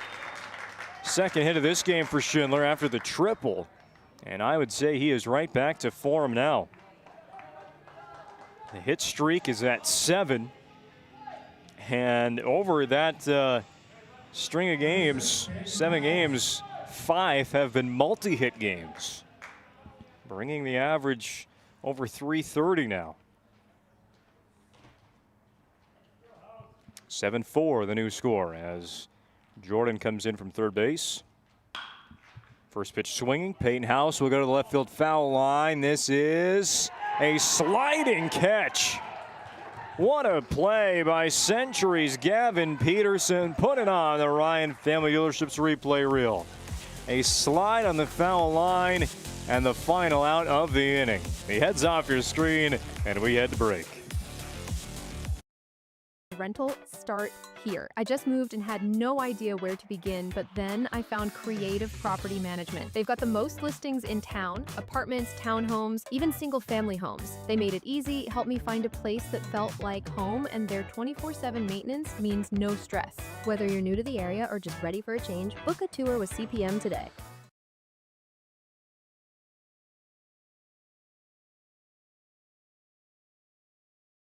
Tracker. We know the most precious memories are those spent together. From sharing the joys of fishing to watching the grandkids wipe out on a tube, spending the day just relaxing with your significant other, or laughing away the evening with your friends. These are the moments you'll remember forever, and they're all made possible by SunTracker.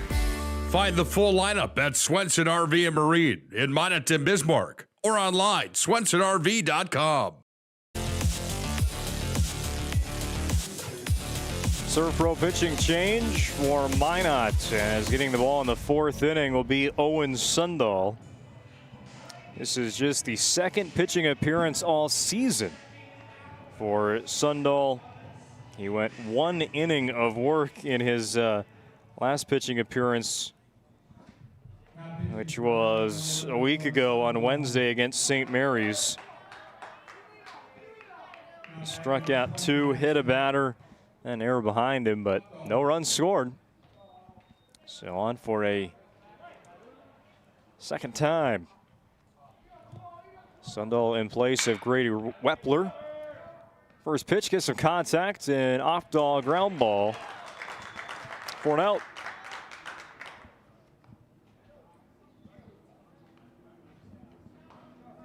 And Sundahl, he's just a sophomore as well. We say this a lot about Minot's team, but kind of maybe a reload year a little bit. Still got a good roster together.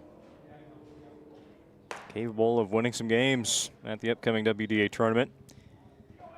But guys like Sundahl, Johnson, Deaver, Wepler, that sophomore class, a big one, and getting a lot of starting reps, important reps this season. Bode well for the future of this program. Behind 2 balls and no strikes against Aiden Herner. Next one from Sundahl, up and in.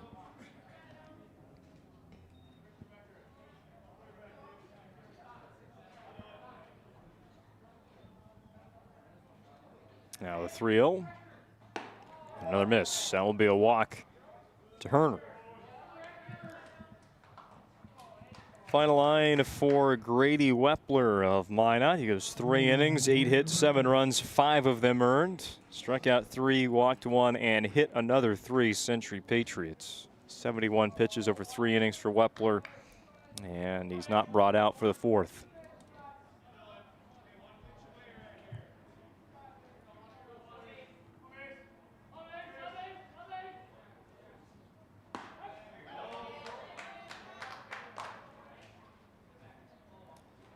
Message from the dugout before that pitch.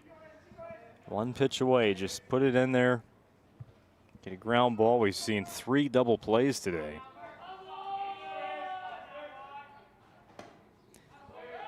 Even with the amount of runs and hits, we had 17 runs on 23 hits in game number 1. Actually, I think it was more hits than that, but 17 runs. We have 11 runs so far here. Pretty sure there's only been 1 error. And that was that drop fly ball by Johnson in the last inning. Jordan Merkel swings through strike 2.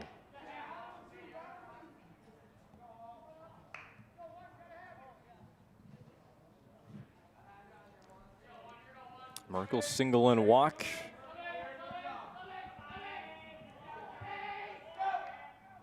Got a balk.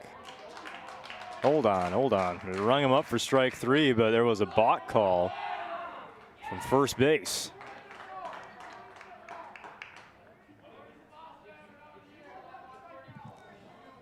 I was confused seeing Herner walk to second base before that pitch was even thrown, but after a pitch was even thrown, called a balk. Here's the 1-2 again. Gets the strikeout. Still going to throw down to first base, and they complete the K. Taken off for third. Wise idea there from Aiden Herner. He will fly in to third base. Drop third strike. DeShaw had to throw to first to get that second out, and Herner, who moves to second on the balk, moves to third on the drop third strike. Just like Jordan in the first inning. Not how you draw it up, but it works.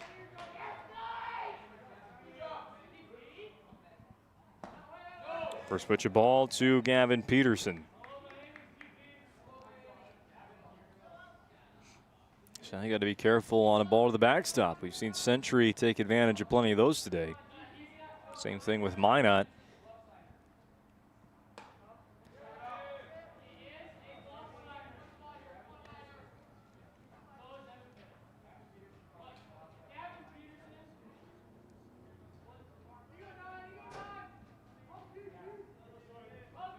(2-0) from Sundahl, another miss.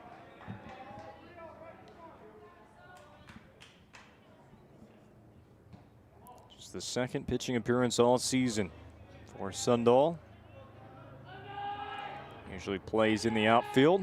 Did so in game 1. Looking at a strike is Peterson, still ahead in the count.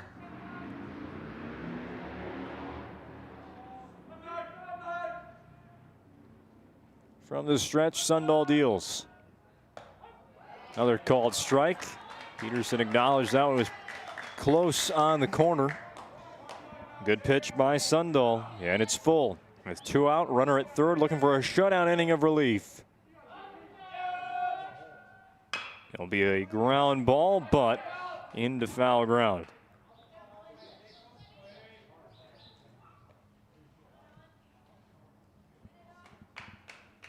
Still not time for the lights here at Corbett Field.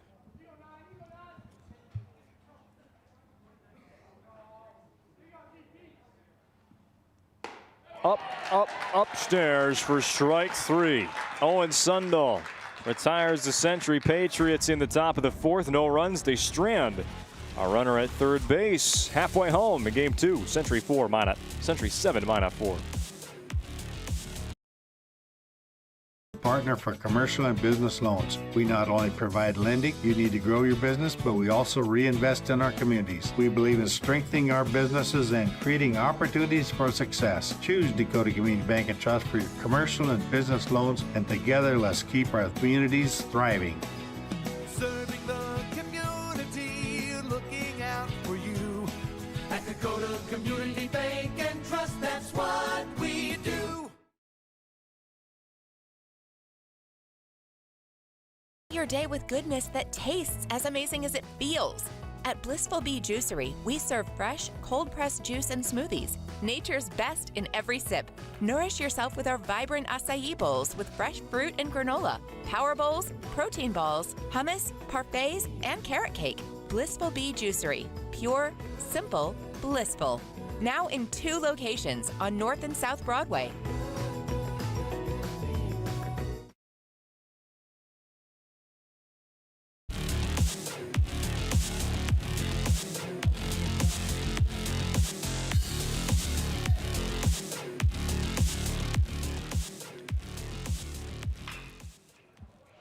Ground ball and a base hit for Brody Johnson. A quick start to the bottom of the 4th inning.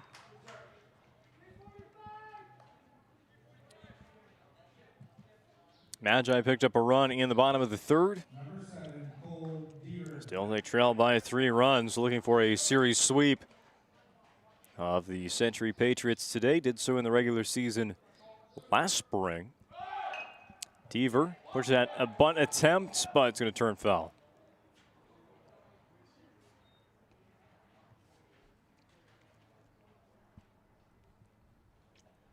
Very low-scoring games in last season's matchup.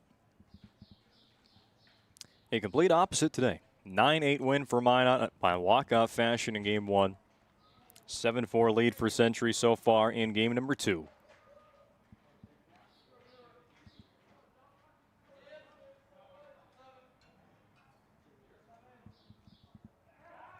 Pick off to first.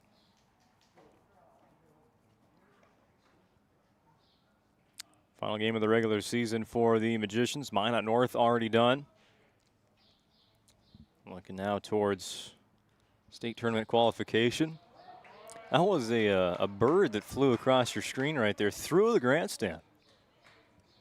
A little bit of in-between game entertainment for the crowd.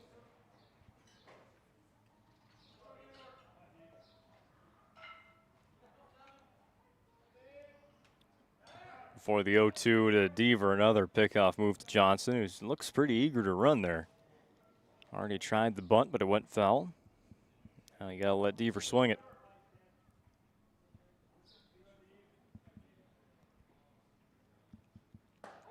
Called strike 3. Nice pitch by Kralik. 4th K of the day. Second time he's retired Deaver. There's one gone here in the home half.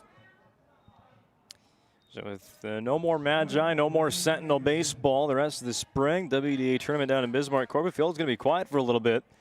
Of course, the Region 6 tournament always held here. Have that for a baseball fix next week.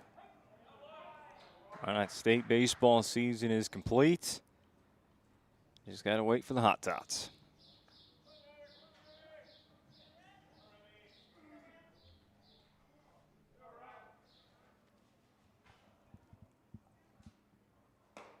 Kralik misses well inside for ball 1 to Remington Anderson.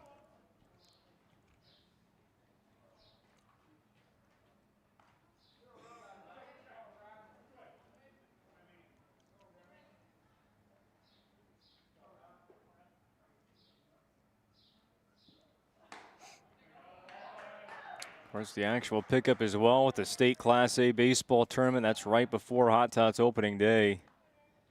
The Thursday, Friday, and Saturday, the 21st to 23rd, when the Northwoods League comes around.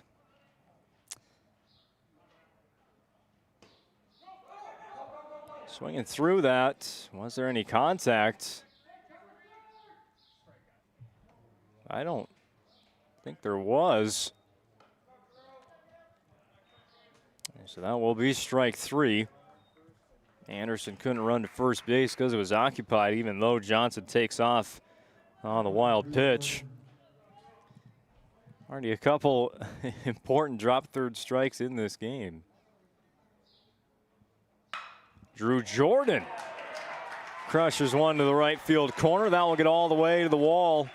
Extra bases for him and an RBI as well. Johnson and Jordan trade places on the bases. RBI double you can watch again on the Ryan Family Dealerships replay reel.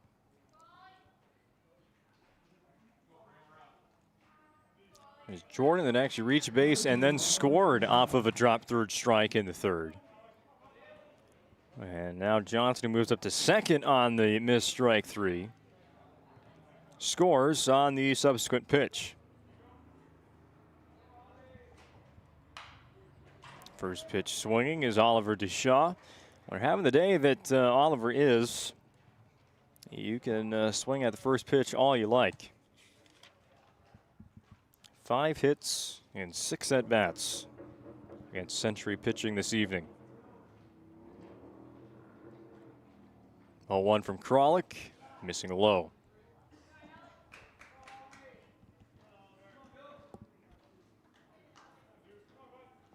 A 7-5 game. Tying run is now at the plate for the Magi. DeShaw, another hit. He's a machine today. This ball is going to roll well into the gap in left center before it's picked off the ground by Peterson. So that will score Jordan. 6 hits over 2 games for Oliver Deshaw. And another run batted in as Jordan scores at 7-6.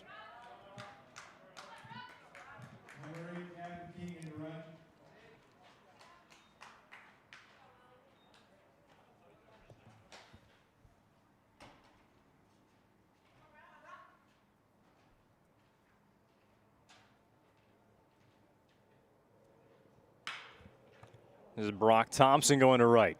Ball is going to hang in the air for a while, but eventually be caught on the back pedal by Aiden Herner. So Minot, they get another 2 runs, but unable to tie it just yet. Getting late now in Minot, 7-6 Century on the BNC National Bank scoreboard, 5th inning on the way. When we realized he had 2 broken bones was fear. Then once we realized and got a plan with Trinity and our doctor, a lot of comfort. He told me that he can fix my arm, and he showed me a lot of stuff that he could do to help me. Trinity Health Orthopedics is as good as you can find anywhere in the country. A lot of us take pride in that, and that's why we stay here and we keep doing what we do. Trinity Health, making more possible. Starts with fiber in the ground. And local employees who connect that fiber to your home or business. Our 9,000 miles of fiber keep you connected. To your neighbors and the world. While keeping your data safe from intrusions, viruses, and malware. At RTC Networks, we're proud to offer our community the fastest, most reliable fiber optic internet available. Our goal is to keep you connected seamlessly and securely.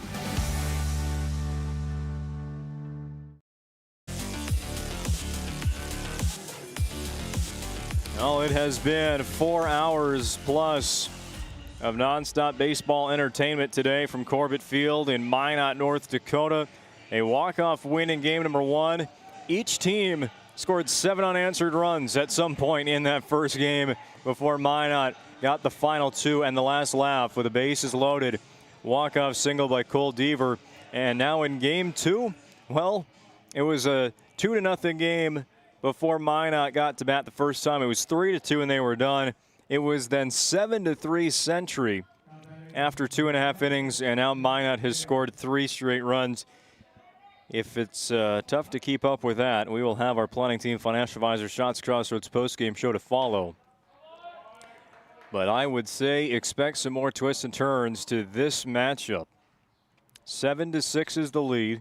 Century in front for the time being. Facing reliever Owen Sundahl.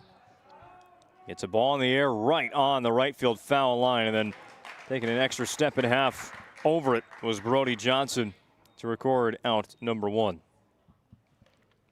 First International Bank and Trust brings you today's game on PSP. Full service, independent community bank built to the bond between their employees and customers. Founded in 1910 and growing to serve rural and urban communities across Arizona, Minnesota, North and South Dakota. Find them online at FIBT.com. An Owen matchup. Owen Sundahl to Owen Johnson. Ball bounces into the on-deck circle.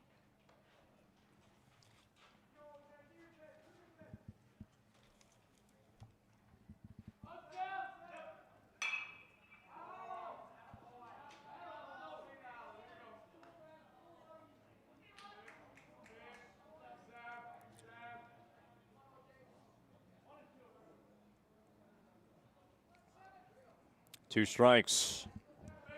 Owen on the mound ahead. Owen hits the Owen on the mound, and it bounces over to third base. The bare hand play not going to be made by Carter Bush. That was Owen on Owen violence.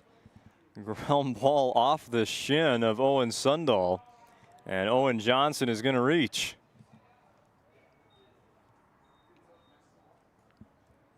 Make sure Sundahl's all right. He's just going to shake it off. He'll be fine. 1 on and 1 out for Cade Junt.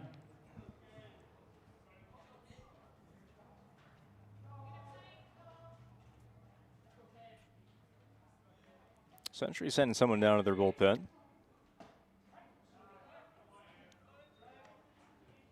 Joey Crawlick's been pitching this one for Century, and although there's been 6 runs and 9 hits put up by Minot, it seemed like he's been able to handle things pretty well when the traffic does get out there. First inning was tough sledding as Minot continued to just find hits everywhere. Same thing for Century today. Hits falling a lot more than usual tonight. Late fighting off swing there from Junt. 2-for-2 game going on right now for the shortstop.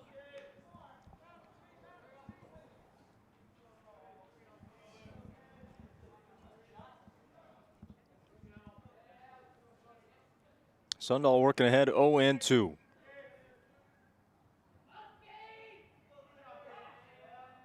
And I'll get the timeout.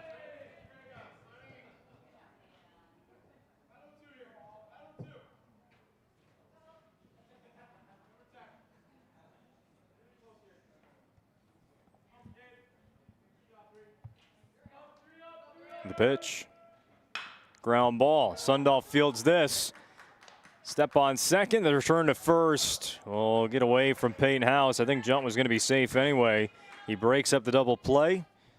So still an out for the Minot defense to get. Take away the lead runner.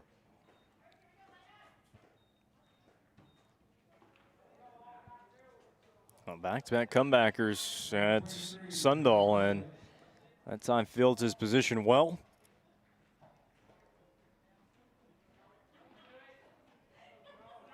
So here is the current pitcher for Century, Joey Crawlick. Got moved at first. Kind of took 2 slides back to the base to Junt. He got stuck on the first attempt. Crawled in safely. Crawlick triple single fielder's choice. He's hit the ball hard every time. Back pick now to first.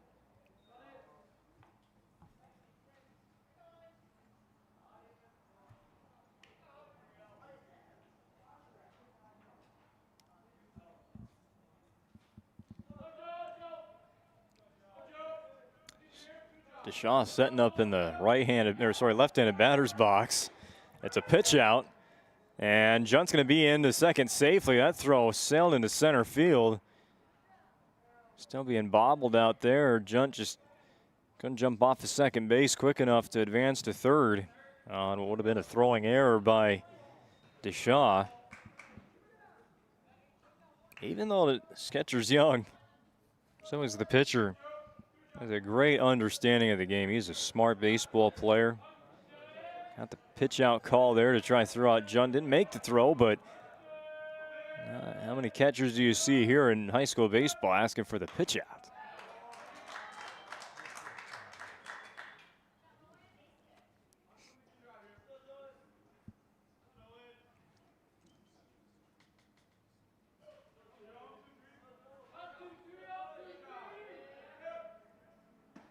Buckled Crawlick there with strike 2.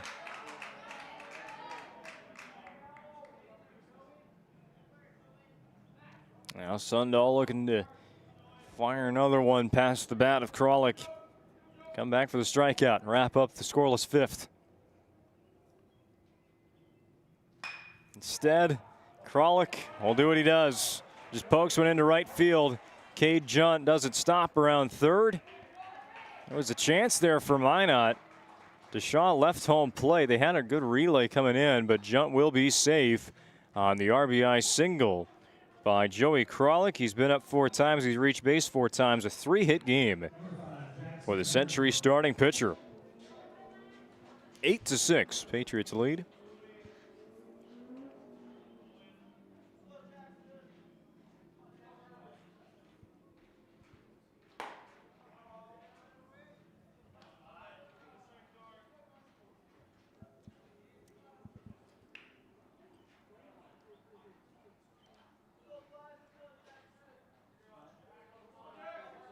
Sundahl peeks over his shoulder to first base, now throws home.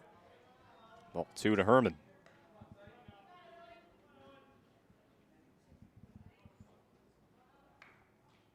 One of Century's best Couple header performances of the season coming here in the final week.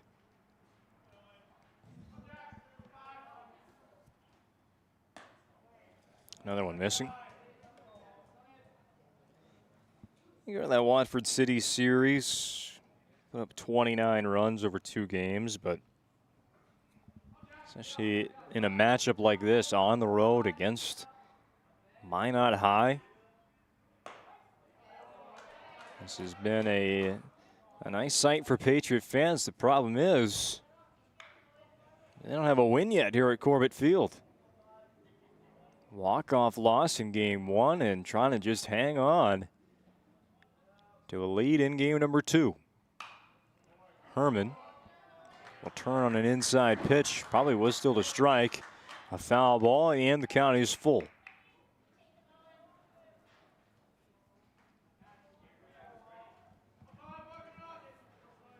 Eight runs on 9 hits for the Patriots so far in game number 2.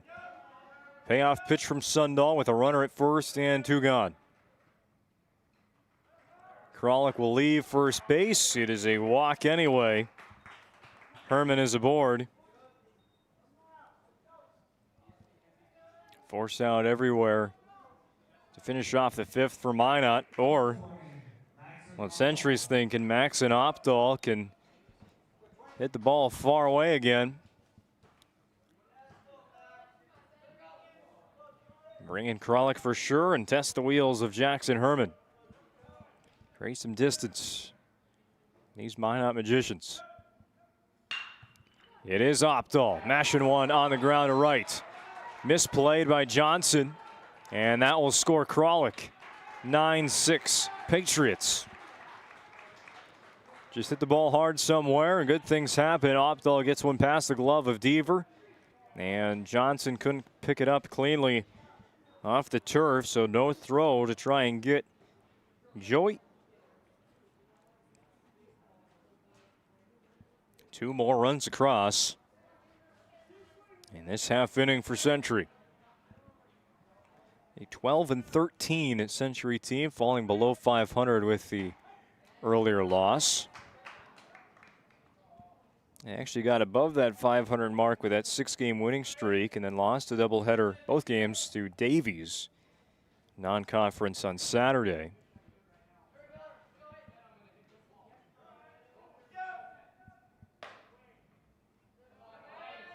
One and one.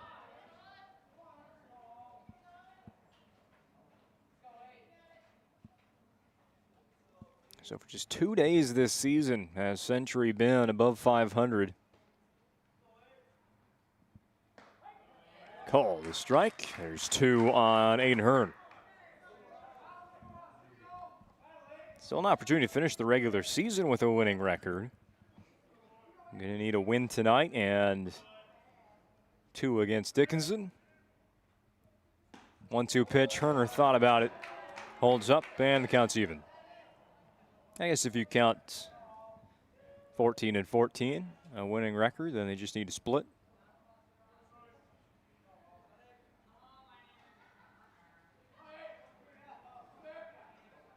Two balls, 2 strikes, 2 on, 2 out. Top of the 5th. 9-6 lead for Century. Here's Sundahl's delivery. Above the batting helmet of Herner, a walk would load the bases for Jordan Merkel.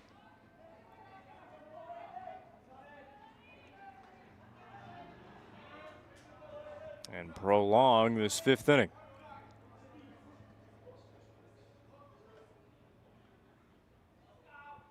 Runners get a head start. Herner is hit by the pitch.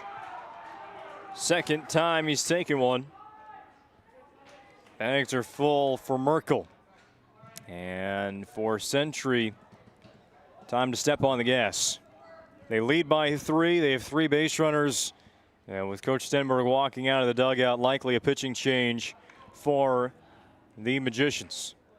Sundahl's 2nd pitching appearance ever at the varsity level. Had a great start, scoreless 4th. Well, get the ball taken from him with 2 outs recorded and the bases loaded in the 5th. We'll tell you about the changes when we come back. It's WDA Baseball on the PSP Network. your bank had your back or would go the extra mile to give you the service and attention you need. Partnering with the right community bank can make all the difference. We like to think of a community bank as one that supports its local community. You need to know that whatever your financial future holds, your bank will be there to provide practical support. As a community bank, BNC National Bank will be there for whatever you need in the long haul. Reach out to our team today to learn more about how we're able to help you succeed. Member FDIC. Every football fan has their Sunday routine. Maybe it's setting your lineup, firing up the grill, or claiming your spot on the couch. But the center of every Sunday is the drive. The morning drive home before kickoff.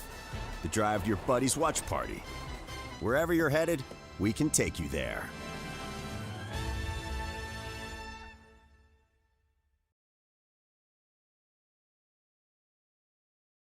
Meet unforgettable flavor. Welcome to Beowulf Craft Kitchen and Lounge. Upscale casual dining crafted with care, paired with an exceptional selection of wines and bourbons. A place for family fun and nights meant just for two. Or gather with friends to watch the game in our reimagined lounge, all overlooking Beowulf Golf Club, North Dakota's #1 rated course. Beowulf Craft Kitchen and Lounge. Come experience Chef Barry's fusion of flavors.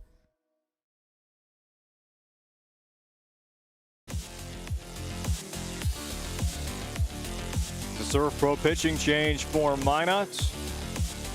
24/7 emergency service and trained technicians use advanced technology and specialize in fire and water cleanup and restoration. It's Serve Pro. Cole Deaver will take over for Minot. Walk-off winner in game number 1. Now trying to pitch Minot's way to a win in game number 2. He inherits the bases loaded and 2 outs.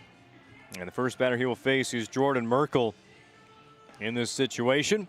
Lots of changes for Minot with this move on the mound. Deaver comes in to pitch from second base, moving Owen Sundahl to right field, Brody Johnson to left field, Drew Jordan to short, and Carter Bush to second, Tegan Schindler to third. You got that?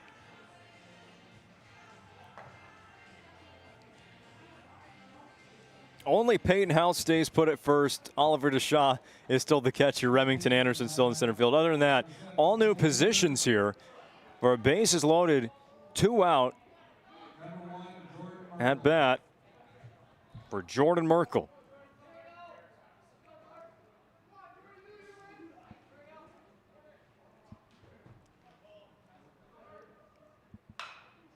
And on the first pitch, Deaver is going to get a pop-up to Jordan, trying to find it now in the lights, and he will. 1 pitch and out of there for Cole Deaver. 2 runs for Century in the top of the 5th. They strand the bases loaded. New score to report: Century 9, Minot 6 on the PSP Network.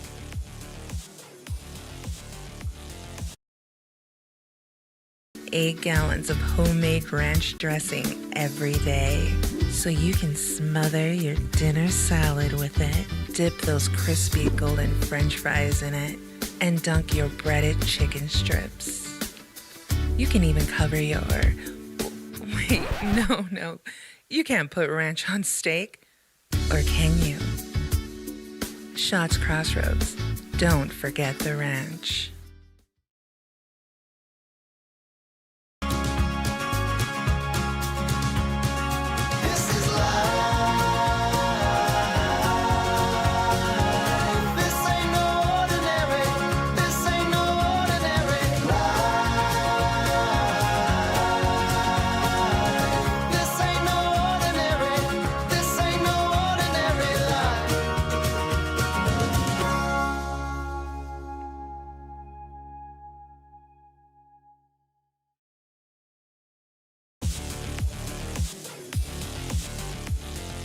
The lights are on now at legendary Corbett Field in Minot as we have hit sunset.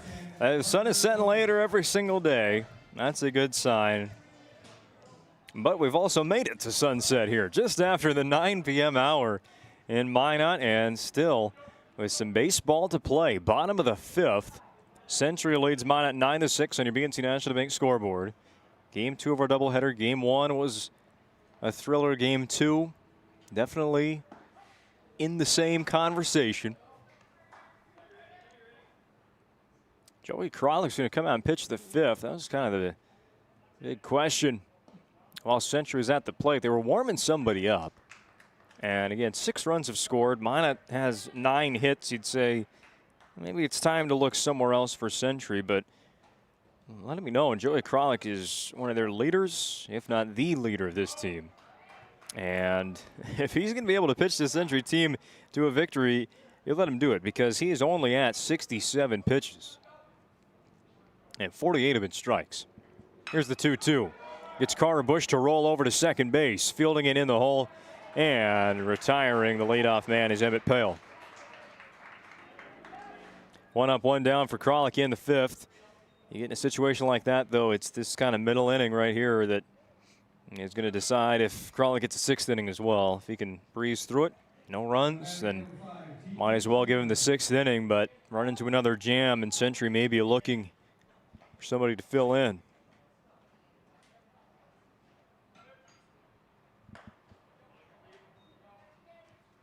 Tegan Schindler at bat.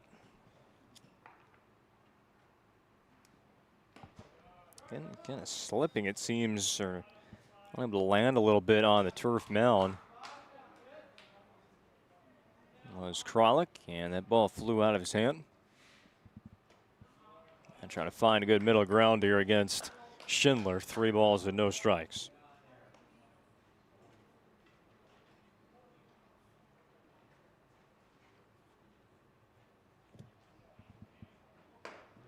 Four-pitch walk. 3rd time on base for Schindler, triple single walk.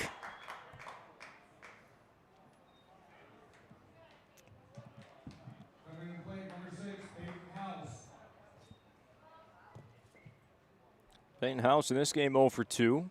Go back to earlier today. He's hitting as the pitcher, walked twice. I think probably red light here if you're House.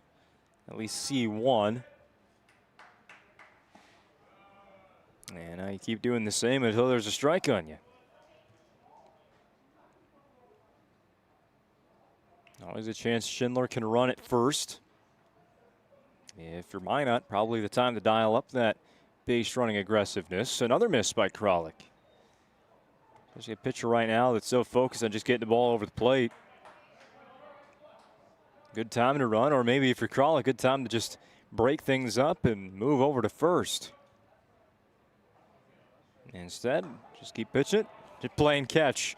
That's what they always say, and that's what playing catch looks like right there. On a rope right down the middle of the plate. Now House ready to swing.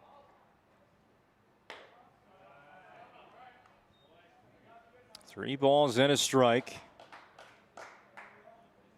First time it's been the control issues for Krolick. That walk to Schindler is first of the game. House punches that into foul ground. Over the fence for a fan.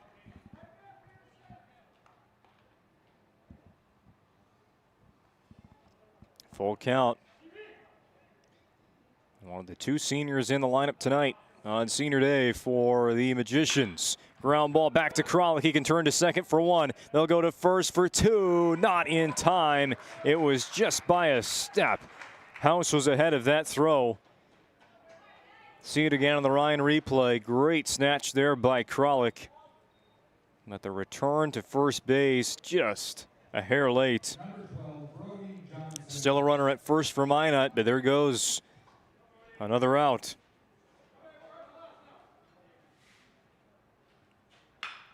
Johnson to left center field, well struck. Extra bases for him. Wheeling around third base is Peyton House. He will score another inning with a run for Minot High. And they will try and keep pace here with Century in the bottom of the 5th. Look at this first pitch double by Brody Johnson. Multi-hit game for him. Did not play in game 1, and game 2, a very nice performance for him at the plate.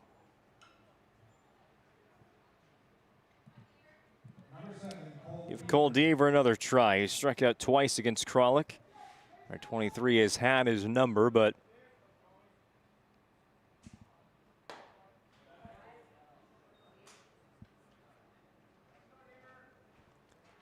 again, Minot has the tying run at the plate. Did so in the 4th. Pop foul. Minot got this to a 7-6 score after 4 innings. 2 runs for Century in the top half of this 5th. 1 so far for Minot in the bottom. And our tally now 9-7. Again, foul, 2 strikes. Just like our conversation to start this inning. Kralik has used close to 20 pitches here in the 5th. You want to end it right here if you want a 6th inning, or you want to pitch the 6th.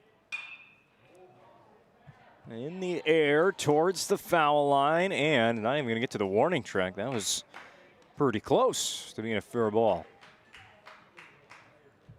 Deaver didn't run, but Johnson sure was. With 2 outs, he's going on contact, doing anything he can to score. You see that ball hit the outfield. They're sending him. Game as high scoring as this. Got to tie it eventually. Kralik with the 1-2. Just outside. It's like when you shoot a free throw. Kralik's just leaning to try and get that call. Kind of walking off the mound too, but not to be. Has to come back again. That one a miss. Full count on Deaver. Remington Anderson on deck, then Drew Jordan, and the 3 for 3, Oliver DeShaw. End this inning right here and have coach make that decision for the 6th inning, but you don't want to face the top of the order. With runners on. Deaver shoots this to left field, got some air underneath it, and that will be Peterson's to put away. 1 more run for Minot, but Century stays ahead. Back and forth we go through game number 2. It's 9-7 Patriots. We'll be back with WDA Baseball on the PSP Network after these messages. Mystic. With a real college experience in the heart of the capital city, we do college right. We're hands-on learning and real-world training, and we're right on the money. We are Bismarck State College. We are Mystic Nation.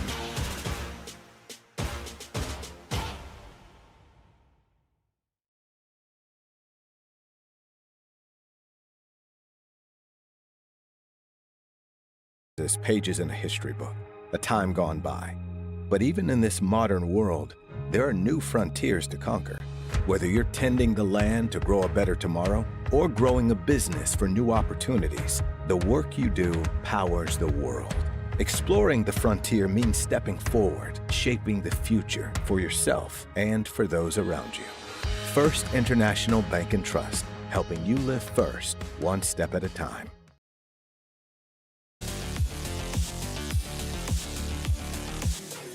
Top of the 6th inning, WDA Baseball on the PSP Network, brought to you in part by Jerome's Collision Center. Accidents happen, it's a part of life. At Jerome's, their goal is to help get you and your car back on the road as quickly as possible. They've been doing it since 1975. Call 701-852-5126 to schedule your collision repair or other service. We value you and your car at Jerome's Collision Center. Could you paint a better picture of a ballpark than that right there? Top of the 6th, Century and Minot playing deep into the night here in Minot. Gavin Peterson will lead off for the Pats against Cole Deaver through 1 pitch. Got 1 very important out in the 5th. That stranded the bases loaded.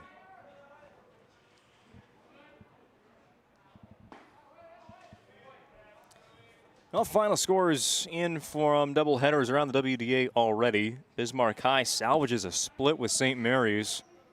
So the top 3 seeds are set.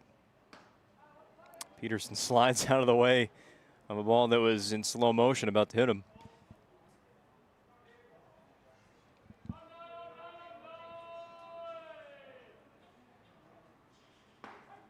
We'll call it strike. So Legacy at 14-4, currently the #1 team. They'll play St. Mary's 2 times coming up. The Sabres have the head-to-head over Minot North. Jammed. Not playable. Rolling back to on-deck circle. So no matter what happens between Legacy and St. Mary's, 2 Legacy losses, they will be the #1 seed.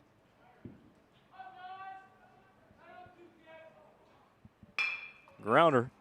Deaver going to scoop that up and with plenty of time, toss one over to House at first base for the first down. Minot North with that Bismarck loss. And they didn't have the tiebreaker against the Demons. BHS swept Minot North in the regular season series. But thanks in part to their rivals Minot High for sweeping BHS. Those are 2 key losses for the Demons this year. And the one today to St. Mary's. Minot North will be the 2. The Demons will be the #3 seed in that tournament. 1 pitch and a fly out to right for Emmett Pale. Here's Owen Johnson. And after that #3 seed, it is all up for grabs. Minot right now, with their 1 win over Century today, moves into 4th. However, Dickinson, the last time we checked, was on their way to a win against Williston. That game just won't end. It is 19-14 right now in the bottom of the 5th inning. So no run rule happening there, but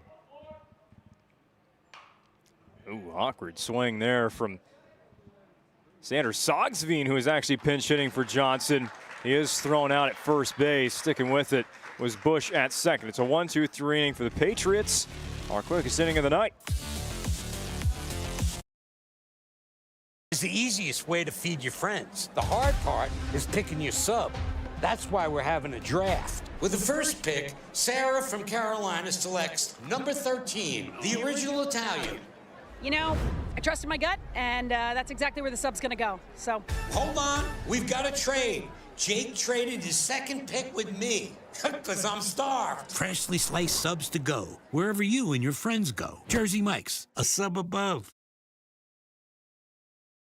Owner of Trusted Tire and Auto. Around here, winters can be long and roads can be rough. That's why you deserve a reliable partner. We carry premium tires installed by our certified team of experts. And our total car care covers it all, from brakes, transmissions, diagnostics, and more. And trust, we know it's built through real local connections, even small things, like a handwritten thank you. Choose us for trusted service that goes the extra mile. Sincerely, Jared.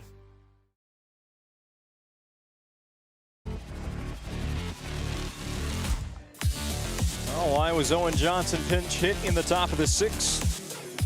As he was warming up, and he's coming in to pitch now in the bottom half of the inning. Owen Johnson re-enters from catcher to pitcher.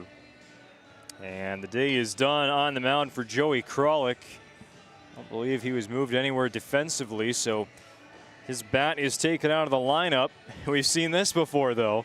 He's replaced by Hayden Parent, who in his one at-bat today has hit a home run. Parent will be due up second in the 7th inning for Century. Right now he goes to catcher again as Johnson goes from catch to pitch. Kralik's final line today, in just his 3rd start all spring. Again, he's pitched 10 times, but just the 3rd start. He goes 5 innings, 10 hits, 7 runs, 6 earned. Did have 5 strikeouts to 1 walk, and leaves with the lead. In line for the win. Now it's on Johnson to close it out. Going to be a 6-out save for him today. We will find out. Taking on the top 3rd, Anderson, Jordan, and Deshaw.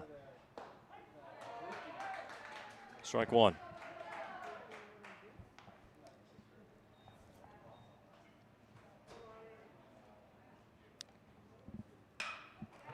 Anderson, good fly to center field, but it is straightaway center. And a catch made by Jordan Merkel. One up, one down for Johnson, primarily a reliever. This is his normal role. 8th pitching appearance, 6th time out of the pen, totaling 16 innings. ERA right below 4, 12 strikeouts to 10 walks.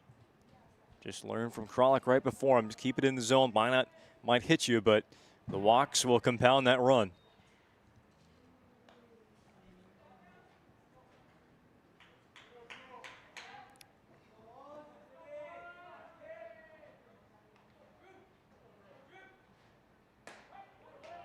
Jordan going to watch that one drop in for a strike. Good pitch there by Johnson. Throwing to the backstop and then just loop one in there.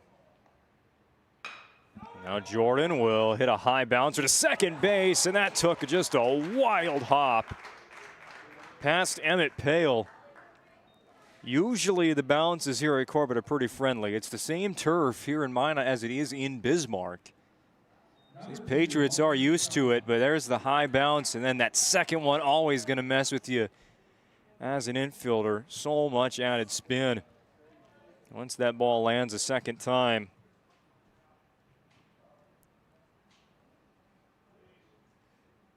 That'll be ruled a single for Jordan. Now Shaw, center field, hanging there for Merkel. With 2 hands, puts away out number 2.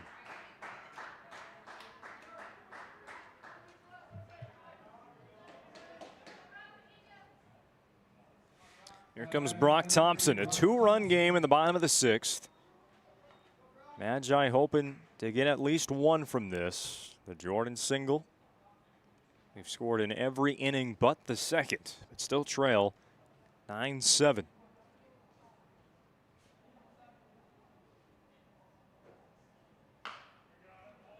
Thompson will go foul with the first pitch.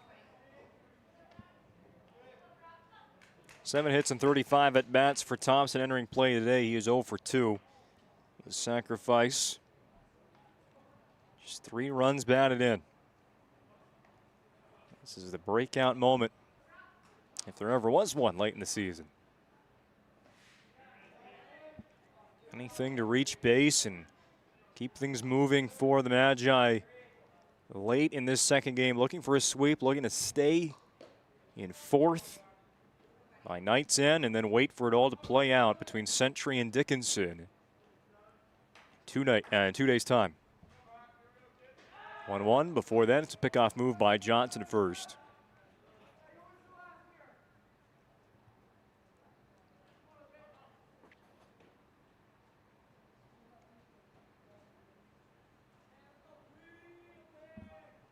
Carter Bush waiting on deck for Minot. Here is the 1-1. Jordan takes off for second. It's a swing and a miss. The throw down will get into center field. Now Jordan's up to third base. Here's the throw in. That will be knocked down, but not in time. Jordan goes first to third. Huge play for Minot because it sets up Thompson with a much easier RBI opportunity. Just looking for some contact after that swing and miss. And that'll go down as a throwing error by Parent. Again, he's the new catcher for Century. Advances Jordan to third base. The pitch gets a swing and miss. They'll have to throw down to first. And it's picked, but it completes the strikeout and completes the inning. Century stays up 9-7. They're finally able to mute the Minot bats for the first time since inning number 2. And now one last chance at insurance in the 7th. This is WDA Baseball on the PSP Network. That sinking feeling you get when this happens? That's oil change-anxiety. The anxiety of being without a car with a billion things to do. The fear of being overcharged. The stress of not knowing where to go or who to trust. But you never get those feelings at Valvoline Instant Oil Change, where you can watch us work right from your car, and we finish up in about 15 minutes. We changed your oil and did our 18-point safety check. Valvoline Instant Oil Change. Service you can see, experts you can trust. Established by a group of dedicated farmers and seedsmen. With years of experience in farming, certified seed production, and crop consulting, We understand the needs of producers across central and western North Dakota and eastern Montana, because we're farmers too. We provide the best genetics for your farm by customizing seed and input choices to meet each grower's needs. Evolution Genetics, seed for your future. Remember that following the final out, we'll have the Planning Team Financial Advisors Shots Crossroads postgame show. Whether you're looking for a full-service financial plan or planning for farm or business succession, Planning Team Financial Advisors here help you work toward achieving your financial goals. Visit them online at planningteam.com, helping clients plan their financial future. 7th inning of WDA baseball tonight on the PSP Network. Century Patriots lead the Minot Magicians 9-7. And the last chance for Century to add on to their 2-run lead. I mean, this has just been a back-and-forth battle, but not how you normally think, where they're trading the lead. Century gave up their 2-0 lead in the bottom of the first inning, took it back in the top of the second, and they've been leading ever since. But Minot has been on the doorstep, and maybe even closer than that to breaking through. But the Century Patriots have stayed in front. A fast falling fly ball in right field is going to be caught by Owen Sundahl. And Cade Junt, a fly out to right. Cole Deaver on for his second full inning of work. He's now pitching an inning and 2/3, going back to the 5th. And he's taking on this part of the lineup, 1, 2, and 3 for the first time. So Joey Kralik does get to come back in the game.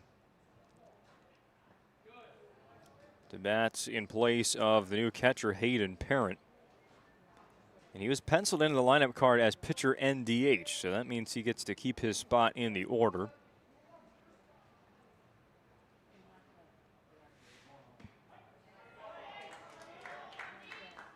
Shohei Ohtani style. 1 ball, 1 strike.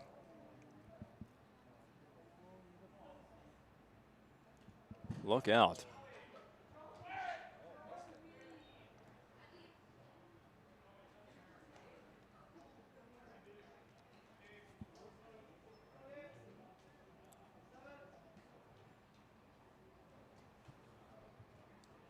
From the windup, Deaver comes home.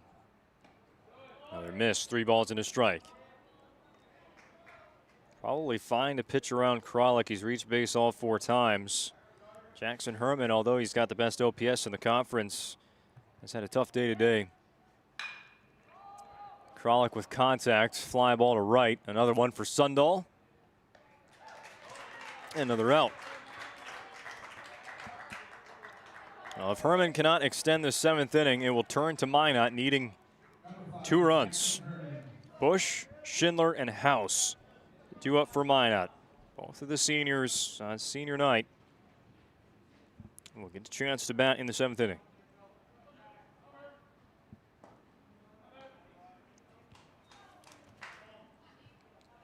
And Herman hitting well over 400, hitting in the 420s this year. But today, just 1 hit. And also the top pitcher for Century statistically as the starter.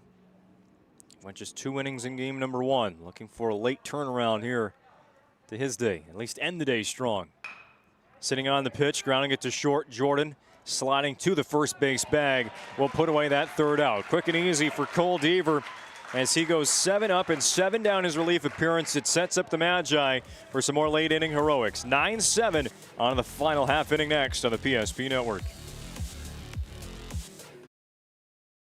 Your bank had your back or would go the extra mile to give you the service and attention you need. Partnering with the right community bank can make all the difference. We like to think of a community bank as one that supports its local community. You need to know that whatever your financial future holds, your bank will be there to provide practical support. As a community bank, BNC National Bank will be there for whatever you need in the long haul. Reach out to our team today to learn more about how we're able to help you succeed. Member FDIC.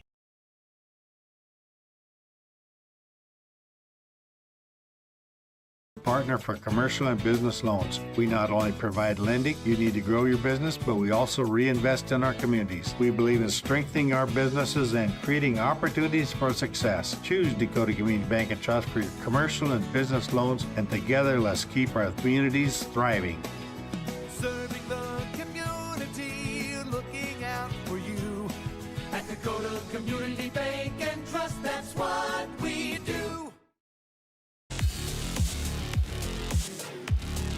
Well, just a little refresher on how we've got here to the bottom of the 7th. All those runs early for Century, and Minot little by little has stayed around in this game, and now they bat in the bottom of the 7th inning, down by 2. Carter Bush, Tegan Schindler, Peyton House due up against Owen Johnson. First pitch, a ball. Johnson pitched the 6th for Century. It was a scoreless inning, the first scoreless inning thrown by a Patriot pitcher since the 2nd. Foul ball for strike 1. This game important for many reasons. Minot took game 1 by a walk-off, moved ahead of Century in the standings. Century can bring it back to where we started the day with a doubleheader split. That means they would go back into 4th. And Minot, depending on however that crazy Dickinson-Williston game ends, could be back in 6th. Century still 2 more games to play. And it's out of Minot's control. That will not get down fair. Squibbed it foul. Good Bush, who is 1 for 3, started with a double in the first inning, since then strikeout, groundout.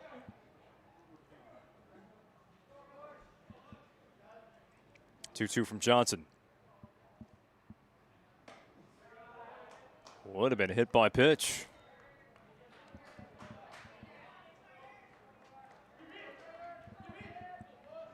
Full count. It's a walk. Well, if you wanted to start anyway, it's just get to leadoff guy on. Bush does just that. Tying run is at the plate. We've said it 3 times for Minot in this second game, and they've been not able to do it.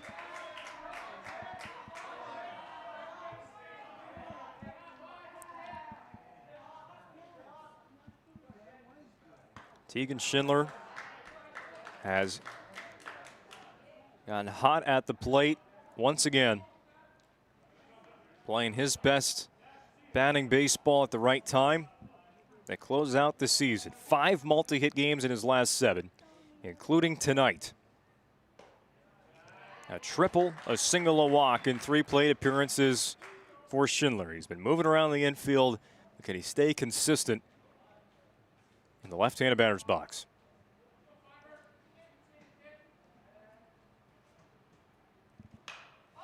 Will pop up the 2-0 pitch right around home plate. Johnson will get the out. That's a way to sneak one if you're Century. Ahead in the count against Schindler, and you retire him on a foul pop. Sigh of relief for Century. 1 out closer to a doubleheader split. And now Peyton House.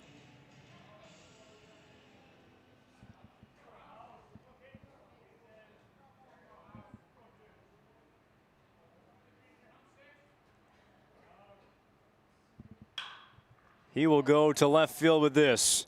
Floating in the air toward the line. Peterson camps out underneath it. 2 gone.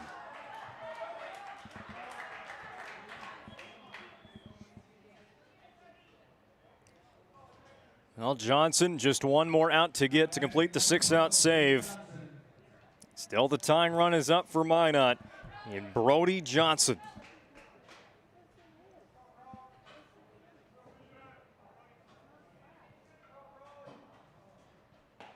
He'll swing and miss at the first one.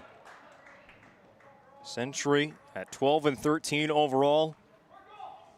10-7 in the league. Looking to get back to 500. Looking to stay in the top 4 in their final series of the season against Dickinson. Here's the 0-1. Now be pushed in the air towards the net on the first base foul line. It's a catch. And it's a ball game. Down goes the camera. Century takes down Minot 9-7 in 14 innings of non-stop entertainment tonight at Corbett Field. What a way to do it between Century and Minot. Both teams go home a winner after today's game. Century remains as the number 4. They will look to stay in the top half of the bracket with a win or 2 against Dickinson coming up later in the week. For Minot, their work is done. It's now in the hands of the others. And we'll have the Planning Team Financial Advisors Shots Crossroads postgame show to talk about it some more next. 9-7 your final. Century gets the split here at Corbett. At any time, to anyone. It's not really something you can schedule on your calendar. But when it happens to you and it's not your fault, there's one law firm to remember. That firm is Schweigert, Clemene, and McBride. We live here and take pride in helping our community. We know this area inside and out. We put in the work and fight for what's right so justice can prevail for you. That is what we're all about. We're on your side. We're Schweigert, Clemene, and McBride. AE Construction Management and General Contracting builds more than structures. They build confidence. Your trusted partner in commercial construction across North Dakota, they handle everything from planning to final delivery. Whether it's steel, industrial, or retail, AECM builds with precision and safety. Their hands-on approach keeps your project on time and on budget. Build better with AECM. Call Tim at 701-818-0099 or visit aeconstructionmanagement.com. Dear valued customers. Well, if that wasn't a fun night of baseball, I don't know what is. A 9-8 win in Game 1 by a walk-off for Minot High. A 9-7 win for Century as they just hang on to it in Game number 2. These two very evenly matched squads in the Western Dakota Association settle for a split today. We welcome you into our Planning Team Financial Advisors Shots Crossroads postgame show. And on your BNC National Bank scoreboard, Century wins Game 2 of the day, 9-7 over Minot High. Let's break it down because there's a lot to talk about, especially on the offensive side. Century started out the game with a 2-run first inning. It was right from the word go. Cade Junt, a leadoff single. Joey Krolick with a triple in that first run. And after a few batters later, just a little bit of small ball, putting the ball in play, Century would score 2. They'd also leave 2 in that first inning. Krolick would score on a wild pitch to make it 2-0. Minot would come back in the bottom of the first inning. Remember, Game 1, they were down 1-0 right away, scored 5. Well, they would take the lead after one inning with a 3-run first. Anderson with a single. DeShaw with a double. Carter Bush an extra base hit. Tegan Schindler even had a triple in the first inning. It was all working for Minot High at the plate. They led 3-2, but still Century they kept on going. 2 more runs in the top of the second inning. It would start with a hit batter and a single, another bunt. Century played phenomenal small ball over these 2 games today, helping their cause. And then back-to-back hits from Joey Krolick and Jackson Herman brought in 2 runs for Century. They would regain the lead 4-3.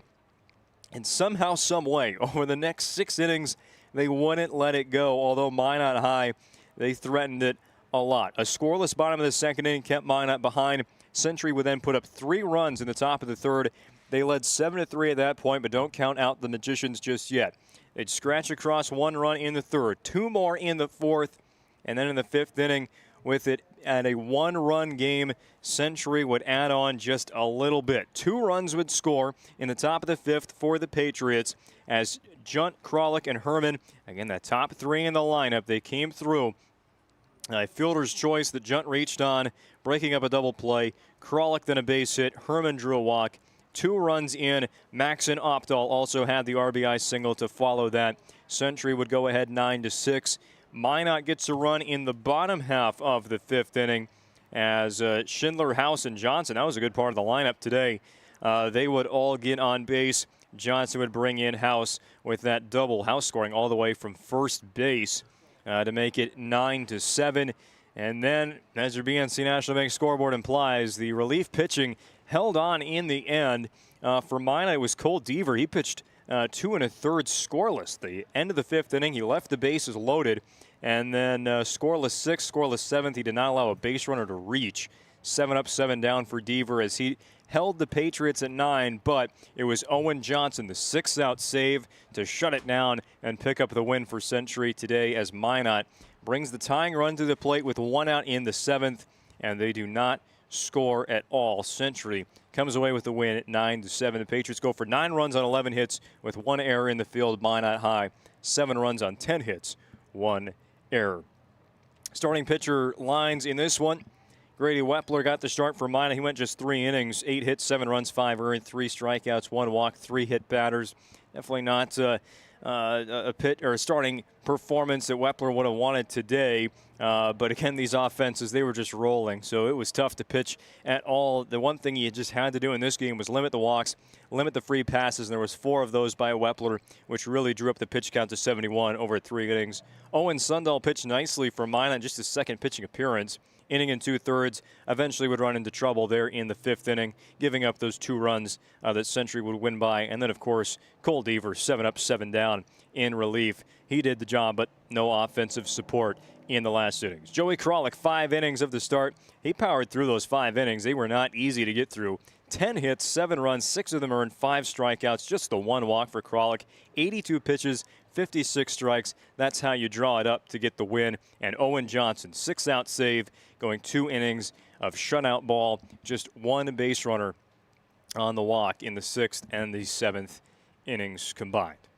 Well, that brings us up to our awards segment of the post-game show. The Magic City Home Leisure move of the game for Century. They had some stellar defensive plays in this one, but it was all offense, wasn't it?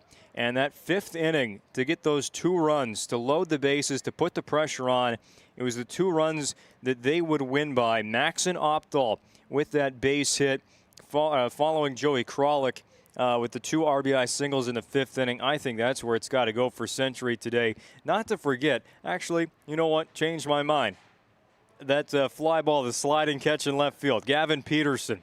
We didn't get the replay of it because he slid off the screen, but Gavin Peterson, the sliding catch on the left field foul line. That's your Magic City Home Leisure move of the game. Obviously, the game-winning hits were in the 5th inning, but Peterson, the sliding catch, that's going to take home your move of the game today. And as for the Sports Clips MVP for Century, I know pitching, the stats maybe won't jump off the newspaper tomorrow with the amount of hits and runs that he gave up, but at the plate, Joey Kralik was in the clutch. He had the go-ahead RBI single in the 5th inning. Part of a 3-hit day, he would reach base 4 times. And, I mean, quite an effort there on the mound. Minot High hit everything today, going back to game number 1, and he was able to still throw strikes. Just the 1 walk, never hurt himself in any of those situations. And the 3-hit game at the plate, that will earn him Sport Clips MVP honors. Well, that does it for our Planning Team Financial Advisors Shots Crossroads post-game show tonight. For a great crew putting on today's show on the PSP Network, I'm Owen Patterson. Your final scores for the final time. Minot High walks off game number 1, 9-8. Century takes game number 2, 9-7. It's a split. I guarantee you, if you go on Game Changer tonight, that Dickinson-Williston game still won't be over because it's 19-18 right now as they are just getting into the 6th inning in Williston. Century will take on Dickinson in 2 days' time to determine the seeding in the WDA tournament that we hope to bring you on the PSP Network in the coming weeks. That does it for us tonight. We hope you join us Thursday and Friday for baseball from Dickinson on the PSP Network. That does it for us at Corbett Field for the season. It was great having you along with us for tonight's doubleheader of baseball. Hopefully you join us for tournament time as well. Until then, have a good night, everybody.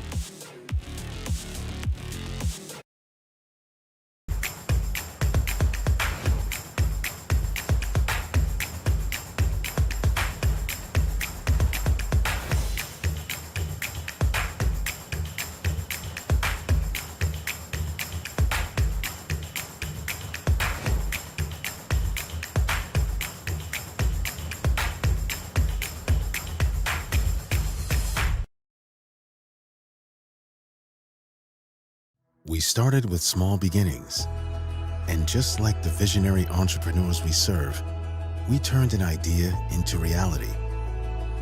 PNC National Bank, where possibilities begin right here at home. This presentation on the PSP Network is proudly brought to you by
Make sure to like and follow PSP Network on all social media platforms.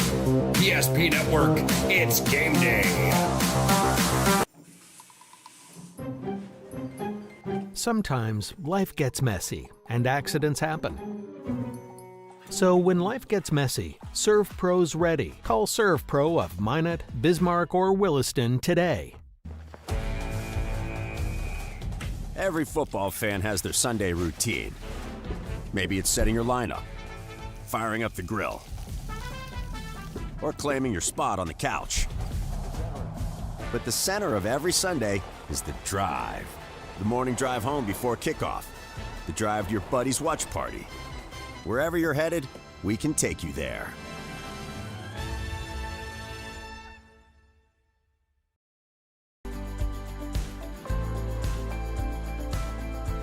At Planning Team Financial Advisors, we help individuals create their personalized strategies. We specialize in financial planning, retirement planning, insurance, and 401k distribution options. Don't leave your future to chance. Call Planning Team Financial Advisors today for a free retirement review. Planning Team Financial Advisors. Your plan, your future, your team.